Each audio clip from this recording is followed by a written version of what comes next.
A very good morning from dark Scotland, and welcome to the annual Carrot Corner Black Friday sale party. I am going to have different guests joining me throughout the day. I am going to be playing some poker today. My guests and students are going to be playing some poker today. Some of the coaches are students who you may know from other streams and videos and video series, and other guests are extremely famous poker celebrities like Helmuth, Nick Granu, Dial Brunson. Wait, no, not them. But yeah, we're here because this is the biggest discount we've ever offered on our complete academic structured poker educational packages and courses over at carrotcorner.com. Link in the description. Check out our sale. It's going to run until December 4th. You will probably, almost certainly, in fact, never see a discount this big at Carrot Corner again, and certainly not one bigger. You can head on over, save 33%. But without any further ado, ladies and gentlemen, let's bring our first guest. And the guests are going to be a surprise. I'm not going to tell you who's coming in at what time. Let's bring our first guest in to the stream in just a second here. Just a short second. Any guesses? Who do you think it's going to be? Do you think it's going to be Helmuth? Do you think it's... Oh, wait, I put the guest's name on the screen already. Never mind. Never mind. It is, of course, ladies and gentlemen, a very renowned poker YouTuber, professional high-stakes player, and all-round good guy of the poker world. If I can figure out my Zoom settings here, I'll go ahead and let him in.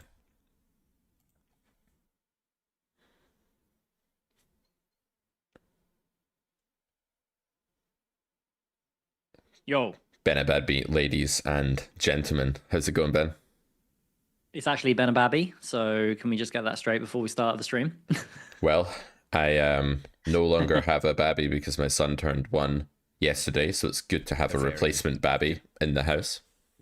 I love that. Congratulations. How's the first year been? It's been like a whirlwind, man. It's been so fast, and yet it feels like ages ago. It's like the whole thing with like big events in life, right? They both feel like ages ago and not long ago at the same time. Yeah, for sure. How is Happy to be on, mate.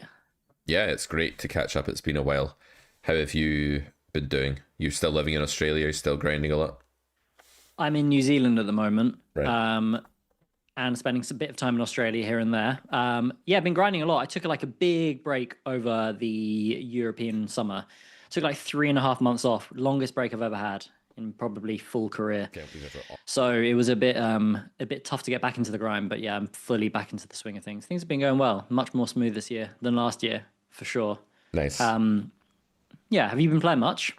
I am basically almost fully retired, mate, with the business and coaching and just running things. I have no time to play. Sometimes I flirt with the idea that I can play, and then I realize that it's just not the time. I'm building a new course right now as well, which is like a massive course on single raise pots, where we basically go into every single node, outline a toolkit, talk about how to play it, PowerPoints, solvers, trainers, like the full works. So that's taking up a bit of time.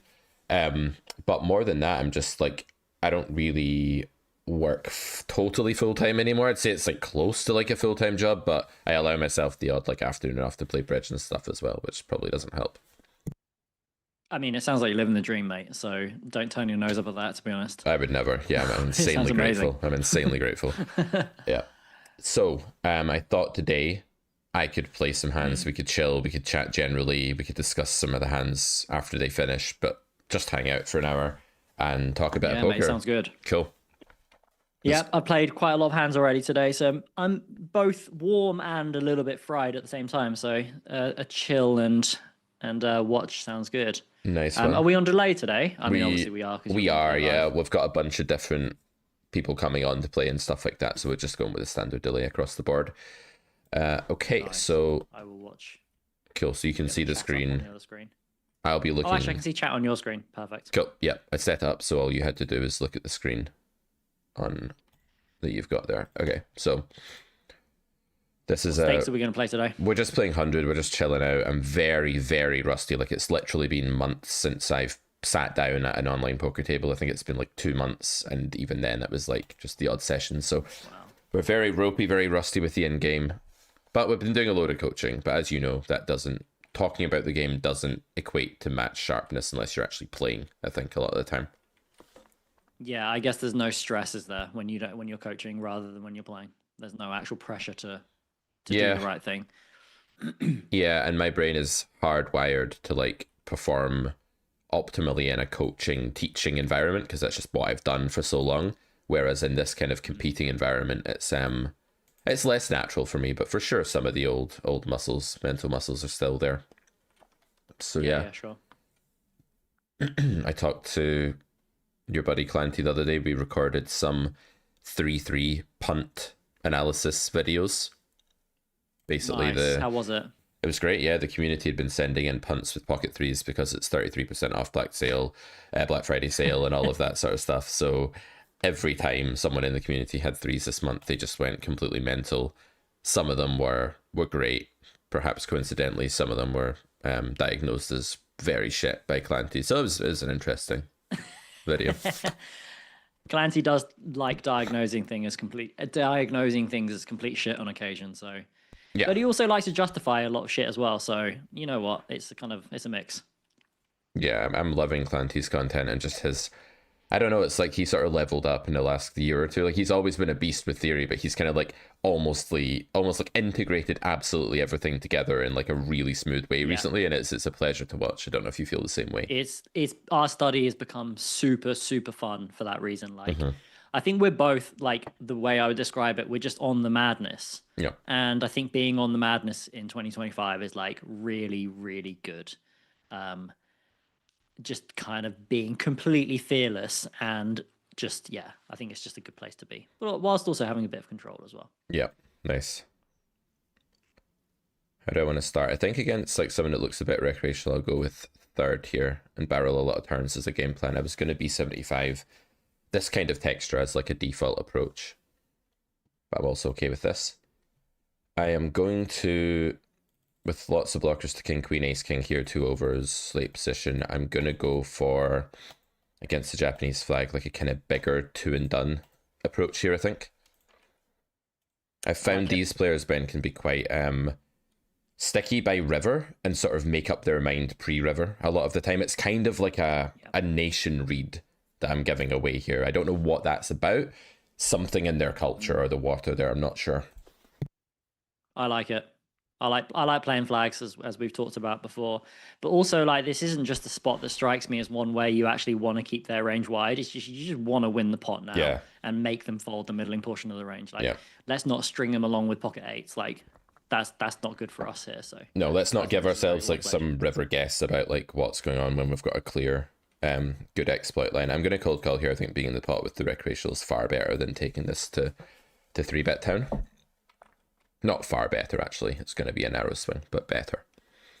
Poker Lion is still awake. What time is it for you, Harry? It must be getting pretty absurd. And you're doing dad duty in the morning, you said on Discord. That's commitment, man. Thank you for joining. Again, want recreational coming along here. Don't want to reopen his hand. Don't want to do anything but call. We pick up more equities. The plan here is probably going to be call, turn, bluff, river to check for the most part with this hand. Filling out better draws and maybe the odd value depending on the run out. I'm just planning ahead a little bit. Jam is also a thing here. I would play some jam on double flush draw. This is a combo draw. The thing is I can get called by other combo draws here. I don't know, actually. I'm kind of torn between... I'm going to go with call because it was like my first sort of instinct and choice, but I think jam turn with the little bit of extra equities is fine. I do think we get called by like some bigger combo draw ace-x flush draws that we're in very bad shape against, though. This spot's a little awkward. We have a ton of misdraws in this situation. I think I'm still going to bet this.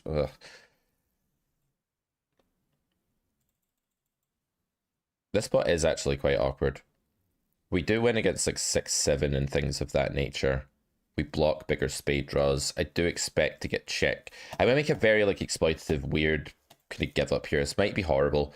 I did forget about ace-10, ace-jack off. I feel like That's an auto bluff for me in theory. But I feel like when I call flop three-way there, I have a little bit of showdown with 10 high, and I lose. I block spades, I unblock clubs, and I think like villain's value range is going to want to check call their pure in that situation, given what my range looks like. It is a very tough spot. I think like I'll work backwards from the river, I guess. I think river you just do have to bluff once you arrive, to be honest. I do think you do get enough folds. I probably would go for the all in on the river, even though you kind of have pretty bad blockers. As you said, you just always have bad blockers here. Yeah. So like that's why you said in theory it's going to bluff, right? I wouldn't be too concerned you're being trapped here, and I do think you're going to get a reasonable amount of folds from like the ace king pocket aces king queen even region. So like I think you do over relies on your bluff regardless of like whether I just don't think you're getting trapped. I'll let you play his hand. Yeah. So we're going to be here till 4 p.m. today, guys, all day. Different guest every hour. Exciting lineup. Okay, we face like the range thing here. I'm going to be calling nines pure against this, although it is like kind of close in theory.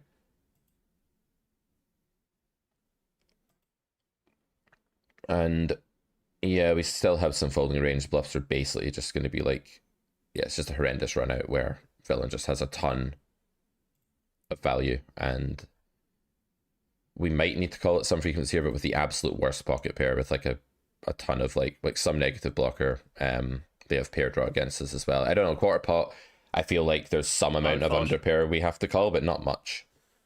Yeah, I would just fold there for sure against these players. Yep. At 100 L. Just you just don't need to take this spot, even if it's probably like a very low frequency call in theory. Yeah, definitely. Yeah, and then with the 10-9 hand on the turn, I think raising spades is pretty bad for the reasons you said again, because of the draws. You want to raise because they're going to be c-betting more spades on the flop than clubs, I would guess. Yep, makes sense. Guys, did the stream cut out a little bit there, or was it just Ben that cut out? I wasn't really sure because I just heard a weird sound. Okay, so yeah, I know, I agree. I'm playing obviously giant stuff mostly and check here.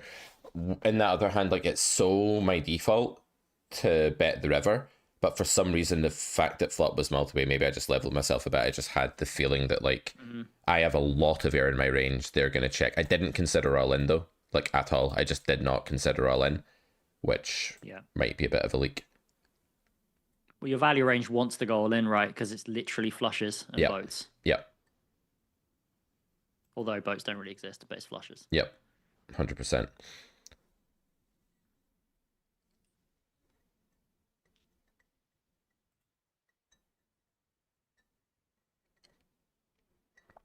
I feel like Jack 10 is like you could kind of do all three in theory. Went with fold and triple Broadway against this pool, but I think it's pretty three-way close. I like folding as well. I think once you face half pot on the turn, it's already merged from them. And then when we arrive to river, I do not like calling bluff catchers versus merged rangers, especially with third pair. 100%. So yeah, I think a very good fold.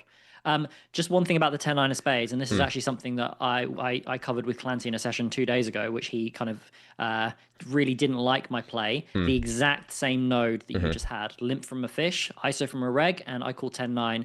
And he actually said that like your reverse implied odds with 10-9 is actually significant enough that you probably don't make it winning, at least at 2K, versus like good regs. But I think in this pool you probably can get away with it. But like you just so much sooner call 5-4, 6-5, 7-6, and then like ace 10, and then fold 10-9. But I still would call, but I'm just passing on what I was told Yeah. No, I think it depends on magnitude of fish. The way I always see playing these pools is that when you have the higher VPIP limper under the gun, like you're looking at a kind of like old school vanilla fish or something like that. I sort of autopiloted flop there, but I think with that, I think it's close. Probably a fold. Yeah. I see it as like, okay, the fish can be losing, as we know it, like astronomical BB per 100, like 50 or 42 or something like that. So when it's someone that could be that type of fish, I think it's just silly to not be involved. And I think it's like, you just have to vacuum think the spot, really. I feel you. I'm going to make my 3-bet size a little bit smaller in this spot. With this hand, if you're playing lower stakes, like I think just sizing to your hand is like something you can do. Like if you think you're making a thin maybe not in this spot, but if you're thinking you're making like thin ISO 3 bets in particular, like at low stakes and low visibility big pools, guys, you can sort of tweak sizing a little bit, right? So what's your kind of study with Clanty? Talk us through like a Ben and Clanty study session. What does that look like? It varies actually. So what we always do, we do 2 study sessions a week, and we agree that each week is one of our sessions, and it's up to that person what they want to do in those sessions. Ben, give me a number between 1 and 100. 72. 72, that's a check. We're playing B200 check here, by the way. We're playing the new weird strategy that I'm crafting out as part of the new course. Cutoff versus big. I think Ace Queen is just, with no suits, is unblocking raises far too good, far too showdown happy. I'm definitely betting river against this pool, especially after snap check. And I'm going to go like half. I don't know. Seems very reasonable to me. A lot of sizes are okay here. Yeah, so I'll talk. Yeah, I think that's good. I'll let you talk about the study sessions. So what does it look like? Yeah.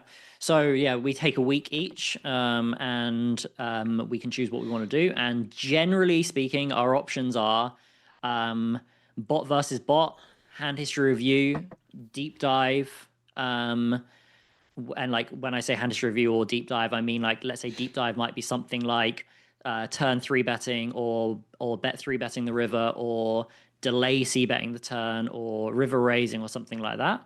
And then like a deep dive might be something a little bit more like tricky, something like donking rivers after calling 2 barrels or something like that, like super niche. And then generally we just use a big mix of like Clancy's aggregates, which he's actually going to be promoting soon on his site, Sims, trainer, as I said. So yeah, like a mix of everything really, depending on how we're feeling. Yeah. I expect this to be overbluffed just because it's like the higher I'm not going to do anything with ace 8 off. But now that I've seen that 4-bet from that player type, I see the 100 NL and 50 NL and 200 to some extent pools as quite polarized between types of regs, like the kind of old school ABCs and then like some MDA guys. And I think MDA guys in that spot against me, if they know me or even if they don't, are just going to be over 4-betting. So I'm going to play a lot of jam in that spot. And if I knew that in advance or had that read concretely, I might just always flat ace 8 off against the open because it's a little bit of a squander to get forward. Fair enough, yeah. We had a couple of questions about the 10-9. Son Smith said, 10-9 spades, we can block river like B33 with our king jack or king X. I think when out of position is already bet twice into two players on the flop and then bet the turn, their range is like has to slow down a lot with better hands than king jack, like ace king and aces particularly. So I think you would be blocking in position exploitatively only really works when you have like good reason to reopen the action. And I don't treat this spot as a reason to reopen the action personally. And then Fish 2 Shark says, so we wouldn't value bet a hand like king queen on the 10-9 of spades. Do you mean as in position or out of position? Because out of position probably does bet king queen on the river, and then in position probably also bets king queen on the river, I think. So we face B80 there on flop. It looks like another MDA type, like try hard reg. With the ace of clubs, I think we're calling. I think the queen of clubs is more reverse implied than usual against UTG, so just folding that one. Yeah, I think it seems good. I said this in a recent Play and Explain, like you just really, in this pool, or in Russian cash in general, you just really don't want to be the guy calling bets. You want to be the guy putting in bets. Absolutely. It's just not a pool that you do well with when you're calling. Yep, you want to just be like taking the spots where the humans are auto-folding loads of their range and just bluffing them. Like when we pot the turn in the 3-bet pot, right, we find a line that's like very scary to face, just very unappetizing. It's going to make people shrug fold immense amounts of combos. And we want to avoid being like, yes, well, this blocker is actually technically blah, blah, and then like just calling people and protecting our passive ranges and just all of this stuff for no reason. It's just something like I would never recommend thinking that way, as you say. For sure. And how are the 1K games and 2K games playing at the moment? I guess similar to what I just said, they're quite sticky in the fact that people are still having too much value in the betting lines and calling down quite a lot more than they should. But like in particular nodes, particularly like broken nodes, like where it goes like, yeah, just to your audience, like bet check bet or check check bet or check bet check or whatever, These are the ones where like you can really attack the pool Yep. and population. Yep. Everyone's kind of becoming quite good at like defending versus like triple barrels, insofar that they just refuse to fold mixes anywhere anymore. Right. Okay. So you kind of have to manipulate situations in other ways now, rather than just like blasting off when you get checked to, which is what the meta was a few years ago. Yeah, it's definitely got worse all the way down the stakes. It's still very good at like, you know, I'm doing this series called Race to 25NL right now, where we've got two 10NL players, Shu and Jurgen, and they're both absolutely crushing after a little bit of coaching, but they're looking to see who can have the biggest 10NL win rate. Even though they could both play 25NL, they're sort of racing there as the theme of the series. I like that. It's cool. And one of the things that I'm saying is just like 3-bet pot aggression, like entering that node as often as possible. I'm going to range check against small blind on Deuce 3-5 Rainbow. I'm looking for timing on turn here. I think this is going to be grossly overfolded if we see any kind of quick. That is absurd. He just pots into my range that contains, like, I love that as well. Like, it's just like, oh, so you have like sixes. That's so good to know. If I had an ace there, I would actually be very, very sick, Ben. Like, I'd be very sick if I Yeah, had an I ace agree there. with you. It's unideal to say the least. Miserable spot with an ace I wonder if I think we just pitch it. versus pot, maybe. Yeah. I was so another thing that Clancy and I have is we have like an accountability log where like after each of our sessions we fill in and we both see each other's pages. That's so cool. And one thing I wrote in mine today was like sending love letters to one another during our sessions, after our sessions. One of the notes I made today was like I was really pleased I was disrespecting my opponents in making egregious folds with incredible pot odds and incredible like theory calls, but just knowing that the bluff lines or the bluff sizes don't find their way into that bet size. Yeah, So, absolutely. Absolutely. like that. 4 straight board there. So on 10-9-8, I am playing betting range. I'm playing B33, King of Clubs, King Jack. I'm going to bet at a very high frequency. I think check calls also. I think I wouldn't check raise at this SPR with this hand. And I think turn is going to be extremely frequent, if not pure. Double flush draw. I'm going to put villain to like a real test here. Like if I'm going to use this sizing. Just if I think there's a lot of their range here that's going to be like pretty ill. And I think my value range wants to go very big here. I don't think it's quite a spot where all in is good. And I don't think this hand has so much equity that I can't bet fold it for this sizing, although it is admittedly very sad if we have to. Nice. I mean, it's kind of sad if you fold your equity. But it's not like you got king queen of clubs, you know. Right. Like, I'm okay with this. Also, when you bet small on the flop, you just keep the range wide enough that this should overperform on the turn. Yeah, so, and one thing I took from like a session we did, if you remember that like YouTube video where I was like really nervous about getting watched by you, and I like forgot pot odds in the first hand that we played. Yeah. So one thing I took when we settled into that session, one thing I took from that was very helpful was like because I was playing like lower stakes, I wasn't being ambitious enough. Oh, by the way, King 9 and cutoff, you probably do want to open just against pool generally, but I wasn't being ambitious enough about reaching up into like the stronger parts of villain's ranges to get folds. I was kind of like dismissing very quickly. It's like an old bad habit from teaching a lot of like 10NL players, 25NL players back in the day. And you know, even now, like that doesn't make sense because even in those spots you can against the right player get folds. But one thing I took from that is like in that spot there, like you are getting folds from top pair when you go that sizing. You are getting folds from sevens when you go that sizing. Like if you do the right thing and rep the right thing and have the right range, like you can elicit folds from better hands than your instinct tells you can. And I think that was a really helpful thing from that session. Yeah, for sure. Absolutely, it's true. And I mean, when you have the king of clubs there, like you just do such a good job of making them fold more hands. Because when they have the king of clubs, they have combo draws. Yeah.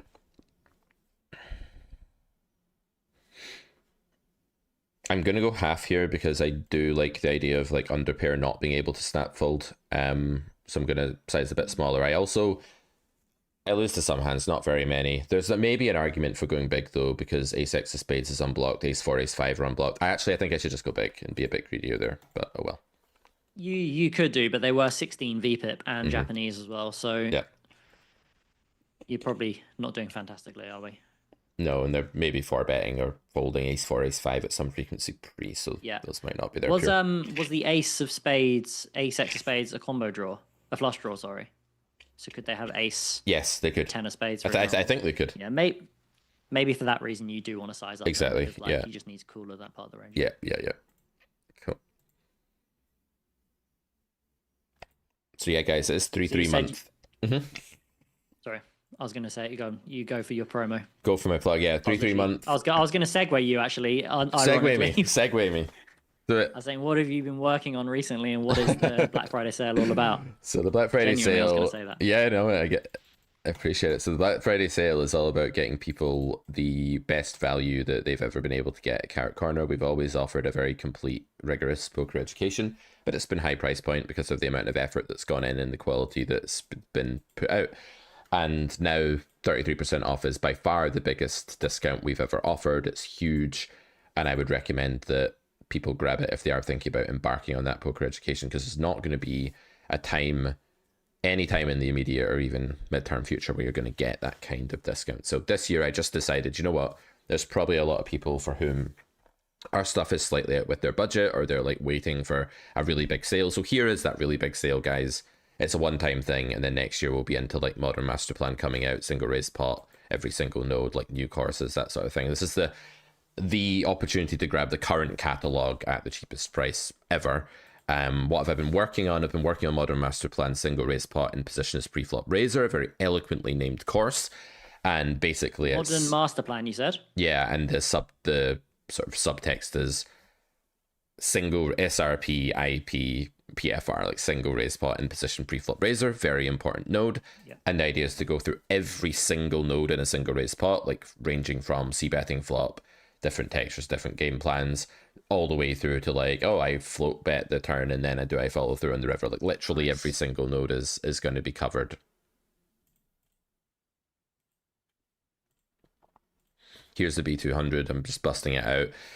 Broadway, double Broadway, low, this kind of thing. Anything where we retain some nut advantage, we're going B200 check. The average bet frequency is like 25 to 45%, depending on the texture. Under the gun, you actually bet less because you kind of like check a lot of your bigger hands. They're actually lower EV. Like your aces is lower EV when you're under the gun than when you're button, right? Because villain's range is villain's more aware, your overall range is stronger.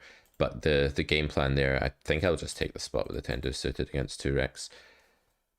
The game plan is to just go ahead and go very big or check. And when you do that, what happens, Ben, is that you take people into two very unfamiliar nodes right away. So either they face 2x pot, which is like alien landscape, and they're like, what the hell? And they tend to just fold a lot. Massively alien. Yeah. Or you check back and then they have to face the turn, which isn't as alien, but it's still a spot where people are bad. They have their whole range. Whenever you force like the 100 NL zoom pool to split with a really wide range, I think like you can then figure out what they're going to do wrong and you can exploit that. So you're taking them into down your garden path, essentially. You're taking them into your neck of the woods and you're forcing them to play nodes that they've not seen before. Meanwhile, you're taking Modern Master Plan and you're getting very good at them, and then you just feel like you've studied a chess opening and you're playing it and your opponent doesn't know it. That's kind of like the feeling that we want people to have when they take the course.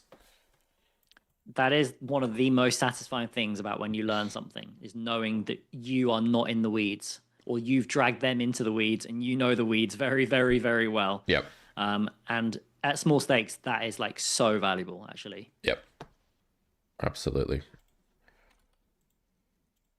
Okay, so expecting Someone to face range here. Go ahead, Ben, read the chat, please, while I'm playing. No, someone just asked if I was going to be here when Shu is playing. I'm not sure who Shu is.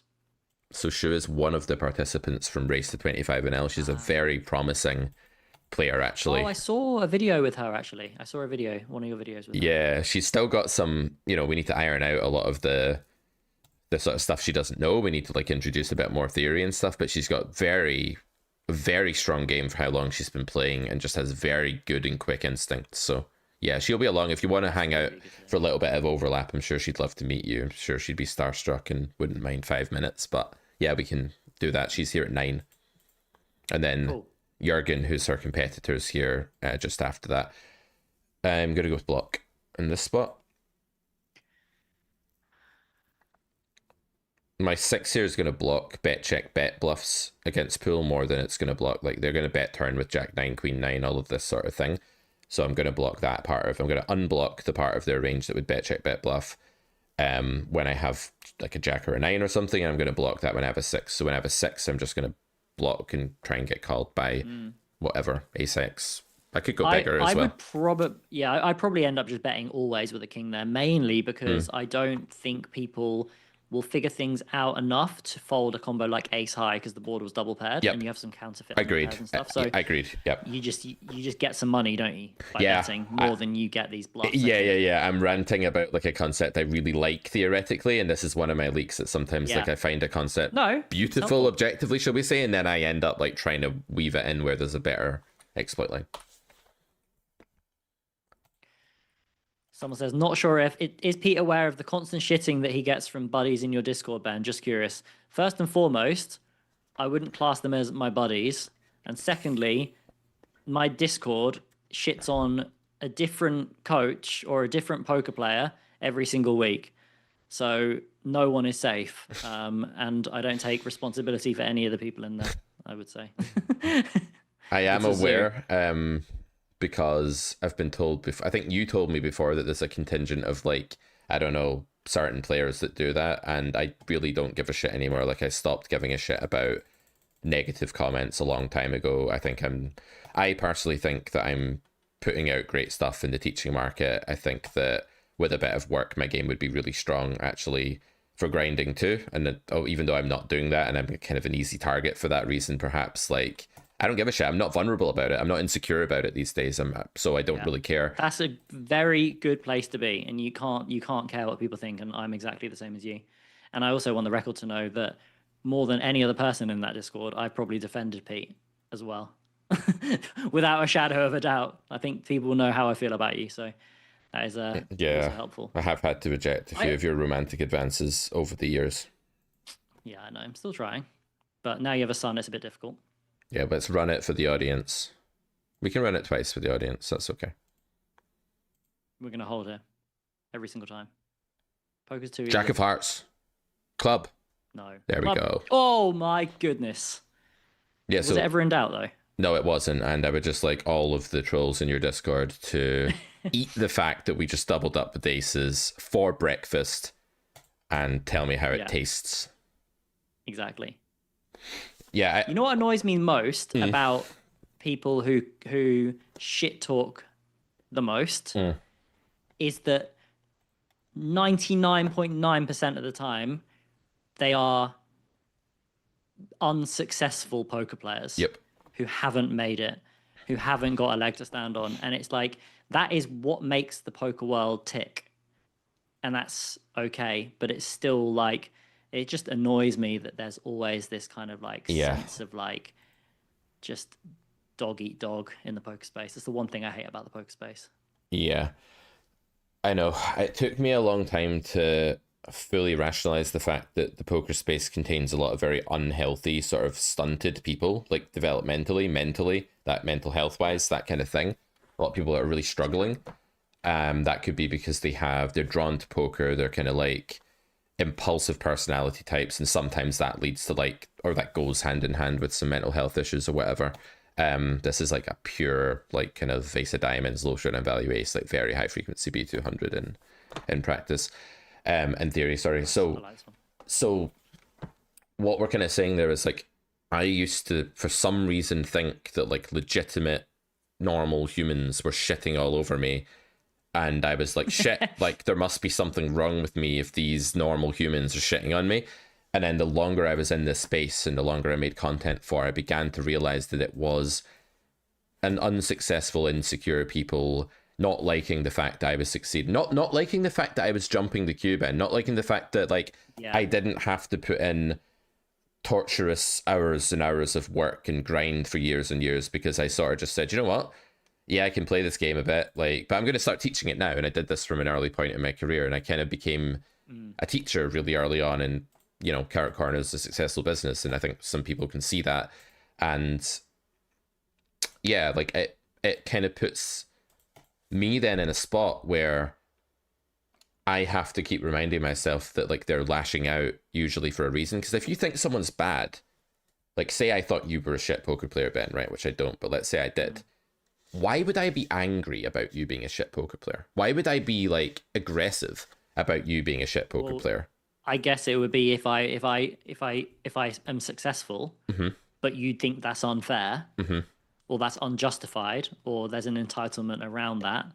That's where it's born, right? Because if I was just watching you play, just watching your game, I might be like, oh, bro, you've got some leaks and like maybe you need to improve this. But I think I'd say it constructively. Like I wouldn't be like, you're shit. So it has to be around that this dude has like got stuff he doesn't deserve and I haven't. It's an envy. It's like it has to be a sort of envious place it's coming from. Otherwise, it makes no sense. Like, you don't just shit on people that are bad at something for the sake of it. Like, I don't play bridge with old ladies that can barely count to 13 and be like, by the way, you're shit, and I'm really angry about it. You're thinking it, though, right? Of course, yeah. Furious. Fucking Debbie making a misplay yet again. What an idiot. Mate, is Debbie now an old lady name? I went to school with multiple Debbies. I must be so old. I'm sorry, brother. You and I are both on our way God damn it. through that exit, let's just say. This does look like a more MDA reg, so I am going to mix in some stronger checks here against this player. I think it's good to be overprotected against these types. I am going to just raise turn pure. That said, I'm building around like a lot of overpair and stuff here, though. I'm not going to use a giant sizing in this spot at all when I do raise. I think for what it's worth, you can call again here in GTO, maybe. I don't really like it. Right, so I face the 3-bet here. I'm obviously not going anywhere, and I'm not overly shocked to see bet 3-bet from like a high VPIP player type like this. Like, I don't think this will be a massively bluff line, but I do think there'll be some bluff going on here. This is obviously a terrible river, and we're going to take the showdown here. I can't think of... I wonder how all in performs. Like, no, they just have like... I just don't see it enough of a target folding range. Myself on the line, I don't believe it. Yeah. I literally was just, it was so unbelievable. I was thinking, I do not believe you. You are full of shit MDA reg, but I didn't want to like be that forthright with that read. But yes. It was more that like, yeah, the block comes in on the turn. Yeah. It's like, this is like the quintessential block to make you raise, to make the bluff good. Yep. Yep. It's a good line actually, but unfortunately he's run into A, 2-pair, and B, somebody who can understand that when the block comes in, it's unlikely to be a good hand on the turn. But I have to be jumping through multiple hoops not to get exploited there. I first have to protect my flop checking range, and then I have to realize what's going on exploitatively on turn as well.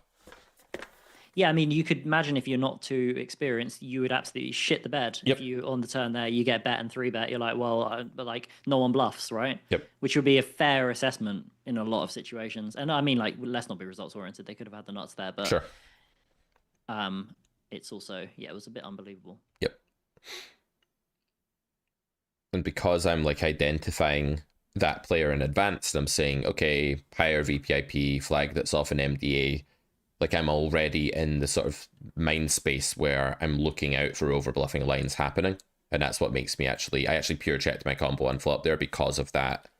The fact it was probably that player type pretty often. Yeah. Okay. King of Spades, I'm going to pot turn here against 2 checks, and this is a very overfolded node. I think this player's going to do a dreadful job of protecting this checking range here. Really good find. I probably would go 2/3 pot, just again keep it a little bit wider, but I like the decision to bet. Yeah, for sure. I guess I feel like my overpairs are upgraded, and I can just like get greedy for value there too. And yeah, true. I mean, yeah, I would with value. Yeah, fair. And I would. And then I would do this with the other one. Fair, yeah. So not sure. So not sure if said this is a good discussion. Thank you for that. I find almost all public poker forums to be very toxic. You're not wrong, and I've got to be honest. Like my Discord, like the intention of my Discord is to create a non-toxic environment. However, similar to what we've been talking about, actually, like you just can't control how people behave a lot of the time. So I can push positivity and I can push like being open-minded and reasonable, but like I can't expect everyone to be like that, and I wouldn't want everyone to be like that as well. But I think for overall, it's a fairly respectful community. Yeah. So we are very deep here with the set.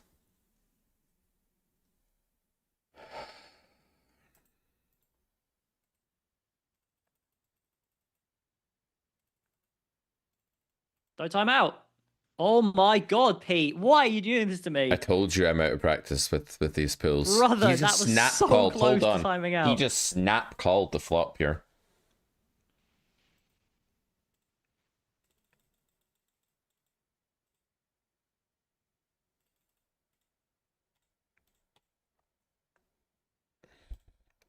Woo baby, I love it, as D-Negs would say.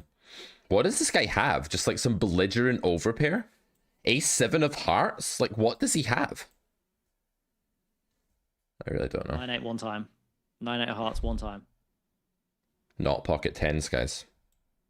Pray for no tens. It literally can't be tens when they call a turn that quickly, surely. Will that be You're on video now, mate. Should I respond?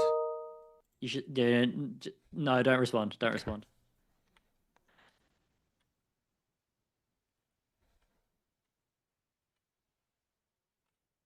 Wow. As if. As if he rolled you as well after I said he can't have tens. Yeah, there was something about like the snap turn call that made me think he was extremely strong in that node. But then, yeah, what can we do? It's okay though because we got added to like the D-Negs daily tournament grind thing, the GG care thing. GG cares about your cooler. D-Negs cares about your cooler. Well-being. Yes, exactly. That was completely unacceptable. That cooler, completely unacceptable. I mean, I actually don't like it at all. This is why I became a poker teacher. You know, like don't have to deal with that shit. Just what's it happen to the students instead. It's great. That's a shame because we would have had a 600 big blind stack or something for the stream there. That was almost Hollywood in the making. Yeah, I'm cursed. Right, 3-bet pot. King 6-5. I'm gonna do a lot of 33 here. Benna Discord, least toxic I've ever seen. There you go. So mega toxic, but least toxic of poker discords. We take those. Appreciate you. Mainly because I just perma-ban people if they step out of line. Good. Decided to check this one with 2 clubs in my hand and ace queen having a little showdown the late position polar versus button node. I think I do a lot of bluffing here. I could bluff this hand. Exploitatively, there may be a case for it, but I think this is also a reasonable check. Yeah. I'm very tempted with having the 5 blocker here to click the turn. Sure. But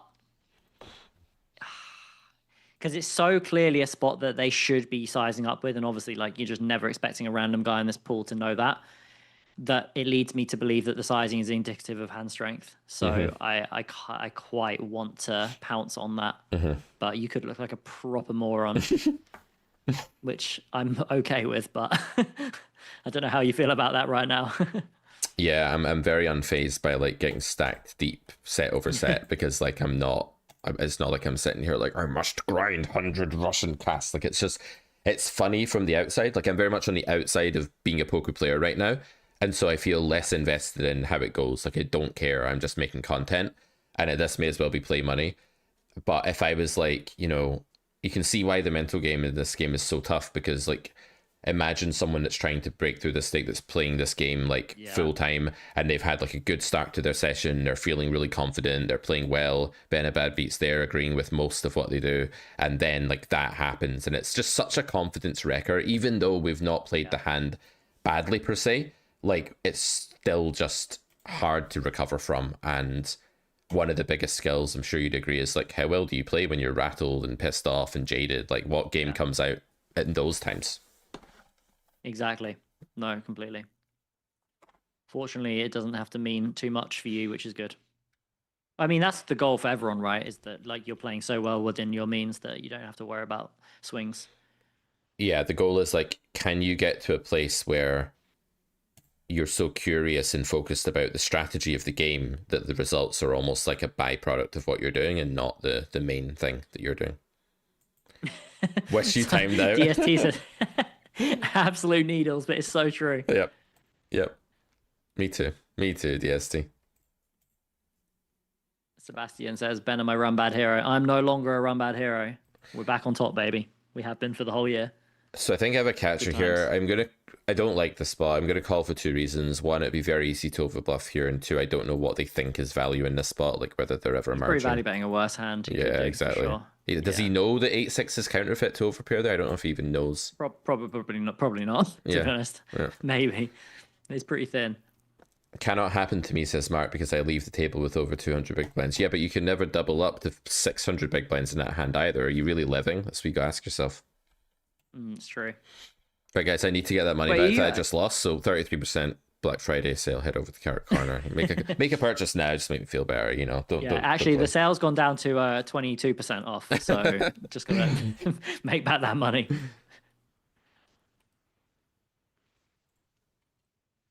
I don't know if Oh, 9 come 8 on, don't off fold on is... 9-8 offsuit, brother. Please, don't Okay. need this one. Okay. Got to continue with the 9-8 off. Is it pure call to 3x? I mean, I should just take the spot anyway. Mixed 3-bet and call Is it? Wow. in my ranges. I mean, I'm using old school peasant ranges. I don't use the new GTA Wizard ones. I have Monka ones from back in the day.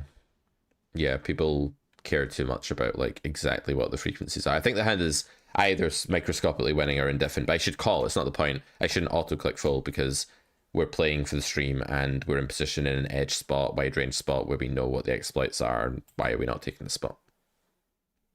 That is Rust for you. That is When I came back after my 3-month break, I felt the same. Yeah. Or Mega Tilt from the 200 big blind cooler, I don't know. Just absolutely raging right now. Yep. So 6-5 here, we can be 200 or check with this combo, I'm pretty sure. Now we're going to be playing pot check type stuff. I'm still being a net and range bet in this one. Yeah, no, it's a valid approach as well. Although, I think going back to what we said, really good arguments for using big sizes. It just really puts people out of their comfort zone. That's a shame. Clanty got me when we were recording because I said, like, does this hand have too much showdown to bluff, or are we turning this into a bluff? And then I said, I think I know the answer, but I'll let you give your thoughts. And he trolled me and said, yeah, we're clearly turning this into a bluff. Like, it's like way down range now that we've just got to bluff here. And he said it so convincingly that I was like, shit, I'm wrong. And I panicked. I was like, okay, well, in that case, like, what's your size? And he was like, Pete, I'm trolling you. You should know I'm trolling you. And I was like, yeah, you really got me. It's like, who's this new Clanty that's like all like super healthy looking and trolls people? Like, who is this guy? Absolute. Like, he's just turned into a complete Chad out of nowhere. Just like I'm like, mate, where just did you like learn dunking how on to like kids in the fuck. impulsively joke like that? Like, Yeah, you got me. it's funny. The glow up is true. The miscongeniality of the poker world. Yeah, love it. Jack 10 off. Let's play this one, guys. We've got a bunch of recreationals. That might be a bad thing for this hand that these two are in position, but it's good that this guy's here at least. I'm just a big advocate for opening mixes pure most of the time. Yep, I like it. Especially in this pool. I did the video with Shu and Jurgen, the racers to 25 NL the other day, and we basically just said, like, when you're on the button, you open, and then if you have air, you like aggress. Like, you just like win the pot a lot on the button. You just like run a very high win rate. Massive fan of not checking here with recreational and small blind, even though it would be fine in theory. So yeah, we're going to get Shu on, guys, in about 10 minutes time, 5-10 minutes time, and she is going to play some 10NL. She's going to put in some of her race to 25 NL volume right here. If you want to hang around, Ben, you're welcome to for as long as you want to or can. No pressure. Yeah, I'll say hello. I'll definitely say hello before I leave. Guys, do you have any questions for Ben about it? Do you want to ask High Stakes Pro, or experienced player, anything about poker? Is there anything that he can help you with while he's here? Definitely a good opportunity to get some juice out of this guy. Juice him, chat. Just absolutely juice me. If red line is soaring, blue line is bleeding so much that there's a slight constant loss, is this enough to gauge what the main focus should be? I'm learning grade 1 and 2 and I'm new. I would say, like, get a database review or something, you know, get an experienced player to look over your game and just identify a few key spots. Like, red line, blue line is a very vague diagnostic tool and it can point you in a direction, but it's not much more than just like your vitals being a bit off. It's not going to really say exactly what's wrong. Sorry, Ben, go ahead. Yeah, no, it's true. No, don't worry about it. It was not interesting. I don't like check call here. I think this is egregiously underbluffed in this pool if I check, so I will just bet small. Yeah, I almost like taking this into a absolute blast off a lot of the time anyway. Yeah. The evolved war turtle, perhaps. The old Blastoise. We could go for the Blastoise line, yeah. Basically, I'm going to coin some lingo where if you c-bet the flop, you Squirtle, and if you barrel a turn, you War Turtle, and then you Blastoise the river. What do you think? You're going to have a Pokemon-themed Carrot Corner course. Yeah. Do the kids of today even know about these old Pokemon? I don't know. There's like 10,000 Pokemon now, and maybe they like the new ones. But the new ones are really boring. They're called like Bannister and stuff because they like ran out of ideas. A few questions. Is this a head tattoo? No, it's not. It's a shaved head. At the back, you would see it is bare. Ben using peasant pre-flop rangers and a caterpillar post flop, literally. Is GGB beatable if you don't play enough for daily leagues or DNEG Sympathy Bowl? It is beatable. It definitely is beatable. The DNEG Sympathy Bowl. I love it. I can confirm that. It's so good. I would say so DNEG's fake compassion bowl. Like, it's literally the most heartless, insulting thing in the world when he comes up GG Care. What was I going to say? It's so sad, isn't it? Like, it's so funny to me. It's the same strain of poker player that says that like 10NL Russian cash is unbeatable, that says that like, oh, this poker coach is a dick or he's bad or he's a scammer. It's the same sort of person who like hasn't been able to win like whatever game, and it's just more convenient to say it's not beatable. Like, yeah, the rake is high, but like the games are so bad, there are so many edges everywhere that like I've already got these two people like winning at like, okay, it's not huge samples yet, but you'll see when the next video comes out, we're talking like already 5.5 to 7 BB win rates, like over good samples, just doing like normal good exploitative stuff. It's not that difficult, guys. Yeah. I would say that playing like mid to high stakes, like you're going to struggle to have a win rate. If you don't select, you probably won't have a win rate. Selection is key for sure. But it is definitely beatable, yeah. And also, like, fundamentally, you just need to include rate back in your win rate. Yep. And yes, extremely beatable. Yep. Like, this is so silly now. It's like a site hikes up rake and then gives more rake back, but like the net rake taken is still the same. And now everyone's like, you can't play online poker because you can't make money because they're looking at pre-rake back graphs. We need to adjust to the modern era, guys. Like, Ben, your first year YouTubing, you were making nothing pre-rake back, right? You were very transparent about that, but you made a bunch of money. You made a very good living from rake back. Now it's going better. You're making money from both. But like, imagine you'd said, oh, I'm going to quit doing this because I'm not profitable in the PT4 graph. Like, it's just absurd, right? Exactly. It doesn't make any sense. Yeah, exactly. It's completely unreasonable to think of it that way, yeah.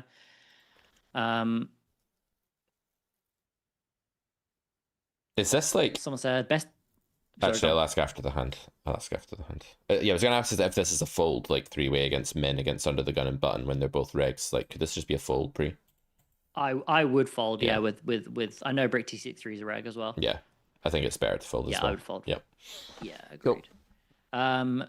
Best tip for best tip for a 2 negative red line bent. What does that mean? To prevent a negative red line? I always say with red line is that you just want to be focusing on your green line more importantly because you're then adjusting to the pool. But often your red line is your bad red line is because you are folding way too much in spots where you're expecting to lose, but often when you're facing a small bet or like a B27 or a B70, you're meant to lose quite a lot. And that's the thing that people don't really understand is that like you're not meant to win a lot when you're calling a very small bet. So perhaps, yeah, just folding way too much would be the first thing for red line.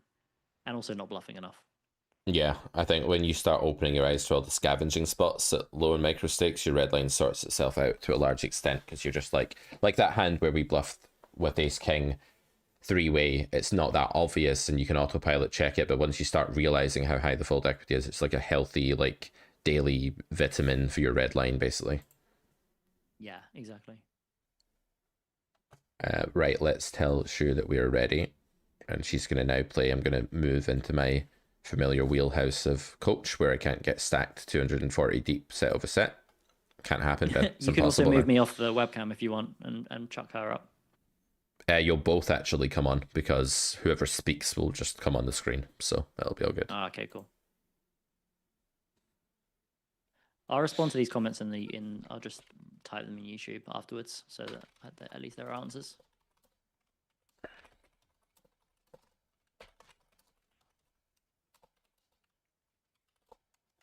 Okay, all right, ladies and gentlemen, you have all seen Race to 25 NL, unless you've been living under a rock, and one of the participants is joining us here today. I'm very excited about this girl's game. She's been going from strength to strength already, posting some impressive results and making a load of improvements. So please welcome Shu onto the stream, guys. Shu, you there? Are you talking about me? Yes. Who else? Hi, Shu. Hello. Ben Bad Beat. I was watching you on YouTube. Yeah. Yeah? Finally, Thanks. talk to you. What were you watching?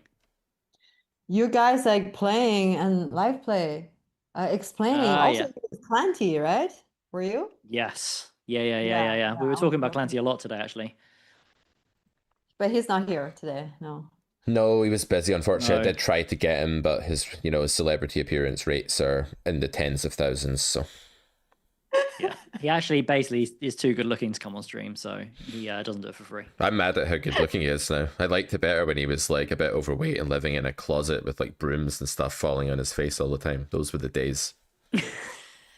When he had nothing going for him. Well, he was a very good poker player, but he lived in a shed. And people would be like, Clancy, why are you in a shed? And he'd be like, I don't understand why they're saying I live in a shed. It's not a shed. It was like, but it looks like a shed, bro. That's the thing. All right, Shu, how do you feel about firing up some tables? Ben's going to be shooting off soon, but he can maybe watch you for 5 minutes and give you some feedback. I'll try not to embarrass myself. Yeah. Okay, so I'm going to Oh, stop. no, come on. Like, this is the whole thing about being on YouTube, is that you just have to embarrass yourself all the time when you're playing poker. Okay. I've done it many times. Okay, It's fine. okay. It's character building. Making more mistakes. Yeah. Yeah. That's what makes Okay, us stronger. can you share your screen, please, Shu? Yeah. On Zoom, and we'll get this going for the audience. Carrot Corner party, guys. Don't forget, we are here till 4 p.m. Thereabouts. And we are offering you 33% off everything. The biggest discount we've ever done and probably ever will do at Carrot Can you Corner. see? Yeah, that's good. Just go ahead and make the table big and let me see if I can get this to look good for everyone. Give me 1 second, guys, while I change my settings here. There we go. Like magic. Shu's table is now on your screen from 100 NL to 10 NL. Sure, I just got stacked 260 deep or something, set over set, and the guy slow rolled me on the river. So I hope that doesn't happen to you. Oh my God. Happens to everyone. Happens to the best of us. Very Yeah. true. All right, I'm gonna nip to the bathroom for 1 minute, and I will let Ben sweat you. He'll give you feedback after the hands. Feel free to talk through your thoughts. No pressure. He's only a very famous poker YouTuber. For God's sake. No pressure. No pressure. No pressure. Nah, you got it, Shu. Come on. Okay. You ready? I'm ready. Okay.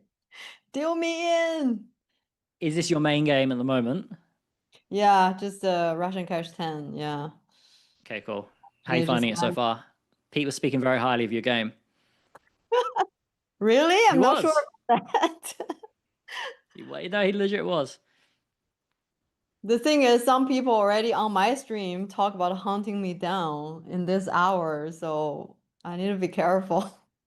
As in bum hunting you. Yeah, like they're gonna like Oh, watch God. the stream and play with me. I'm not sure about this.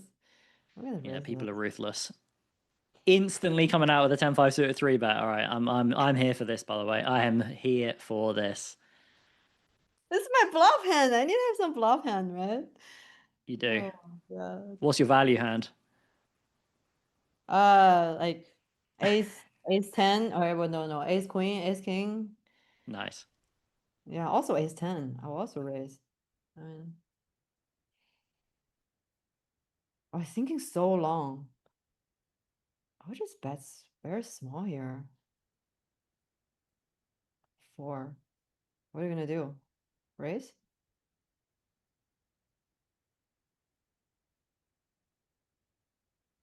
Should I bet again? Super small. I don't know. I'll check this.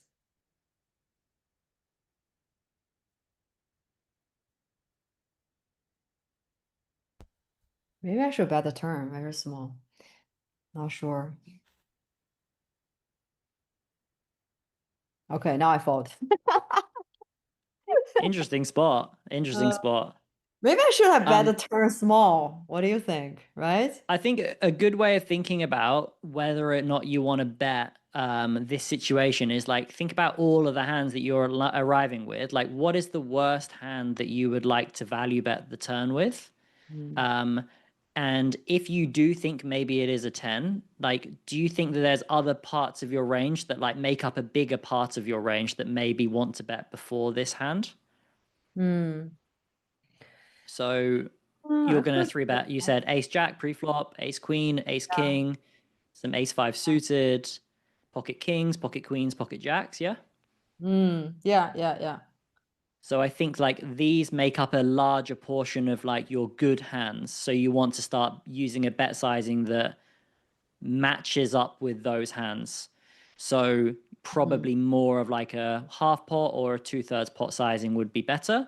And then when you think of it like that, then the 10 becomes a little bit too weak to start betting, you know, You mean on the flop or on the turn? on the turn, on the turn. Oh, okay. So yeah, I didn't bet, I checked. Yeah, but you were considering betting, and then you said maybe you should bet Yeah, the turn, and I was kind of yeah. thinking it's helpful to think about the worst hand that you'd want to value bet before thinking Mm, about what your hand might want to do. mm. I think you played the hand really, really well, and I think folding the river is definitely a good idea versus this huge bet as well. What could make my worst value hand? Like pocket Do you understand what I jack? mean when I say that? Yeah, yeah, I understand. Yeah. Yeah. Like pocket So jack? I don't know. yeah, or even maybe king 10, but I think pocket jacks is better because when you have jacks, you allow them to have more tens. Yeah, true, true. Yeah. But king 10 I And will what also check, right? Or Yeah, bet? I think you would check king 10. But like how much do you think pocket jacks is worth on the turn in terms of the bet sizing? Small. I would say like maybe a quarter Mm. or I think it 20%. would probably be worth a little bit more because remember when you have pocket jacks, the only hand you lose to is an ace here. And Mm, because you went so small on the flop, they're still going to have to call all of their tens. They're even going to have to call some king jack and king queen and queen jack. And then they're going to have to call hands like pocket twos, pocket fours, pocket fives. So they have mm, a lot of hands that they have to call the flop with. So therefore, a hand like pocket jacks, the value of a hand like pocket jacks is actually quite high in relation to how wide they have to call the flop. so it's like a third, maybe. I think a bit bigger. I think maybe one half, at least one half, I think it is worth this much. Half pot. Yeah. Yeah, Okay. about half pot would be good. So any 10 I should check, right?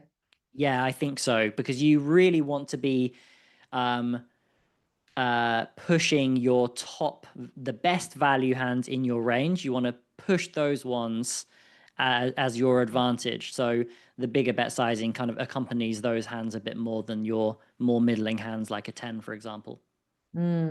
Okay. So I played okay. Played very well in this hand. Yeah, very well. And the big bet on the river, it's a bit scary. So too many aces in their range. So I And like too your play. filtered as well, right? When they check called flop already. I always say to people when pool's already like not folded when they had the chance to fold post flop and then they like do something scary, like they're probably just under bluffing. Yeah.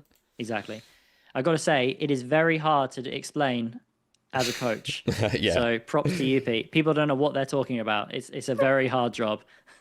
Yeah, it gets easier with time, but like I honestly think that like a few years ago my coaching wasn't optimal because I was just explaining the wrong things well. Like I was explaining them well, but they were the wrong things. And like I think you did a good job there of like to coach your coaching of just focusing on like what's your sizing going to be. And like one thing that's maybe implicit there that I'd maybe just make explicit for Shu is that there's an underlying assumption in everything Ben said that we're trying to make poker simple for you and we're trying to say just pick a sizing that you'd use in that spot, Shu, like a tool for that spot, if you will, and then you can ask like what that one tool should be based on the hand you're betting. You're mostly betting a6 plus with a bet of king 10.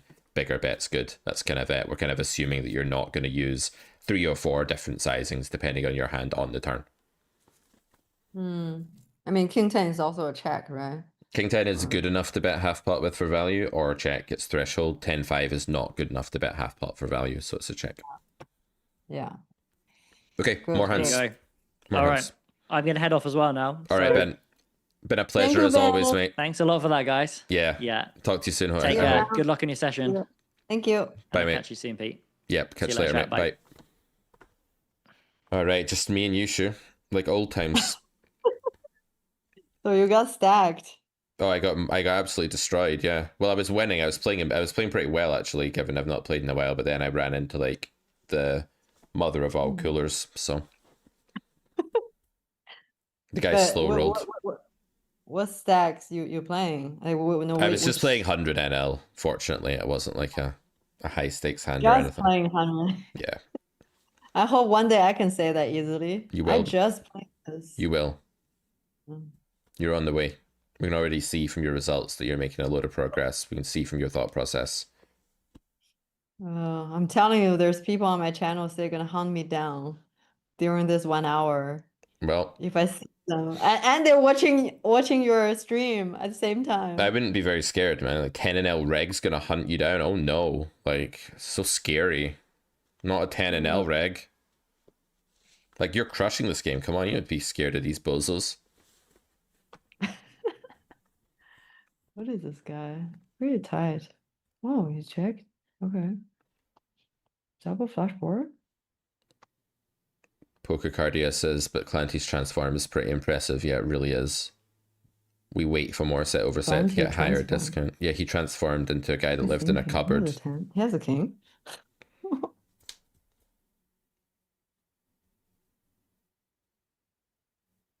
I think it's so long.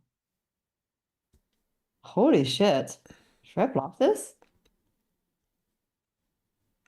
Actually, I don't know. Actually, I don't know.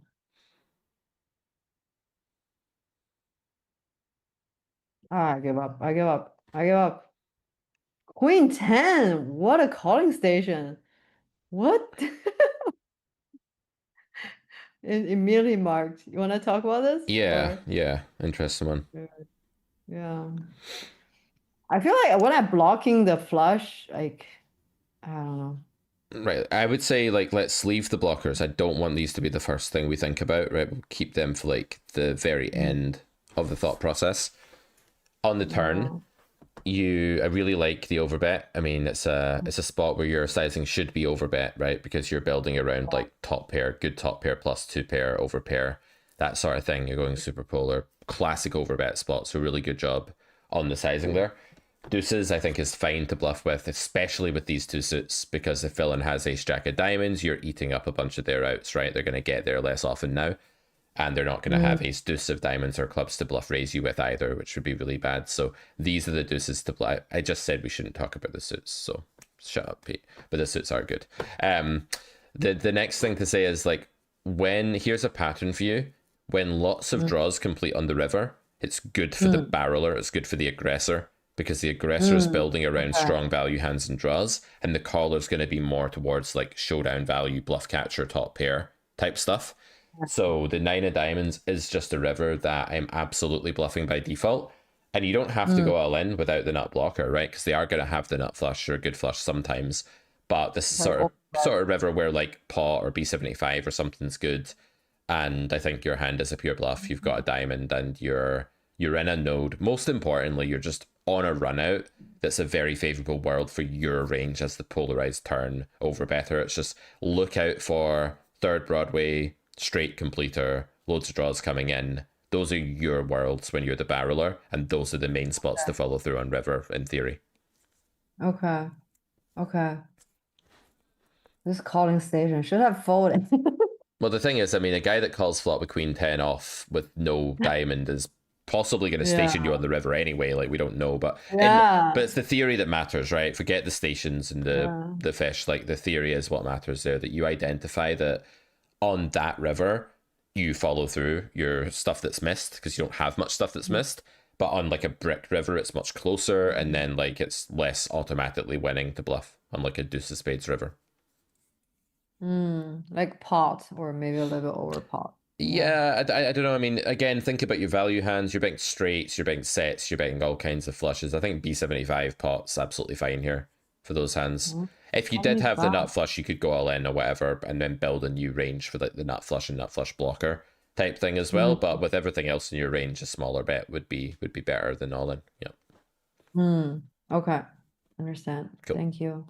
Yeah. It's a more advanced thing though, right? Understanding like these triple barrel follow through textures. It's not easy. Yeah. Let's see, I'm gonna meet my hunter, the predator. We're all afraid of meeting our hunter. So you were playing and Ben was watching. Yep. Oh. Yep. I really like playing when Ben's watching because he's very good at giving feedback, and he's not used to coaching like 10NL, but he's used to coaching like and working with like pros and stuff, other pros and stuff. So he's just a very good guy to do a sweat with. Yeah. Okay, and you talk about afterwards. Yep. Less so because like we don't need to go into as much detail. So in our session, I wasn't sitting out. Really, we're just like This is the talking about guy. the hand. Oh yeah. Which guy? Sorry. There was a guy that marked yellow. He was trying to hound me. Right. So yellow is hunter. Yeah. Yellow is like friends, hunter, or I think you whatever. quite like being hunted secretly, though. Sure, that's the impression I'm getting. No, the thing he's watching, so he know my cards. And I mean, you're on delay, you're okay, but I think being hunted is plus EV because like if you know someone's coming after you with too wide of a range, you can just like gain EV by playing against a wider range. Yeah. oh, okay, that's good. Ace five. Call with ace five. Oh, what a very small 10%. I don't know actually. Should I 3-bet or call? Ace five. Okay, I'm gonna call here. Interesting.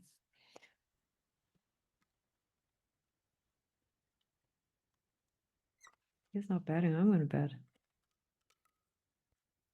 Okay. Now it's getting worse. Okay. Oh my God. Trappy. Yeah. Okay, so on flop, you can kind of do what Ben was saying, and I'll let you play ace eight, then we'll talk about both. I'll just fold this. Oh. So on flop, you can do what Send Ben's out. saying, and like when they check to you, you can imagine the sort of range that you're value betting, right? Like what are your value bets like there for the most part, do you think? Overpair. And would you bet Flush stuff? draw. Would you bet so flush draw is kind of its own category. What else would you be betting that's like a made hand? Would you be betting stuff worse than an overpair? Like a set, pocket nines. But it's not worse than an overpair. Even worse. Yeah, weaker than an overpair. Pocket eight. Yep. Yeah, So under you 9. so you Protection. so you can bet these low pairs for protection, right? Like 4, 5, 8s, 9x. So if you're betting Yeah. thinly for value protection, what kind of sizing is good for your range to use if they're a lot of your value bets? Yeah, maybe it should be smaller, like a quarter. I think third or a quarter is fine as long as I think your sizing is great. It's just like keep it third. to keep it to a small sizing when you're betting that sort of thin value protection range. If the flop was like king 9-4, you wouldn't be betting thinly anymore, right? Because it's more their board. You'd be Yeah. betting more polar, and then you can size up to like B75 or check. You can see that you're mapping out a strategy based on the kind of value range that you're building in each spot, in theory. Yeah. Okay. Now on the king turn, it's not really your card. No, it's a better card for villain like Ace King getting there and stuff. Ace 5 without a spade. The thing is though, like you are still gonna have some value hands here. You're gonna have a set. You're gonna have a flush, right? And you might even have a hand like King Queen of diamonds or something, or that bet flop that's now top pair. So you would build around a big turn sizing here, right? It'd be time to polarize around that strong value range. And honestly, I don't think it's bad to block. I don't think it's bad to bet again with Ace 5 here. In theory, it's probably okay because don't quote me on this. It's a big sizing spot if you are bluffing, right? It's the sort of spot where you'd want to go like B75 now because you're building around sets and flushes and checking other stuff for the most part. So your value range again. Sorry? And then just all in river? If you're bluffing river, yeah. I mean, I'm not saying you have to. I'm just trying to map out sizing schemes here, just like working on like what sizing we would use. I'm okay with giving up turn, by the way. It's not clear. This could be like an underfolded spot, actually. I'm very okay with the give up, but it's just good to map out the sizing. Okay. Oh, so far so good. I mean, yeah, you're playing well. Decisions. Case got rewarded. Rewarded for good play. You have no idea how many times like kings meeting aces. Like how many times? Seriously? This is a very loose aggressive. Oh, this is just all in, man. Yep, good luck. Let's run it. Ace King, easy game. Hold. Queens? Yeah. I knew it's queens. Yes. Win both. Always agree. No 10. No 10, dealer. Keep it low, At dealer. least one. At least. It's okay. That's it. I mean, who cares? Just focus on the technical, do what you're doing. That's it. Who cares? At least I win one. Yeah, this is a life. Always got cooler. But you're enjoying your poker, you know, and that keeps you sane. If you're enjoying your poker, regardless of whether you win or lose, you're going to have a stronger mental game than people that only enjoy it when they're winning. Yeah. It's okay. It's okay. I think it's like, did you scan the table there? Did you have a look at who was behind you, for example? No. I Right. was just looking at he was kind of Yes. tight. So them being tight doesn't mean that cold call is bad. Because they're Okay. probably going to play straightforwardly. You have eights, it's a cold call in theory at some frequency. I would take the spot. Because you're going to have edge there. I always like 3-bet or fold. Yeah, you don't need to be playing 3-bet or fold. Like there is room for cold calling, and it's something we need to look at then. Like, where are we going to do more cold calling? 4%. Okay, I just call you. Interesting. Okay.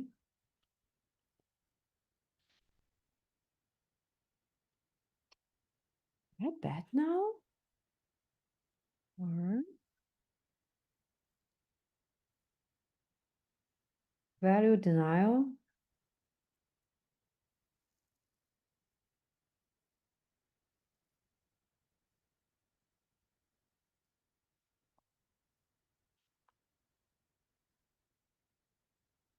Ace 10? Kings.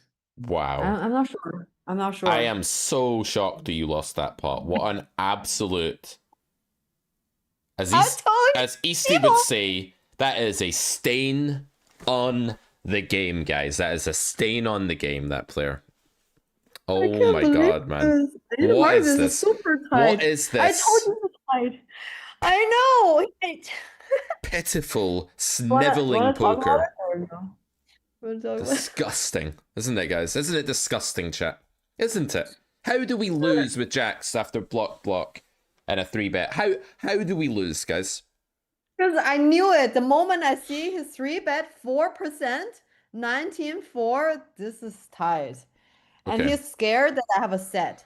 There's only He's reason. scared of why play poker? Like why, if you're just living a constant state of fear, like why play this game? There's other things you could do, like you could just do knitting or something, right? Like why are you playing poker? Anyway, what's your thought process on the turn? Give me a bit more thought process there. I'm like value slash denial Yeah. because there's a lot of calls and it could be a like overcard. So I bet small. And then he didn't raise me. I think maybe I'm Okay. good. Maybe ace 10. Okay. So I'm value betting on the So river. you're giving villain too strong of a range, right? Like they will call your turn bet with like ace king and stuff sometimes as well. Like they will have those hands, and they might have like Yeah. nines, Yeah. other 10x combos too. I wouldn't focus so heavily on ace 10.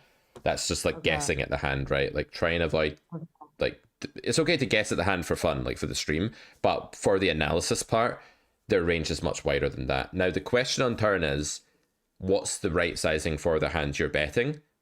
And again, you're betting mostly sevens, eights, stuff like this, jacks, 10x. And I think block's okay for those hands. But I think you might have another sizing here too. You could have a set, you could have a straight or something. I think you want a bigger size as well here. And I wonder if jacks is strong enough actually against pool to go into a bigger size, because I don't. Okay, maybe this guy's super nitty, maybe he does check over pairs on flop, but most people aren't good at checking over pairs on flop, sure, right? They're just betting flop with overpair. So having a bit of a bigger sizing for jacks here on turn and for sets and stuff is probably fine. But I'm okay with block. On river, I think block's fine. Like the thing with their range is that they don't have that many bluff catchers. They have some 10x, they have a lot of ace king. I think again on river you can maybe even get greedier and size up. But this is obviously a net that has kings, but like against general pool, you can probably size up river here with jacks. Like I think you can be greedier. I think their range is more capped generally there than you're giving them credit for, although this guy's an exception. Probably I didn't bet he would bet small on the river. Check, and then bet You small. definitely want to bet river. Like you need to bet river because you just have a value. You have a value bet. Oh. So yeah, for sure, you need to bet river there. Okay. But yeah, don't be I afraid think- to say like whether they're capped. Like when they check back flop, I don't think it's as thin on the turn as you were thinking with jacks. I think it's a bit thicker than you're thinking. They could trap some pocket tens actually. Yeah, but it's They could. it's three combos and they're quite likely to bet the flop. So Yeah, it's possible. I'm shocked. But I played okay, right? So You play fine. I just think you can be a bit. I think in general you can be a bit hungrier for bigger value betting. I don't want you to be on the turn, you blocking. mean? Yeah, I don't want you to be blocking in spots where you've got the sufficient equity to be going bigger. It's okay on flop because you are just betting a really wide range there, but on turn with jacks and better specifically, with jacks, with queens, with these kind of hands, I think I'd get a bit greedier. But against, in a 3-bet pot in these positions, I do take the point that there aren't like loads of 7s or 8s to get value from. There isn't a ton of 10x. So here I don't mind block, but in general, you might be underrating your hand sometimes in these situations because pool can be quite capped. That's the main point here. You played it fine, but I think you're a bit pessimistic about your equity, perhaps. Yeah, I just because I saw he's very tight and he called, I'm already suspicious. I would not be surprised if I had aces. Yeah, no, fair. Against really nitty players, block is great on river because it's thinner than it should be. Yep. Yeah. Okay. Oh my God. So funny. Sorry, Sunsmith on Twitch. I missed your previous question. Do you have a good tip for how I not go made 30 bound down swinging 30k hands? I checked almost all big pots and made very few mistakes. I mean, first thing I would say is like, how qualified are you to judge what's a mistake? Like, are you sure? Should you get someone else to look at your game that's more experienced? Maybe that's the first thing I would say. Like, I don't think any of us are qualified to just like know for sure that we played well. But if you truly ran bad and played very well, then you hit a very bad stretch, and there's not much to say other than you have to make the focus of poker about the strategy and the technique and the process and the journey and learning and the 33% off Carrot Corner Black Friday sale. That's really all you can make it about, not results.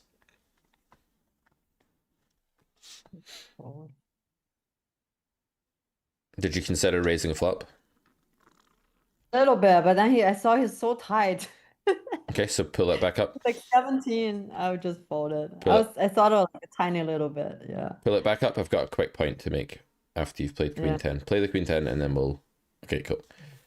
So if he's tight, Maybe I should raise, right?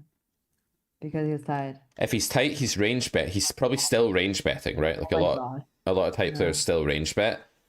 And then Yeah. one of our main exploits, like I think it's close on flop. If it was button or small blind, I would definitely raise your hand. And someone who's tight is very likely grossly overfolding to check raises, and they're still probably betting a lot of their range. So you don't want to call tight people down, but you can bluff them when their range is still relatively like wide, because all he's done is open and then c bet flop 1/3. You can bluff them in these spots, and you're going to get some turn cards where you can claim to have 2 pair plus and get them off like all their 1 pair. So when someone's tight, you don't want to call them down, you don't want to call their triples. You can bluff them when their range is not that strong, not that filtered. So don't use tight as a reason to not bluff people. It doesn't work that way. Okay. I want your default to be raising people on flop when they range bet, right? Like going after these range bets with all the theory bluffs, and this is a theory bluff.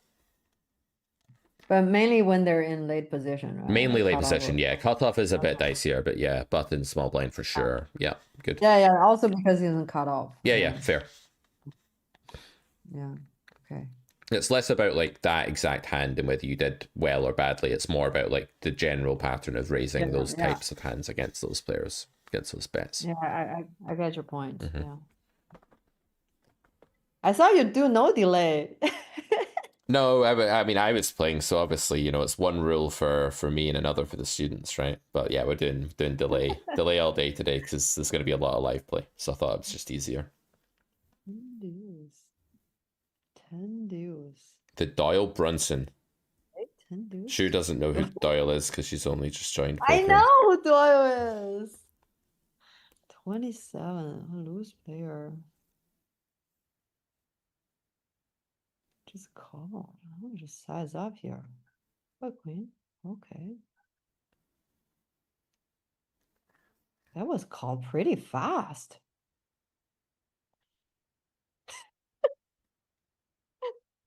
Oh God. Nope. Trying to get some value. So yeah, great. Again, it's an overbet or check spot Yeah. with jacks there. I think you can make the overbet a bit smaller just with that SPR if you want to. Just because Yeah. you've big bet flop, right? There's less pot building to do. You can go slightly smaller, but otherwise, great hand. Yeah, well played. I saw he has a queen, maybe he call. And he's like 37 Mhm. BP. No, you're quite right. Just try and get all the blood from the stone. Just try and win everything. Yeah, that's it. It's just SPR doesn't require like such a huge overbet. You can probably go B125 on turn, but whatever. It's all good. Yeah, maybe I should bet smaller. No, it's Maybe I okay. should just 75. I never did. No, don't doubt yourself just because they folded that time. Like that's not a good way to be. Okay, It's okay. insanity. When you change your game based on the result of one hand, you're literally just variance's slave. You know, you're just getting deluded by variance at that point. Don't worry about it. I just think about it getting more value from like Queen Jack. Well, now, you know, you don't want to be targeting, like, you want to be thinking about overall what's best and what's best to stacking a queen. And there's lots of ways to do that. You can go a bit smaller, but you don't want to go too small. Ace Jack and call, right? Big blind. Okay. Let me think about this. Off flop?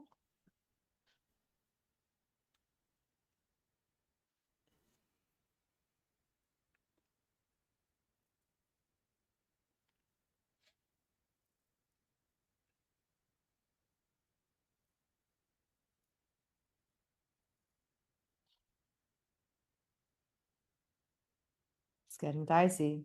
Dicey. Flush draw. Flush draw. Flush draw. We're just all in here.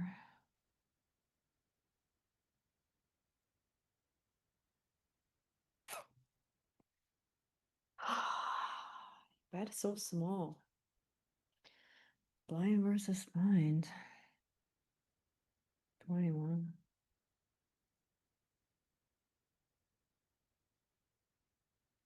Actually, king, queen. Okay. Okay. Interesting one. You want to talk about it? Yeah, Or- absolutely. Absolutely. I heard a pair plus ace is catcher. So I called, and also you said blind versus blind range is super wide, and Okay, so a few things. It is the 3-bet pot, which makes Yeah. ranges less wide, but still it is like the widest configuration of the 3-bet pots. On flop, I think all in is a very reasonable option as well. When you get raised at lower SPRs and you have a hand that's, you know, strong, maybe even chopping or beating value, all in on flop at this SPR is fine, because if villain has a set, like, if think of it this way, if villain flops a set 100 big steep blind versus blind in the 3-bet pot, and we have top pair, top kicker, like we have ace jack here, our money is still going to go in. Like, our job on the flop isn't really to stop ourselves getting stacked by a set. It's more to just maximize the rest of the time. And there are a lot of draws we're absolutely crushing here, but we want fold equity or we want to get it in against them. So if villain has a flush draw, it's great to get it in. If villain has a straight, you know, 6-7 or something on flop, it's great to get in. It's good to deny equity as well. To hands like the one villain had, you know, king, queen of clubs, we want that to fold flop. So I'd go all in on flop here, probably. I think you just want to kind of fast play these low SPRs on really wet dynamic boards with vulnerable value hands and 3-bet pots for the most part. but especially this blind versus blind situation, Yeah, right? Not yeah. like And it looks other- like a okay. reg, and it could well be like a overbluff spot. Like, they're kind of saying they have 4s or 5s. They don't have a big value range here. You block jacks. I think all in on flop is good. On turn, you should definitely shove when you face that bet. Definitely shove. It's now double flush draw. I was thinking about it. I love that you Yeah. thought about it, because a lot of poker players don't. What I saw there, Shu, was a battle between your technical game and your kind of like emotional judgment game. So your technical game was like, oh, should we shove? And it saw merit, but your other brain was like, oh, I'm just scared by this and I don't want to get stacked and blah, blah, blah. So I think there was a bit of a tug of war going on there between the technical and the mental, maybe, in that spot. But I love that you thought about it. And the answer is yes, definitely shove your non-folding, vulnerable value hands on turn when you face a bet on a wet board like that at very low SPR. All in is the play here, and double flush draw. Yeah. Yeah, he probably call. He definitely call. Yeah. I mean, he has the sort of hand that's like River. really gross to face all in with, right? And there's a lot of hands like that in villain's range that are really gross to face all in with. So yeah. And river just call. Yeah. Yes, I don't think, I don't believe that there's enough of a value region here to fold at 3-1. Like, again, he's saying he has 4s, 5s. He's not repping 7s. He's not repping 6-8 in a 3-bet pot. Ace 3 suited is probably 4-betting pre a lot or folding. I just don't buy that there's enough of a value range to fold at 3-1 on river when you block top set. So just call. Yeah, absolutely. He might even be value chopping here. Yeah. Oh yeah. Yeah, you block top set as well, right? Like jacks yeah, is a yeah, part of the that's value right, range. Yep. True. Okay. Now I know on the flop, just shove if he raised me. Yeah, shoving flop's an option. Shoving turn is much more important though, because that's where the SPR is even smaller and the board has even more draws available. So shoving turn is very key there. Okay. Okay. Okay. Lesson learned. Lesson learned. Okay. And Sunsmith, I'm not saying that you have no ability to diagnose your own leaks, but like nobody has 20/20 vision on their own game, so it's always good to get like database reviews or whatever. My friend James does very good database reviews actually, and he's doing a sort of sale thing right now. If you're looking to get someone to look over your database, I'd recommend James. He's a good guy.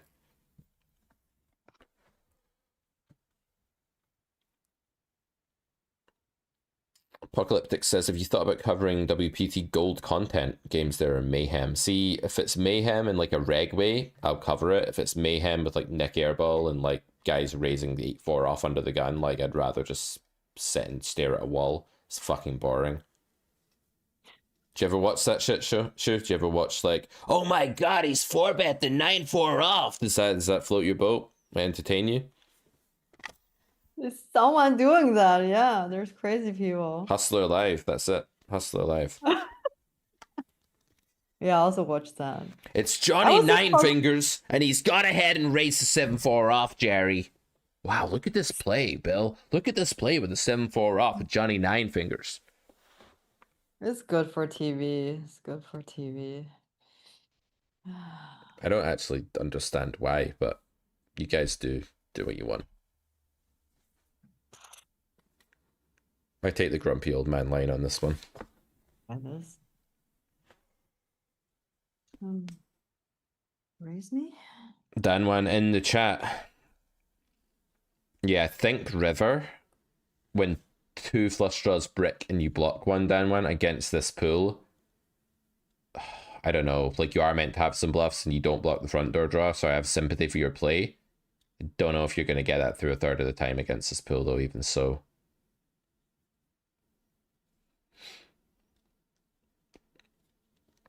What kind of raising, right? Okay.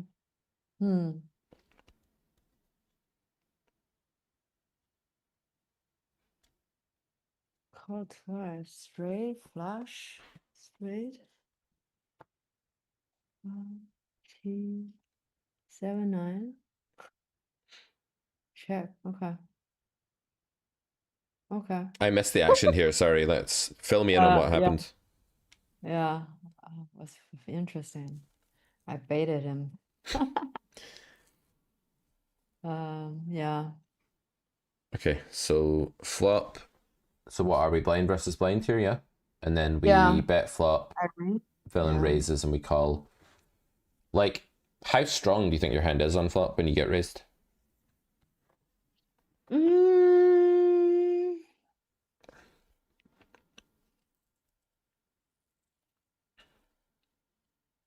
I think still like middle, upper middles, like fairly strong, but not super strong, but pretty strong. I'd say you're like somewhere near a catcher now. Like you might, like villain might have a worse 2-pair sometimes, but like most of his value crushes you, right? And if he has Yeah. queen 9, that's a lot of okay. combinations. Queen 9 exists offsuit. Remember, offsuit straights are kind of just bad news because they're quite abundant. Not saying I'd fold flop, I definitely wouldn't, but when you say baited, I don't think you're really baiting villain here. I think you just have a mediocre hand with some boat redraw and you just have to call, but it's not a great hand.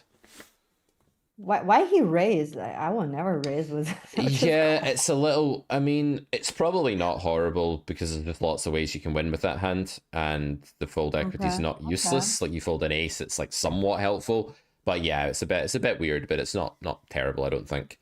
On turn, they bet again. Half. They bet half. We just have an easy call. Yeah, it's not much to do. Yeah, you played this well, but I just wanted to remark that on flop, when you get raised on a board where there's offsuit straights, like your 2-pair's never that great. It's just kind of a catcher, mostly a catcher here. If I had a set of 8s, like I'd consider re-raising flop. Re-raise. Sound like a boomer, right? I'd consider 3-betting flop because then you have redraw against a straight. You're not that dead, and you unblock Jack 10. So you can be on the right end of that cooler. But when you have Jack 10, you unblock 8s and you're dead to the straight. So Jack 10 never wants to 3-bet flop, but 8s probably does. And straights probably do. I'd rather 3-bet the flop with 8s than 9-7. And I'd rather 3-bet the flop with Queen 9, obviously, than anything else. If I had Queen 9, I would 3-bet the flop here. You need to fast play Queen 9 on this flop. If you do not 3-bet Queen 9 on this flop in these games, you don't deserve to play the game. You don't deserve. That's your signature. What is that? That's how I sign at the Lunchbox. bank when they're like, Mr. Clark, can you sign here, please? And I'm like, you don't deserve to play the fucking game. That's why I write. You don't deserve to play the game. You don't deserve to be a bank teller. What is such a small raise? I'll just call here. It's fine. You think about re-raising 4-bet? So small, so small. Interesting. Uh-huh. Uh-huh. So we don't actually recommend any poker sites in this channel, Apocalyptic. We don't really discuss it. For legal reasons. We don't encourage gambling or anything like that. There you go. There you go. Holy shit. Okay.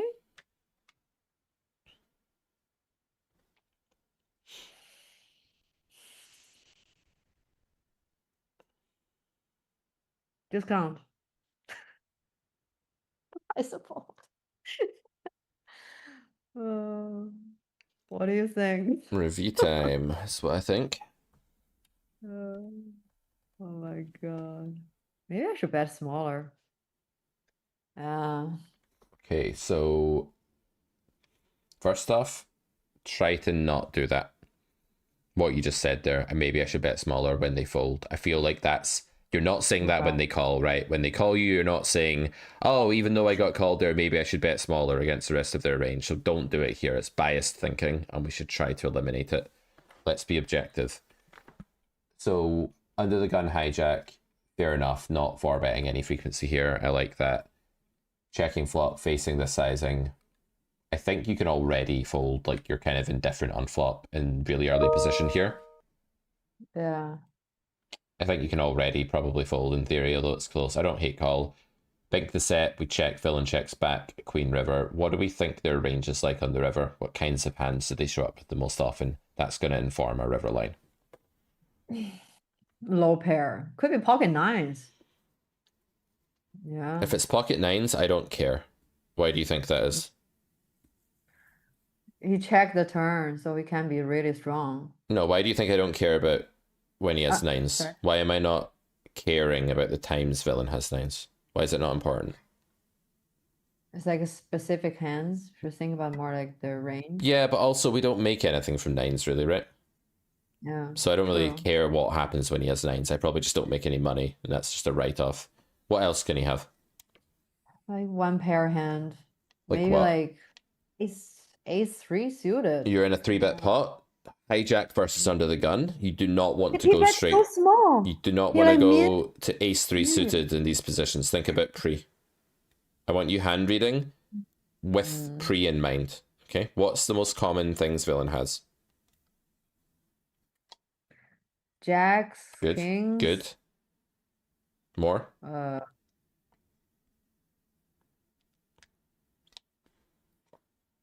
Nines and More hands. Come on, you're getting there. More ace, hands. jack, Good. ace, queen, Good. ace, king. Good.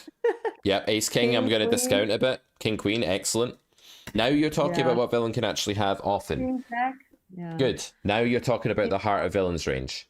Now, if you think that range, like king, queen, kings, ace, jack, etc., is going to fold far too often to like an overbet, maybe you don't want overbet. Like I have some sympathy for a smaller bet here, honestly, because I do think villain lands on this river without top pair very often. And if they have ace queen and you bet smaller, they may well raise anyway. They might not. The small bet sucks when they have ace queen. Like you really, really don't make enough money if they just call that, but they might raise anyway. And yeah, I think going smaller in this river is reasonable, but I'm only willing to say that after we've done the range analysis of the opponent. I do think they're kind of capped here. We don't beat king jack anyway. We don't beat queens, and then their other hands are like not that strong. So yeah, you could size down a bit here, I think. Yeah, that's what I want to say, but Yeah. you said I wanted to go through the range though, right? And like I want to think about pre, and I want to be listing jacks and kings and ace jack before we talk about ace 3. I think it's just healthy to do it that way and work on that. Yeah, I just think the checks is already it just is capped. I He agree. doesn't have really I bigger agree. hands, so Yep. And I think maybe I bet small, make it raise me. Yeah. Yeah, I wouldn't be thinking like I'll block and they'll bluff raise me. I don't think that's happening very much. I'd just be sizing to a size that, you know, ace jack and king queen and kings can just like flick it in with basically. And I think that's like 2/3 spot. Yeah, I think we just play against those hands. That's what they usually have.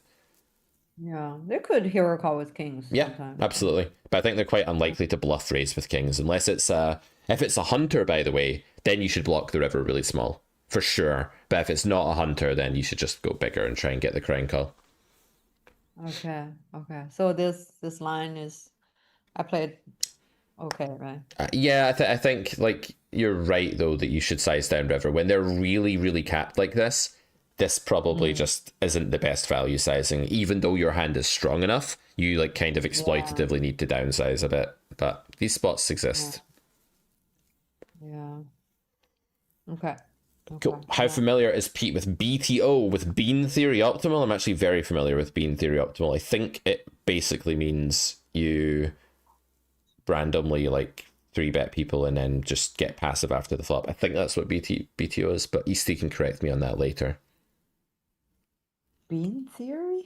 It's Easty's friend Bean is a massively underqualified poker player that plays 500 NL on stream sometimes on Easty's channel, and he's not, by his own admission, he's not a professional poker player of like a reg of those stakes, but he does it for fun, and it's everyone loves it. He's a character. Yep, good fold. I might go to the WPT Cambodia Oh yeah, in January, February. Yeah. cool. I'll play if anyone goes. Maybe we can meet up. I don't leave my house, so don't look at me. It's at your house. What is 4-bet? 8%. Let's size up here. You want to talk? What, just in general, like I don't know. Like, what do you want to talk you about, okay like movies or what? to- the queen. It's okay. The size as B75. Yep, love it. I think Jack 8-3 is a bigger bet board. If your bigger bet's 50 or 75% pot, I don't really care. I'm always betting queens against this pool. I don't think they're stabbing enough to. You could check raise if it's someone really stab happy, but generally I'm just betting big. Like it. It's time for me to make a coffee. Time for you to remember that you're on Carrot Corner right now, not your own channel. You're representing the interests of Carrot Corner, and therefore you have to promote the Black Friday sale while I'm away. Me? No, it's okay. It's okay. You do. I'm joking. You don't really. It's 33% off until the 4th of December, guys. That's when that ends. Biggest discount we've ever done. That's why we're doing this Carrot Corner party today. Well, partially that's why. Link in the description for all of our courses and content. Sure, I'll be a few minutes. You're on your own. Have fun. Okay. I'm on my own? Yes, I'm leaving you for a few minutes to make coffee. Maybe we can talk about this hand after. Oh, you just fold. Boring. Boring. I quit coffee, so 10-6. Again? Same guy? Same guy. This guy has 600 BB? Holy shit. What's the hold up? Okay.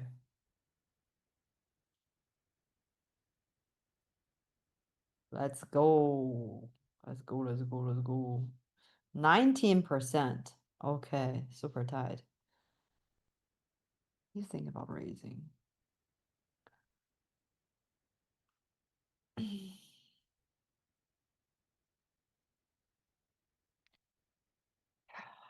I just call him? Nope. Didn't 4-bet me. That's fine.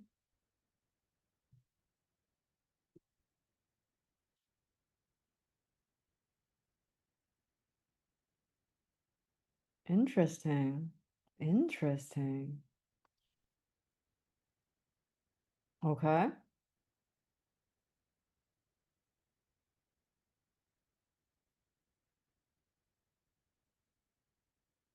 Interesting. Huh.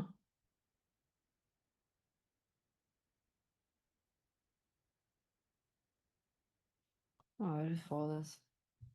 I just fold this.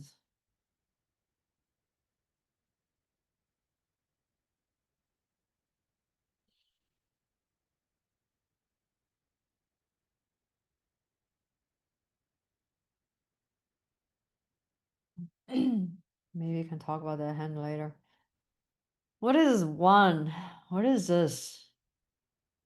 I fold. Ah, River One Piece. My stack is growing.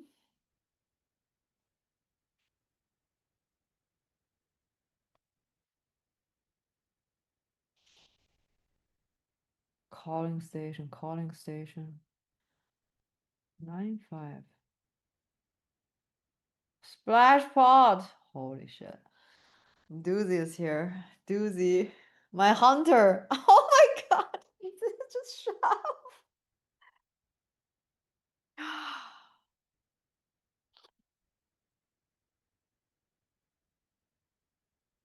Again? Should I just shove this?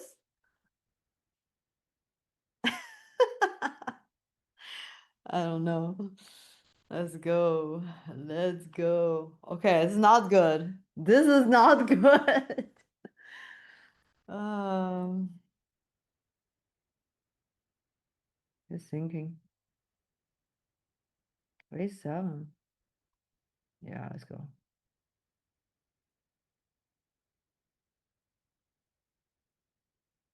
Holy shit. Excuse me. That's a calling station, no? Kind of. I mean, yay! Make a boat, make a boat.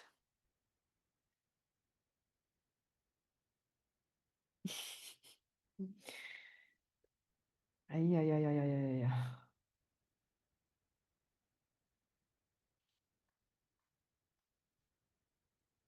Let's go, let's go.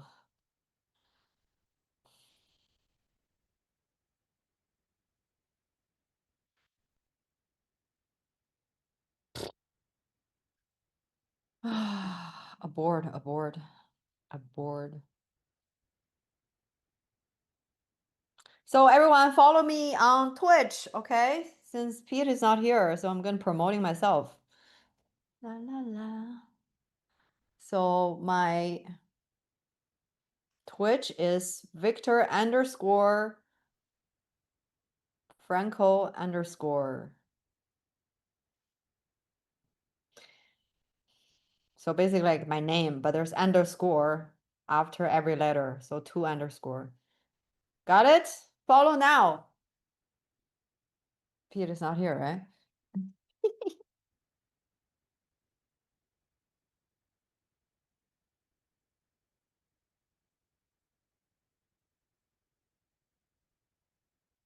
Follow me, follow me. I'm gonna stream every day. I'm gonna be super famous. You'll be happy to be one of the early followers. Oh, my pocket 6. I was so lucky. That was so lucky. I didn't know Splash Pod can run twice. That's interesting.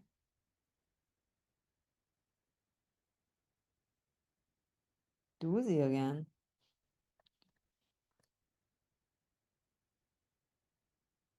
3-bet? Call, call, call. Just gonna barrel this. Barrel 2 times. Okay, I'm back. I'm just gonna barrel again. It was like 3 people. I know barrel again. Okay, good. Something happened while you're gone. Look at my stack. Oh, crushing it, man. Oh my god, you don't want to see it. You don't want to see what happened. I want to see. One. I'm fold here actually. Again, same guy. Can we see the last hand? Yeah. Okay, let me play this first. Just... Oh, okay, I check. Calling station? Ace high good? I really don't know. It was 6 or 7. Okay, you have a jack. Okay, this hand first. Okay. Analyze turn, please. He could still have some bluff. Right? The problem is, I mean, with ace high, like it's going to be it's going to be very difficult to get to showdown in one piece here, because if villain is bluffing, they will always have a good amount of equity against ace high, because like they'll have pair draws, they'll have straight draws, flush draws, they'll just have a decent amount of equity if they're bluffing. And then you might like get bluffed on the river as well, or you know, you're not ending the hand, you're not realizing equity immediately by calling. So my advice is, on wet boards like this where your redraw is non-existent, just fold your worst bluff catchers. This is a terrible bluff catcher.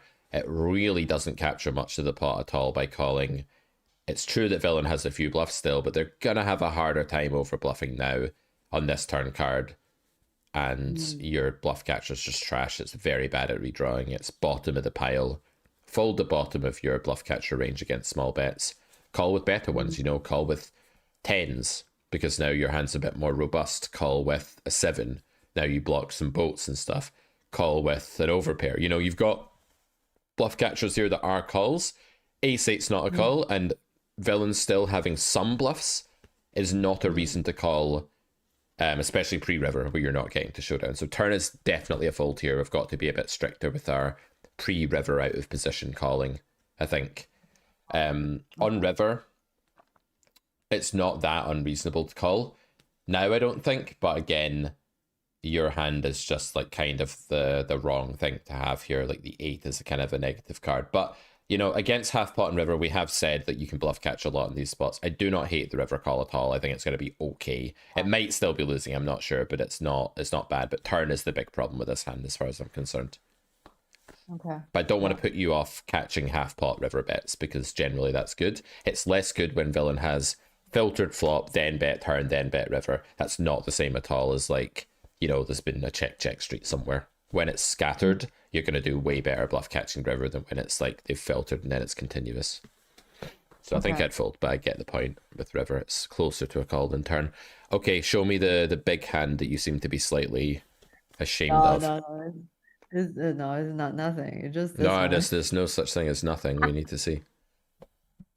He this is my hunter. This is the predator. He raised limp. Someone limp. Wait. He limp. And he raised to 8. Yeah. Like 7 point something. Oh, 7.9, 8. I just shoved. Yeah. I'm small Yeah, you blind. gotta raise And in a splash pot. You're gonna get it in with 6s against the hunter, like for sure. Absolutely. But last time he raised, he has aces. He raised small and he had aces. I just shoved and he think, and he called and he folded. No, I mean, you know the guy's range is going to be really wide. You know it's a splash pot. You know he's a hunter. Like, there's so many reasons why, like, you just get in the 6s. It's fine. I have no problem with it. Yeah. Yeah. You I win shove both. and you win both. Nice. Yep. Nice. You got to gamble in these spots. Okay, shoot. If you want to chill for a minute, I'm going to bring in our next guest. You don't have to leave yet. If you don't want to, you can say hello. Sure. Yeah. Our next guest is now that? joining. Dragon? He'll be here any second now. Hi guys. And it is Christoph! Christoph. Oh my god! Oh, I always see you on YouTube. Finally see you like in person. So I- weird. I had a look at your bomb pot. That was nice. Well done. Thank you. Lucky. No. Talent. I like your attitude. Always smiling. Whatever happens, that's the right attitude. Yeah. I was talking with Ben this morning about like the bitter trolls on his Discord, and Shu is like the anti-troll. Like she's always so happy, like regardless of what's happening. And you're a bit like that, Christoph, too, when you play. I think it's great. Right, can you stop sharing your screen, please, Shu, and I'll get Christoph to jump into the hot seat here. What are we doing? I thought you could play, my guy, if that's okay with you. How does it sound? How many tables do you want? 1, 2, 3, 4?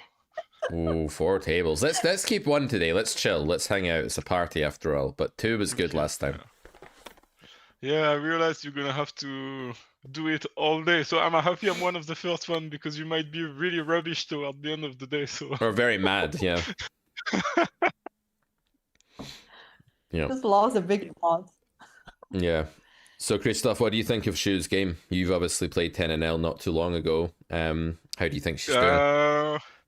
what I can tell you is that I'm learning a lot from your season, so it's really good. And to be fair, since you started this season, my red line improved a lot, and I think thanks to Shu a lot. Like it makes you think about different things when you have different types of players, and I find her really inspiring in a way. So great, amazing.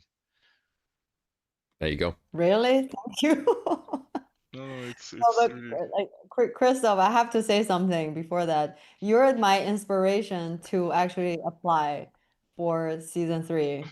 Because I started watching you and Pete doing this live play. I started watching, I was like, wow, I wish one day I could be like that. I could be Christoph. I could be like that. Like I was thinking. And then all of a sudden, I don't know, video show up, say, we're looking for season 3 students. You should apply. Don't send me an email, say, hey, bro, I want to be in the show, bro. I was like, okay, I'm gonna write a good email.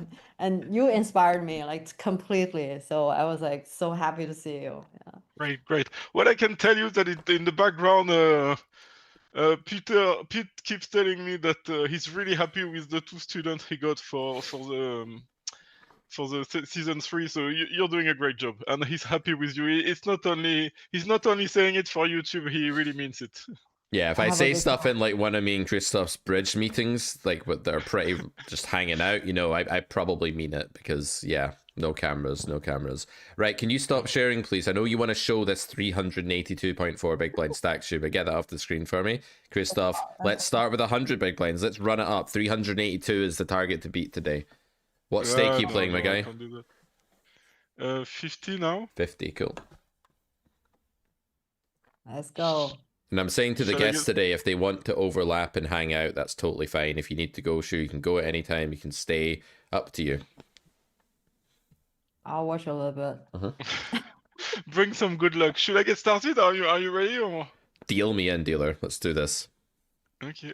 Did you see me playing with Ben watching earlier, Christoph? I watched the first 20 minutes and it wasn't pretty. No. I saw your missed bluff with 10-9 of space. Yeah, I think that one is like a very like obviously we don't advocate not bluffing river blunder theorem spots, but man, that one I just felt like it was going to be kind of gross. But I think he's probably right. I didn't think of all then, which is obviously the sizing. Yeah, kind of rusty there. And then I saw you being racist toward Japanese, saying, "Oh, with Japanese I need to do that and not that." Disclaimer, YouTube, we would never be racist. We were merely noting a population poker tendency. It worked though. What's the didn't it? tendency of Japanese? I'm curious. Sometimes those flags can be a bit sticky on river, but not sticky earlier in the hand. That was the read. Did you see me owning the MDA reg at least, Christoph? Did you see any of the good parts of the stream? I didn't see that part. Okay. Did you see me? He checked back. I'm wondering if I should lead. I feel it's too tempting to lead too often. So I don't know if this hand is right to lead. So I didn't. You can tell me what you think. Yeah, I think exploitatively we can lead small there and just expect the range to be pretty underprotected. In theory, we probably need I don't know, it's a fairly good spot for range. Like the better the spot for range, the less we need. 1 over might be just about okay for small lead in theory. I think in practice it's good. Like it probably overperforms. It's fine. I think also So checking and bluffing river overperforms as well though, for what it's worth. So I think that's fine too.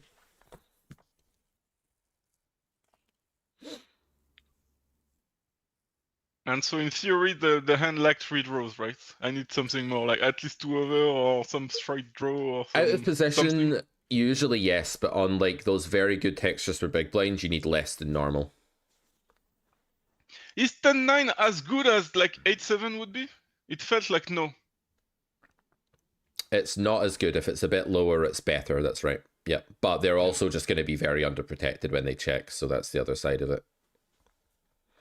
Another option you have there is bet, by the way, like block turn pot river or something. That's not a bad line.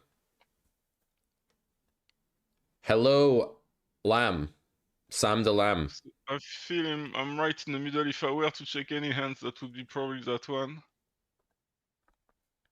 So I don't know. I'm gonna mix here. Yeah, we'll be here till 4, Mart. That's right. 4 p.m. UK. Then it's time to get ready for bridge. We have our final league match of the season tonight, Christoph. Nice. How are you doing? Are you going up? We're You're in Division 2, right? second. Yeah, they did a qualifier that was only 24 hands, so it was like, meh. And then we're a bit behind the first team, who we actually slaughtered, but they are probably going to go up and they're going to probably win the league if they get anything reasonable out of their last game. Then we just have to put the pressure on, we have to win 20-0, see what we can do. Shoes sharing our Twitch. Do check out Shoes Twitch channel. You stream quite a lot, Shoe, don't you? Is it like every day at the moment, or what's the frequency? Every day. Yeah. Every day. Yeah. Sorry, I don't want to disturb you guys. Continue. I'll space out what your stream. Okay. How big of a delay do you have when you stream? 39 minutes. No, not you. You mean how long I stream? No. The delay between what people see and what. Oh, 2 minutes. 2 minutes. What do you Okay. think? It's okay. 3 is too much. I think 2 is good. It's sweet spot. I don't know what I should do here. Not convinced, but. Okay, ciao. Good luck. Okay, Bye, Shoe, thank you thanks. for joining. Have a good evening. Bye. Bye-bye. You too.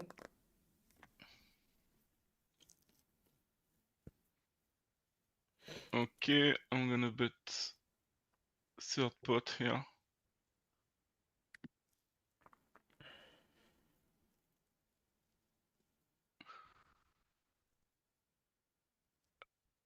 I have him as doesn't bluff, so I'm gonna follow that read. I don't think that's the main reason we're folding the Jack 6 of spades to the raise, but it's probably salt in the wounds.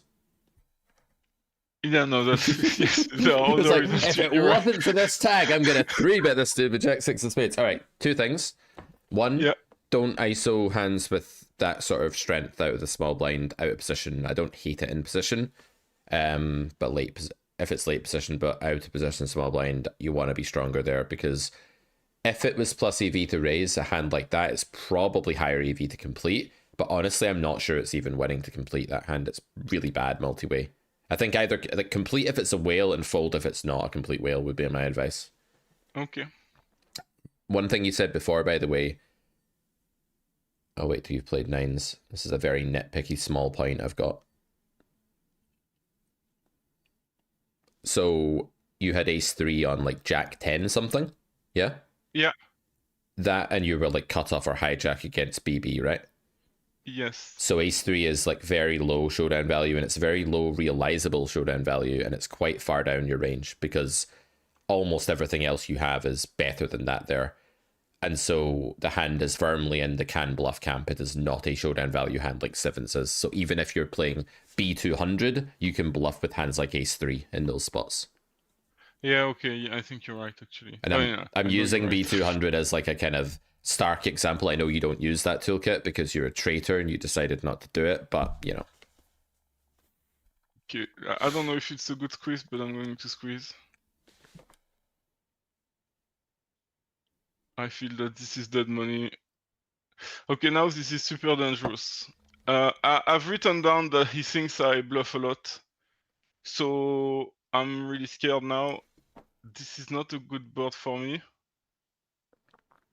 Check folding feels a bit weak. But I think it's the right thing to do.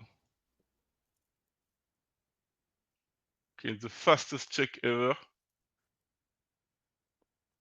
I don't know, I still feel he's trapping.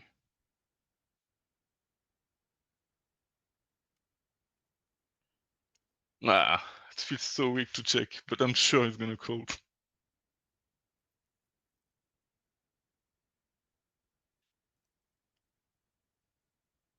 Ace Queen. King 9, you won. You somehow won. Wow. No, we drew. So let's look at this one. So the flop here is not terrible for your range. Like, it's not good for you equity wise, but you do have a big nut advantage and you are entitled to bluff King Jack with a spade if you want to. You have a good draw here. You have pair draw, you have a spade, even without a spade. your bigger overcard combos like this are fine to bet flop with. What I do is try to see this as like a polar versus condensed spot. You're building around overpair generally, ace-8, stuff like that. Villain is more merged. You're going to play like a half pot plus c-bet or check, and you need to have bluffs from somewhere, and the bluffs are going to perform well. Data in this spot is that bluffs perform quite well in 3-bet pots on low boards, so I would just go with bet here with king jack with the king of spades for that reason. I think the thought that might be causing an issue there is like, this is a bad board for me because you're seeing like the 8 and the 6. 8-6-5, 8-6-7, 8-6-4, these are more range check boards if that's what you're doing. 8-6-2 I'd still have the betting range for sure. No, I mean, I think the board is not amazing, but I think I analyzed the board fairly okay. But the main reason why I didn't do it, which might also be wrong, is the notes I had on the guy, which was that I've run big bluffs into him that didn't work, and he saw it. And I think he's very much willing to trap me or call me down. That's what I had on him. Okay, that being true, you still have a good amount of fold equity on flop because villain is still going to have like whiffs, and you still have a lot of redraw as well. So that's fine. Like check is okay on flop as well. It's not a big problem. But I don't know. I wouldn't overreact too much to the fact he called you down in a spot. That probably means that when you get to river, if you're tripling, you might want to err on the side of not if it's not a great spot. But I think betting the flop here or something is still fine when ranges to this unfiltered. Okay. Yep. By river, by the way, I see what you're saying. Like, you now feel it's uncredible against this guy. It's easy to get monsters under the bed like I did at the start of the stream with Ben in that 10-9 hand. And like, you know, I would tell every student to bluff there, right? But I leveled myself a bit by like the board, the amount of misdraws, blah, blah, blah. And I think on river here, it's easy to do that same thing where like you do still lose to king queen to ace high, and you know, bluffing turn is still fine, and you can build around like b120 or something. Bluffing river's probably okay as well with king jack. I wouldn't overreact to that one thing that happened, but then again, you were there, I wasn't. You have a feeling of the player, I don't, so you do have a bit of... And just in theory, is it okay to never bluff or not? I think in this spot it's very run out dependent. When it runs out low like this, I don't think it'll be a big deal. If the river was like a queen or a 10 or a queen or an ace or something, I think like you're now in like a mandatory bluff spot with hands like this. I think on this run out, when you're big blind and you have a lot of whiffs, it's not a mistake to check river. I think when you have the king of spades though, you unblock more air, right? Because villain bets the spades earlier and takes more of the hearts and stuff to the river. So probably with the king of spades, you should bluff, but I don't think it's river blunder. Like the spot I was in earlier is kind of river blunder, but it's like there are millions of misdraws, river blunder type thing, and I could see it being over defended. I was an exploitative check that I made just to respond to Blogger. I think it was a mistake, and I got a bit too freaked out by Ben watching start of the stream, Rusty, and I kind of messed it up. I should have thought about shove and thought about what their range is, and I just didn't consider that like when I jam, I do get folds, not just from their give ups, but from their like value range too. And for some reason in game, I'd convinced myself that I don't get folds from value range ever. It was like a weird paranoia. And sometimes like that happens to me when I'm rusty and I feel the pressure of someone watching. But yeah, it happens, you know, we're capable of really bad things that are way below our level. And that was definitely one of mine. And I'd like to think it doesn't happen too often. It's like in Bridge stuff, right? I always say to you, why am I capable of like things that I would never normally do? And it's like, well, there's variance in the types of mistakes you make as well. Yeah, I think all of us, if we always played our best, not only in poker or bridge, anything in life, we would be so much better, but it's so hard to do your best all the time. So yeah. Don't feel bad. And of course, when you expose yourself on YouTube, people are going to judge you on your worst actions all the time, because that's... Yep. No, I was quite happy with how it went, actually, because overall I played pretty well, but yeah, I did butcher that one hand. Yeah, but I only watched the first 20 minutes. So. Optimus Prime, promise. Welcome. You want to jump on and play at some point? I actually don't have a guest at 3. Clanty couldn't make it on, so if you want to come on at 3 p.m, Brian, that would be awesome. You can come on then. We can play a bit of cards. Brian's a Canadian sort of 200 plus player that I teach. Very good player. Be good for the audience to see some higher level. Not that Can he Christoph's speak not French a good player. with a Canadian accent? I don't love know it. actually. Can you, Brian? Tell us.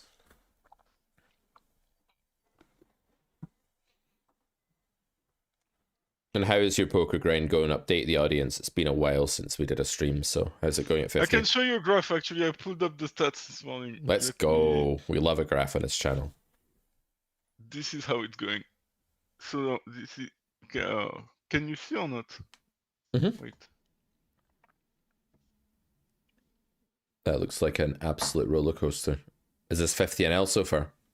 These are all my hands. No, these are not all the hands. Something is missing. I'm trying to be fully transparent here. Mm-hmm. It feels like there are not enough hands. So you're filtering 50 NL Russian cash here Yeah, only? Yeah. there should be more. Oh, it says month November. Oh, how do I change that? Go to graphs. I don't know. This is a stupid report. Go to graphs. graphs, okay. Yeah. This should be all dates now. I don't know what that report is. Yeah, that should be Okay. it. Mhm. There we are. That's all your 50 NL volume. So you are kind of close to break even, it looks like. Is that big blinds? Like down 10 buy-ins, down 12 buy-ins or something? Yes. Yeah. Yes. So you're up after rate back, obviously, then I would imagine. Yeah. That's what I was saying. When we were around here, I was saying I'm break even after rake back. So now I'm slightly up. Yeah, and your game honestly just has like a load of stuff still wrong with it, right? So we can correct so much more stuff, and like you're already capable of winning post rake back with your game in its current shape.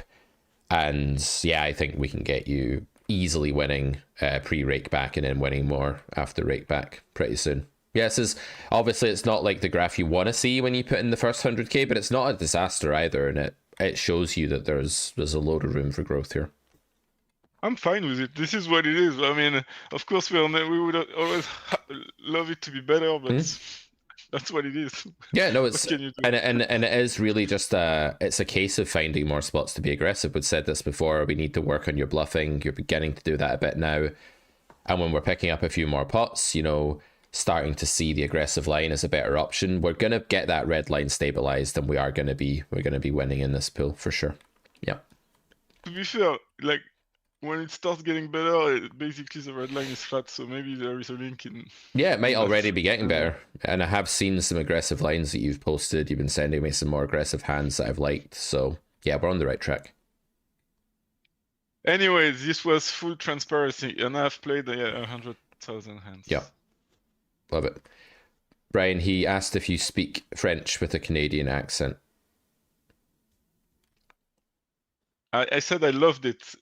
Do you know that when there are French Canadian movies in France, they have to subtitle it because we don't understand it. Is it because of the accent or the dialect? Like, is the vocabulary different? Yes, some of the words are different, or they're the same words, but they don't mean the same thing. And the accent, it's a bit of everything. But you get used to it very quickly. It's just at the beginning, it takes time to get used to. I feel I have a normal check here. The question is whether I'm gonna call a bet, but I don't really see where he's gonna bluff with. I don't see any bluffs. Of course, there should be, but I don't see any bluff. You're gonna tell me you have to call, it's solo, etc. But I'm so sure he has an ace. I'm gonna call, but. And that's why you never fold at 4-1 against bad poker players, because they don't know where the thresholds are. It's not even that they're bad, right? They just don't know where thresholds are. And you say you can't see any bluffs. That's because you're projecting the fact that you wouldn't lead the turn without equity onto the pool, right? Because when flop goes... Did flop go bet call? Okay, flop went bet call. Okay. So the bluffs here are not that difficult actually to see. They're just going to be things like the queen. Okay, the queen actually got there. Ouch. Okay, the king X of hearts, spades, diamonds, stuff like 4-5 suited backdoor. or low pair that someone's like turning into a bluff. The other reason that I just call is that it takes very little in the way of polarization mistakes. Like if they have a 7, if they have 8s, I think you just have to call at these stakes because they're very bad at the thresholds. So even if they're not like over bluffing, they're very bad at the thresholds, and for those pot odds, I'd still call. But I take your point. You're going to lose not almost always, but you're going to lose like 75% of the time or something. But I'd still call. Yeah. Yeah. So yeah, you're saying the bluffs are what? King 9 of hearts. King anything of Oh, hearts, really, diamonds, right? yeah. Like just any suited king with the back door is not a fold to B33 and flop here. And then a bluff. Okay. And then bluff river, yeah. Or maybe something So like it's not too high up to bluff? 9s is definitely too high up to bluff. No, I mean king. No, king, it's bottom of king eight. range, right? It's like the board worsens. It's fragile anyway. It's definitely like blow down enough to bluff at that point.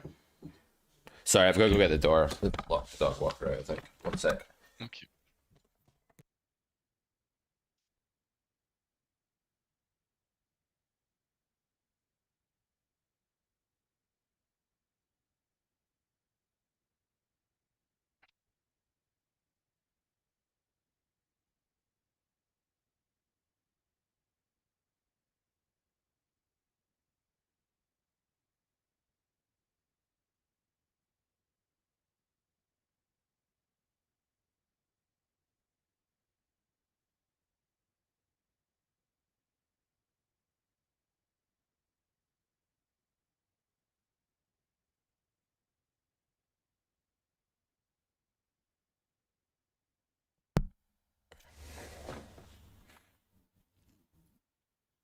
All right. So your student said he's got a Toronto accent, which is not a French accent. I've been to Toronto. I've seen I think it's called the Blue Jays, right? They think it's not cricket, but baseball Baseball. team. Yeah. I'm gonna see bet and give up this one. I don't know if it's right, but I don't know any better. I don't think it can ever be bad on these boards. The other option is like check, get transparency, bluff later. The very wet boards are quite transparently played, so you can also just sort of find out what they've got in these spots.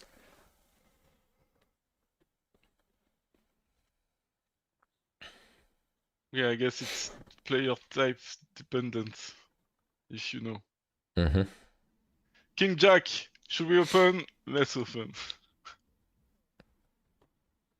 I think this is 0 EV.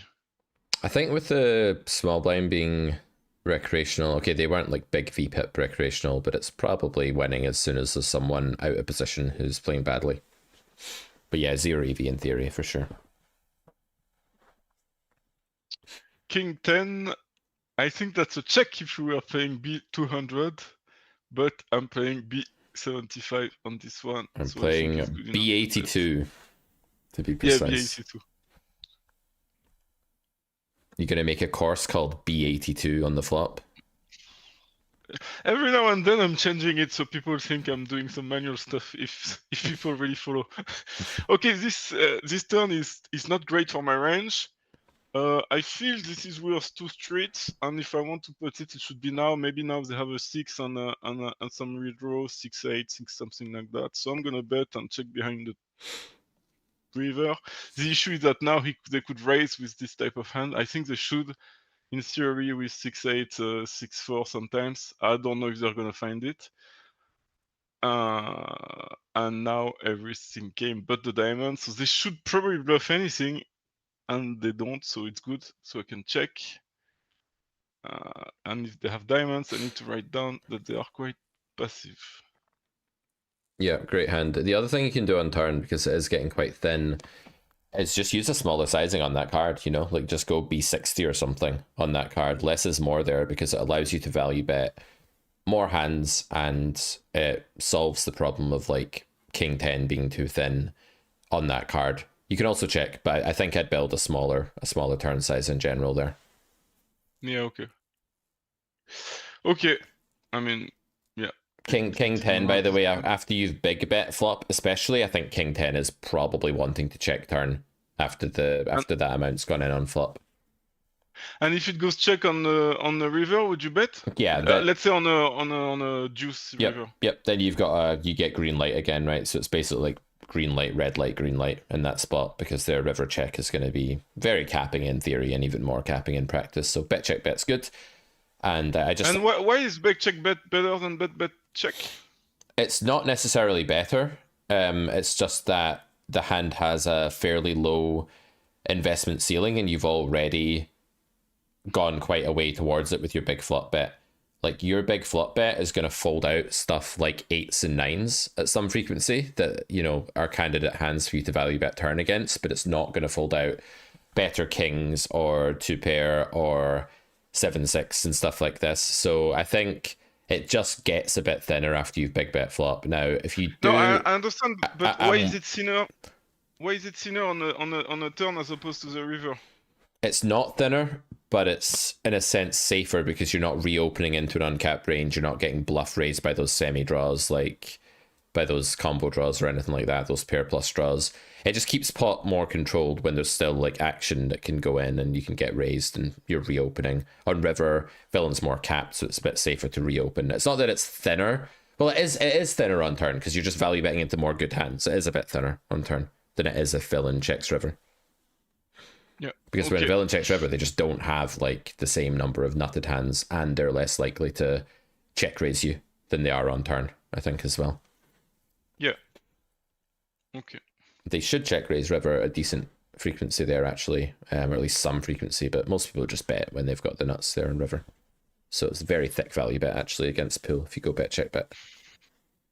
Again, it's like the pattern I have for you there exploitatively is stuff got there. Villain's got this nutty region. The board's wet. They'll play more transparently now. So if you check turn, they're going to play too transparently on river. They're not going to turn enough stuff at the bottom of their range into bluffs.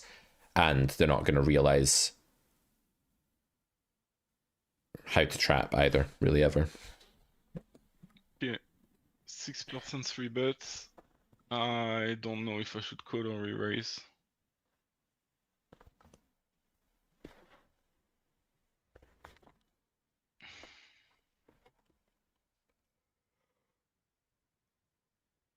Okay.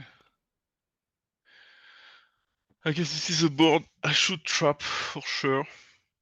So I'm gonna trap. I mean, for sure, I don't know. Queen is really not a good card. Really not great.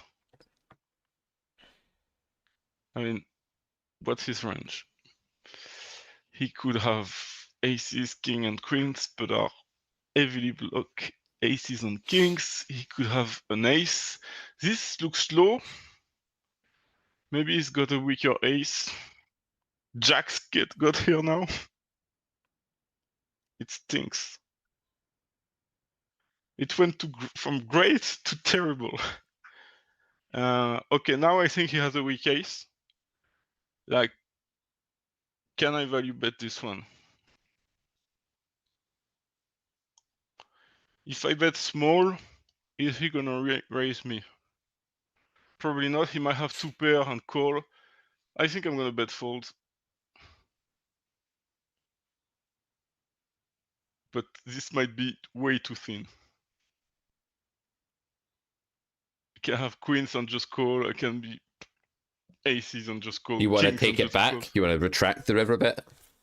I don't know. I would retract it, yeah. I think it's a bit thin. I do agree, though, that, like, I think you have the best hand quite a lot, but getting called by worse is very hard, and getting called by better is very easy. I think that's the problem. And we need plus 50% when called to make it worth value betting a river. I think it's too optimistic. Turn. Yeah, I just felt he was going to struggle not to call, I don't know, king, queen suited, ace, queen, ace. Yeah. Yeah, but 10. like you say, you can have kings, queens, aces. You can have a jack as well and just check the river because he, you know, doesn't like the club and doesn't think he can get much value. I think there's too much stuff you lose to. And I do think that, like, 1-pair and 2-pair will fold a lot, even though it's, like, they'll fold more than you think on that texture. Yeah. Yeah, I'm going with 2 thin. Definitely going with 2 thin. Turn, I think you're a bit pessimistic. Like, you're coolering... Okay, what are you losing to? 1 combo of aces, 1 combo of kings, 4 combos of jack 10 suited, if they're actually 3-betting, and then queens, I guess, that got there.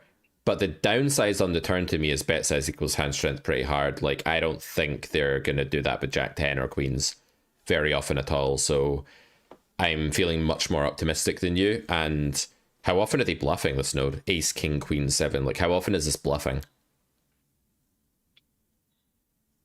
It's a I don't know. I don't know this one because I feel like when they've bet the turn, the flop, and I called. Are they bluffing that often on the queen?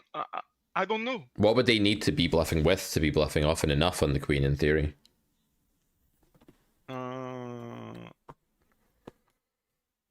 I guess they could bluff. I'm not really sure. It's a good question. Actually, I don't know. Maybe things like any suited clubs. Again, 3-bet pot though. Like if it's not the ace of clubs, what is it? Like 3-bet pot, small blind under the gun. Yeah.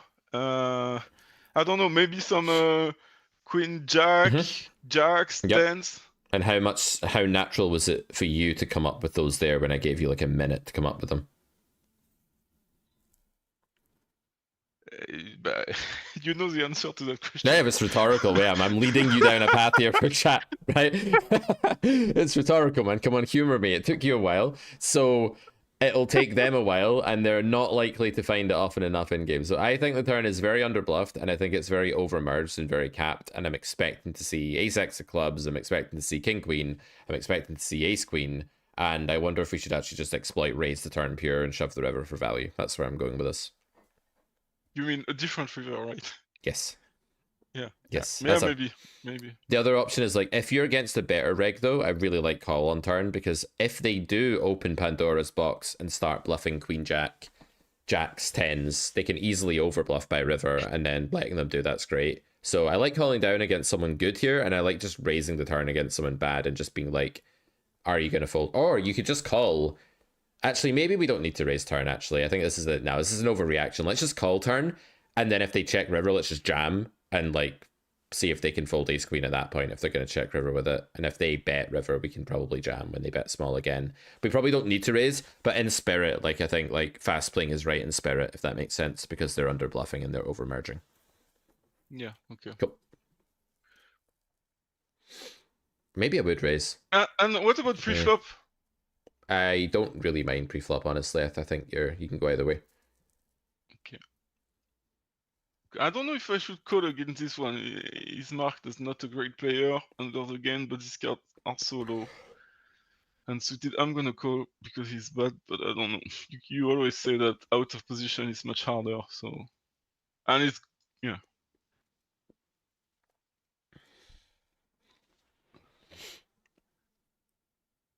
I'm just gonna call and bluff the river if I don't. He keeps barreling. I expect some transparency here. And now I'm just gonna call and check fold.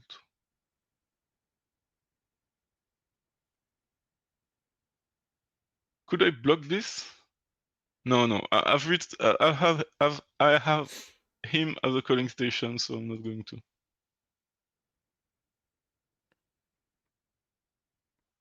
You can talk. I'm not gonna do any. Yeah. No, I think check call flop against under the gun is right because under the gun is just stronger. The raise with the terrible flush draw is just going to be less good because you're reopening. They're going to shove sometimes at 50 bigs.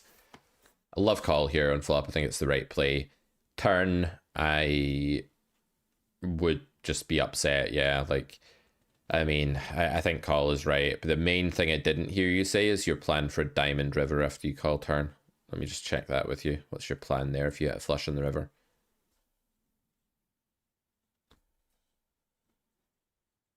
I would jam. Yeah, you want to lead because they're merging out with a half pot.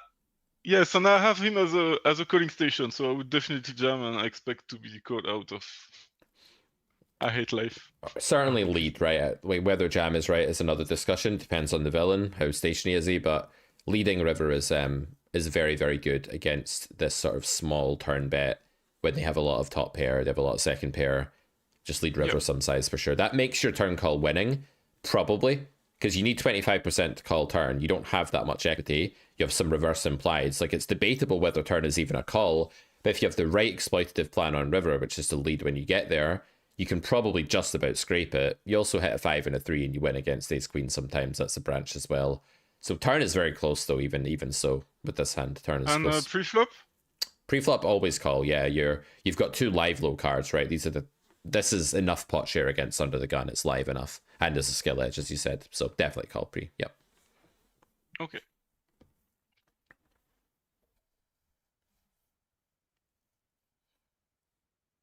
I'm excited for when you're crushing 50 and L when you've played another 100,000 hands, because I just think it's gonna be good.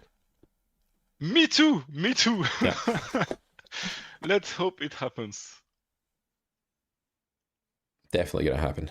If not the next 100k stretch, then the one after that. Like, you never know. You can always run terribly for 100k hands. That can happen.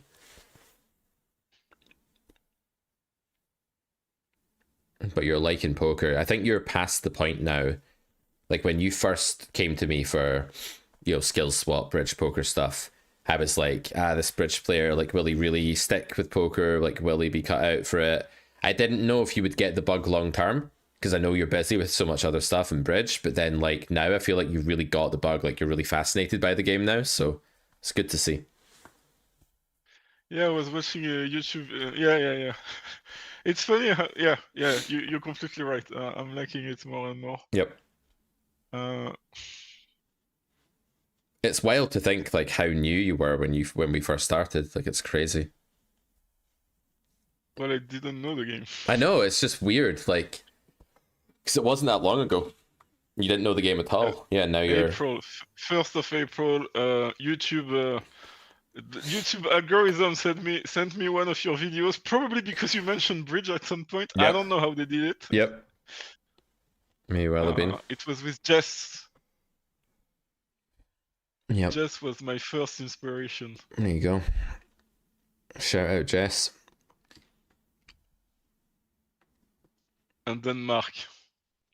I will always remember Mark. Mark was a fan favorite, first ever season, relatable guy.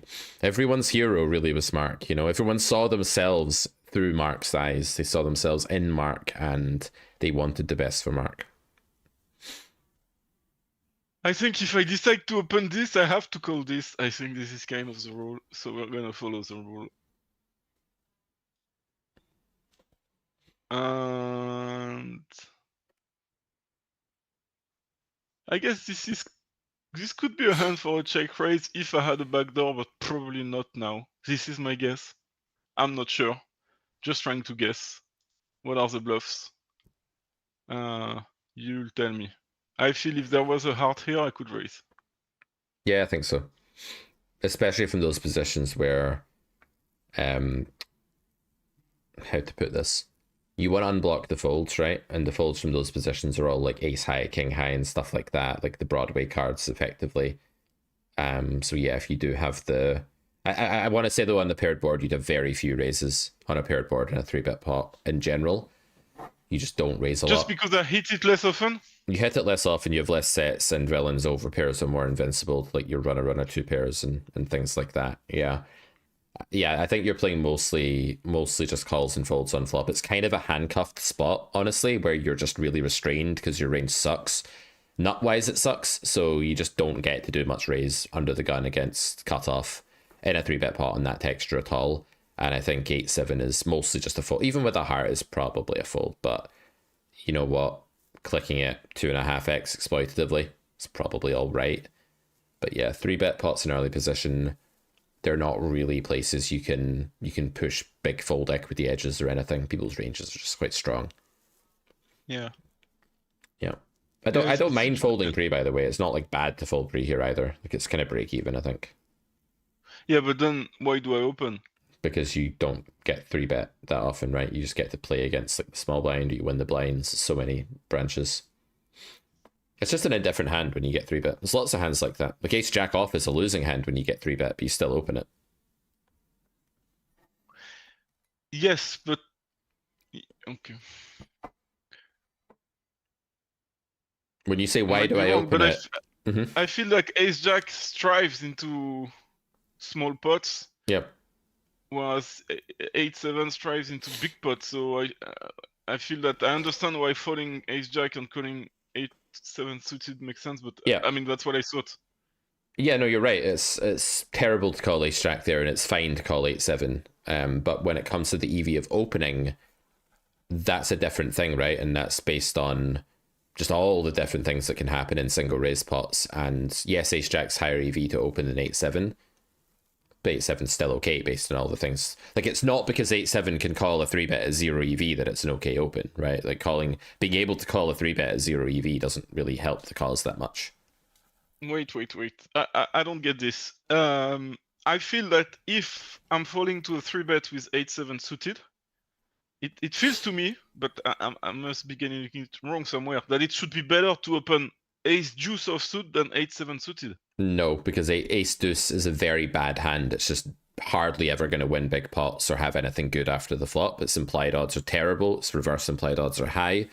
But 8-7, like, when you take the most common branch, right, which is where like big blind calls you and everyone else folds, it's way higher EV to have 8-7 suited in that branch than it is to have ace deuce off, because you're so far from showdown and your hand can win so many more big pots when you've got 8-7.